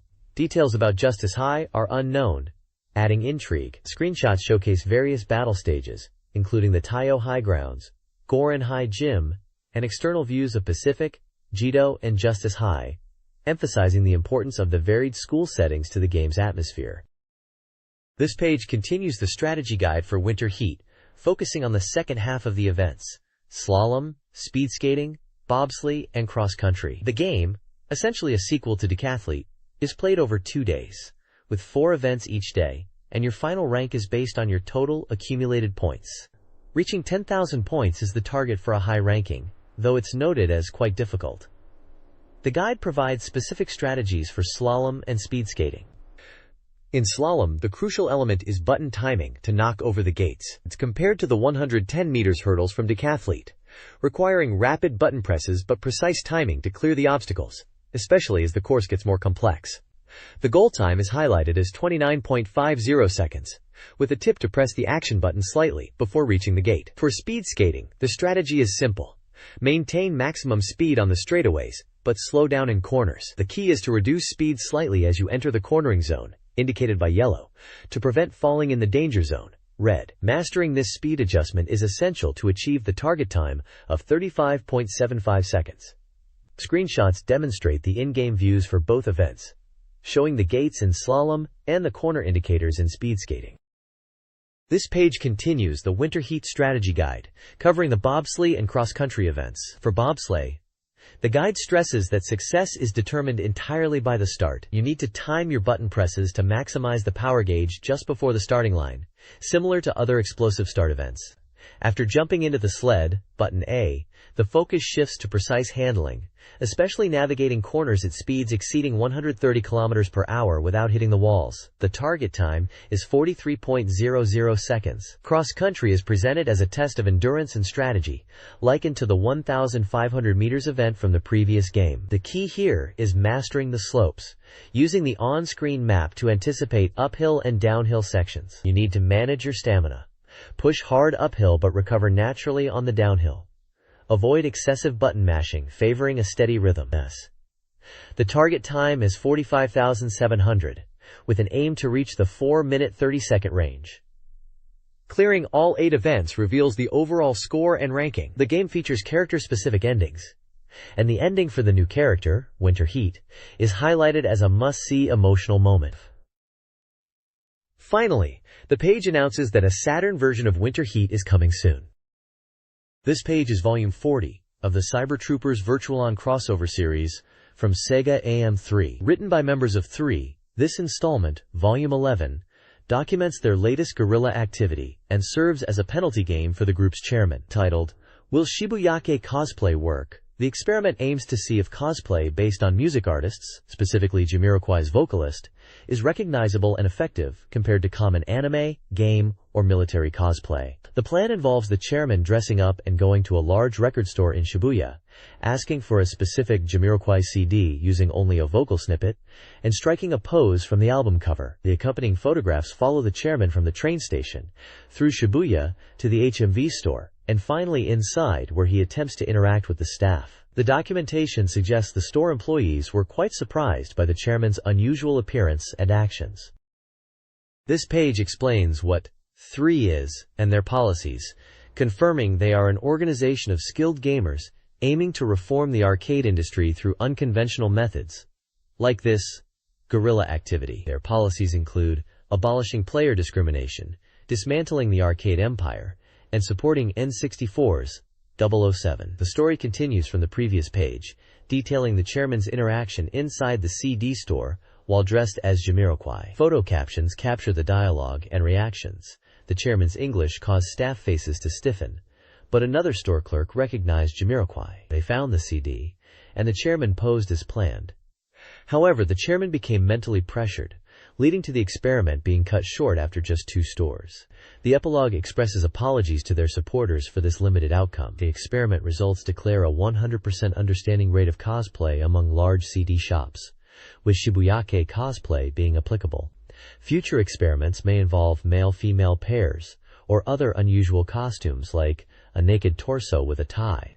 The page also announces recruitment for 3 party members, offering a 3 t-shirt as recognition. The address for applications is provided, and the closing message declares their continued fight next month, stating that a single character from a weak gamer can become a powerful shot.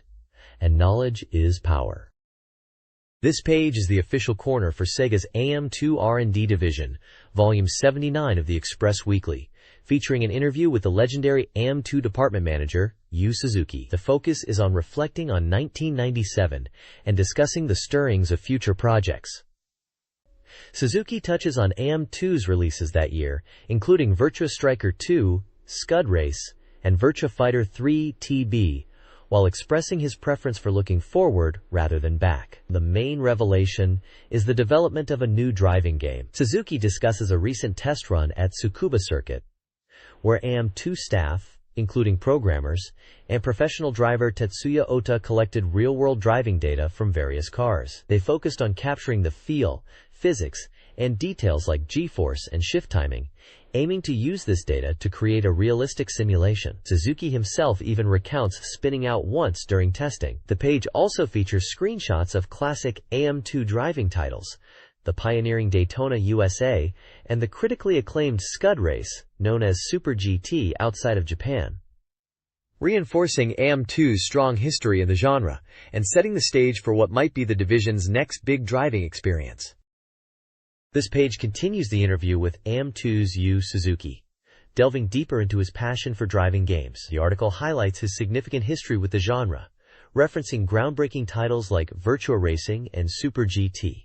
Scud Race. Suzuki discusses the fundamental aspects of car dynamics crucial for speed, such as managing weight and the center of gravity. He emphasizes the satisfaction derived from directly controlling a vehicle, particularly in contrast to the increasing automation in modern cars. Suzuki elaborates on the recent data collection tests at Tsukuba Circuit, mentioning the analysis of G-forces experienced during cornering, citing specific examples like 1 gram and 1.75 grams readings. He talks about capturing the precise sensations of driving near the vehicle's limits, the thrill and tension, and the nuanced control required for successful racing, like precise braking and acceleration through corners. Suzuki also touches on the rewarding process of practicing and mastering these techniques, drawing a parallel to achieving mastery in games like Afterburner 2. The goal is to create a driving game that conveys these realistic sensations and the joy of skilled control. The page features screenshots of Virtua Racing and Super GT, alongside photos of Yu Suzuki and cars on a track, visually underscoring AM2's commitment to realistic driving experiences. This page features the 42nd installment of The Subtle Relationship Between Games and Art, titled Monogatari of Extinction and Evolution. It focuses on the SEGA Saturn game, The Lost World, Jurassic Park. The article delves into how the game reflects the themes of extinction and evolution present in Michael Crichton's original novel.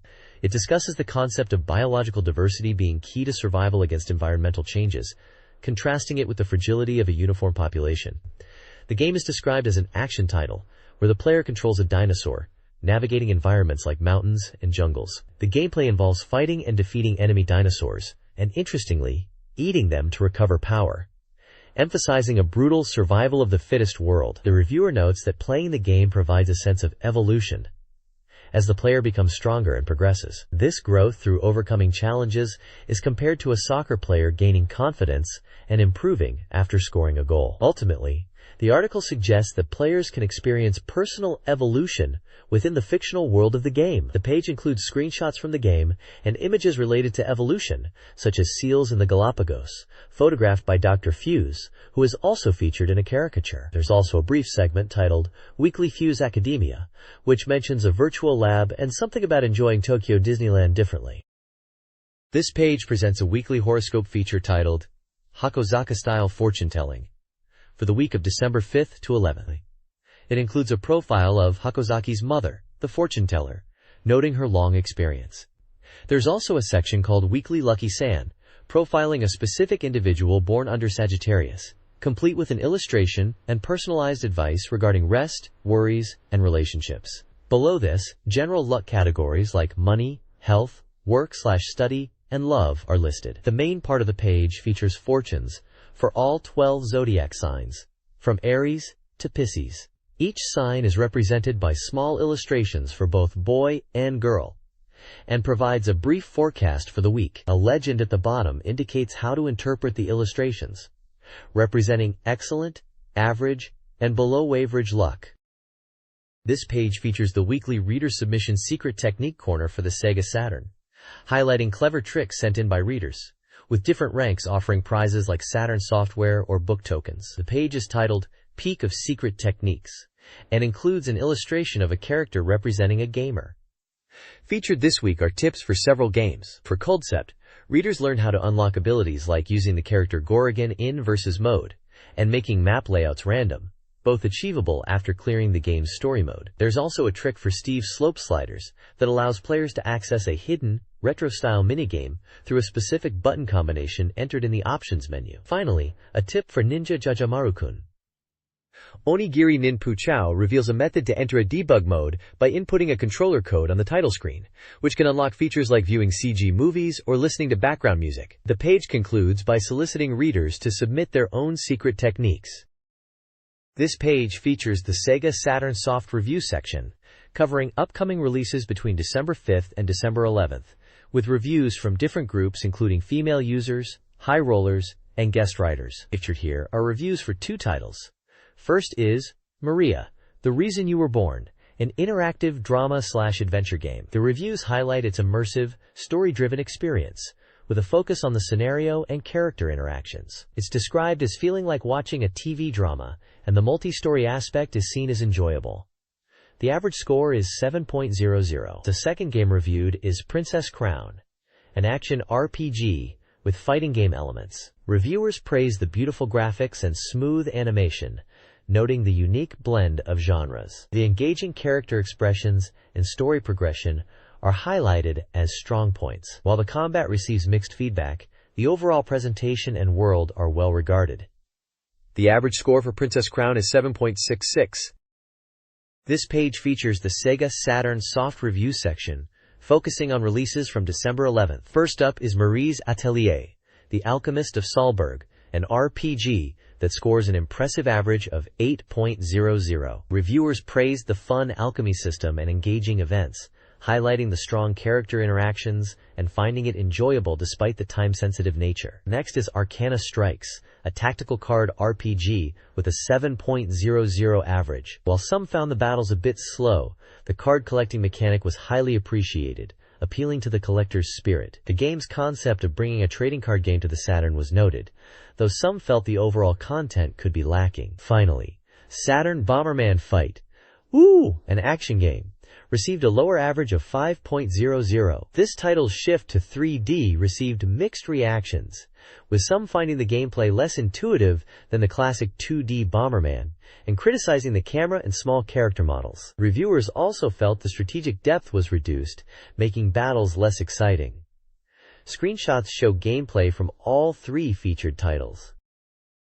This page reviews upcoming SEGA Saturn releases. Bishujo Hanafuda Kiku Michinoku Hito Koi Monogatari Special, a Hanafuda game, received a 7.33, praised for its relaxed atmosphere and gameplay, despite some finding penalties harsh. Shining Force 2, Scenario 1, a strategy RPG, also scored 7.33, lauded for its smooth gameplay and deep combat, though navigation and lack of originality were criticisms. Other releases include the Puradoru Disc Volume 9, featuring gravure idol Kaiko Nagamatsu, which earned an 8 for its photo and video content. Yukyu no Kobako Official Collection, a fan disc for the Eternal series, also scored an 8, offering fan-focused content and deemed a must-have for fans. This page presents the upcoming software release schedule for the SEGA Saturn. It covers releases primarily scheduled for December 1997 and extends into early 1998, including titles with undecided release dates. The schedule provides key details for each game, the planned release date, the title, the price, the manufacturer, the game genre, and any specific compatibility notes or age restrictions. The page also includes a guide to understanding the genre abbreviations used, such as ACT for action, RPG for role-playing game, SLG for simulation, and so on. It also explains symbols indicating compatibility with various peripherals, like the multi-controller or twin stick, and notes age recommendations. Browsing the list reveals a packed release window heading into the holiday season and the new year. Notable titles appearing on the schedule include Real Bout Fatal Fury Special, Wizard's Harmony 2, Burning Rangers, Baroque, Grandia, Shining Force 2 Scenario 1, Riven, the sequel to Myst, and several others across a wide range of genres, from fighting and RPGs to simulations and adventures. The schedule offers a clear overview for players looking forward to the next wave of Saturn games. The next page continues the SEGA Saturn software release schedule, providing details on upcoming games from late 1997 moving into 1998, along with many titles still listed as undecided. This section lists release dates, titles, prices, manufacturers, genres like action, RPG, simulation, and adventure, plus compatibility notes. Featured here are a wide array of anticipated games. From the adventure genre, titles like Even the Lost One and the Jake Hunter series entry are listed. Simulation fans could look forward to winning Post 3 and Princess Maker: Fairy Tales Come True. The schedule also includes major releases, like the continuation of the epic strategy RPG series, with Shining Force 2 Eyes Scenario 3, and the arcade horror hit The House of the Dead. Other significant listings include fighting games, such as the original Guilty Gear and Marvel Superheroes vs. Street Fighter, the acclaimed survival horror sequel Resident Evil 2, known as Biohazard 2 in Japan, the highly popular tactical RPG Sakura Wars 2, and the platforming adventure Rayman 2. The page reflects the diverse range of software still in the pipeline for the Saturn, with a considerable number of games awaiting final release dates. This page highlights a reader gift campaign from SEGA Saturn Magazine. The main prizes include a selection of SEGA Saturn-compatible software for 20 lucky winners, a Data West-branded CD case likely featuring the protagonist from the arcade port Giant Attack, for 5 winners. There's also Capcom's Secret File Volume 16, which focuses on the excellent fighting game Street Fighter 2 Eyes Second Impact, available for 5 readers. Fans of the charming shooter Twinkle Star sprites can win a large poster, with 3 up for grabs. Finally, 5 readers can obtain a valuable game introduction pamphlet for the Data West title, Kamigakari Soshite, which features its distinct characters. The page also includes a brief preview of the next issue, which plans to look back at the major games and events of 1997 and discuss what happens next, featuring highlights like the adventure title Eve, the tactical RPG Shining Force, the epic RPG Panzer Dragoon Saga, and the highly anticipated RPG Grandia. Contact information for magazine inquiries and the release date for the December 26th issue, December 12th, are provided. There's also a list of winners from a previous gift campaign. This page features the SEGA Saturn title, Mahjong Gakuen Sai, or Mahjong School Festival. It's a mahjong game with a dating sim or visual novel element, where the player takes on the role of a photography club president, tasked with finding beautiful female models for a school festival exhibition. The gameplay involves challenging various characters to mahjong matches. Winning allows you to progress and presumably recruit them as models, while losing means the work remains incomplete. The page showcases several of the game's characters through portraits: Sawako Hayami, Makoto Akino, Kaiko Takahashi, Mayu Sakaki, Kyuka Kaguya, and Maki Yuki. Their ages and blood types are also listed, a common detail in Japanese games of this era. The game's promotional text emphasizes the variety of female characters, including students and teachers. Details are provided for limited edition bonuses. Chance 1 mentions that the first limited edition run includes special original trump cards. Chance 2 highlights a contest where sending in a postcard from the limited edition's bonus CD enters you into a drawing for original telecards featuring 2 characters. The game was released on November 6, 1997, and carries an 18+ age restriction. As an expert, games combining mahjong with character interaction were quite popular on the Saturn, offering a blend of traditional Japanese gaming with anime-style presentation and narrative elements. This particular entry focuses on a school festival theme with a photography angle. This page appears to be the back cover of the magazine, featuring a prominent teaser for the game D2 by Warp Inc. Warp was a notable developer on the SEGA Saturn, famous for titles like D and Enemy Zero. This teaser, appearing in a December 1997 issue, predates the game's eventual release on the Sega Dreamcast, suggesting it was an early announcement, or possibly considered for the Saturn at some stage. The page also includes publication details for the magazine, identifying it as SEGA Saturn Magazine, issue 200, published on December 19, 1997, and priced at 333 yen. Contact information for SoftBank Corporation's publishing division, the magazine's publisher, is also present. A small set of colored blocks, spelling out Warp, visually links the logo to the developer.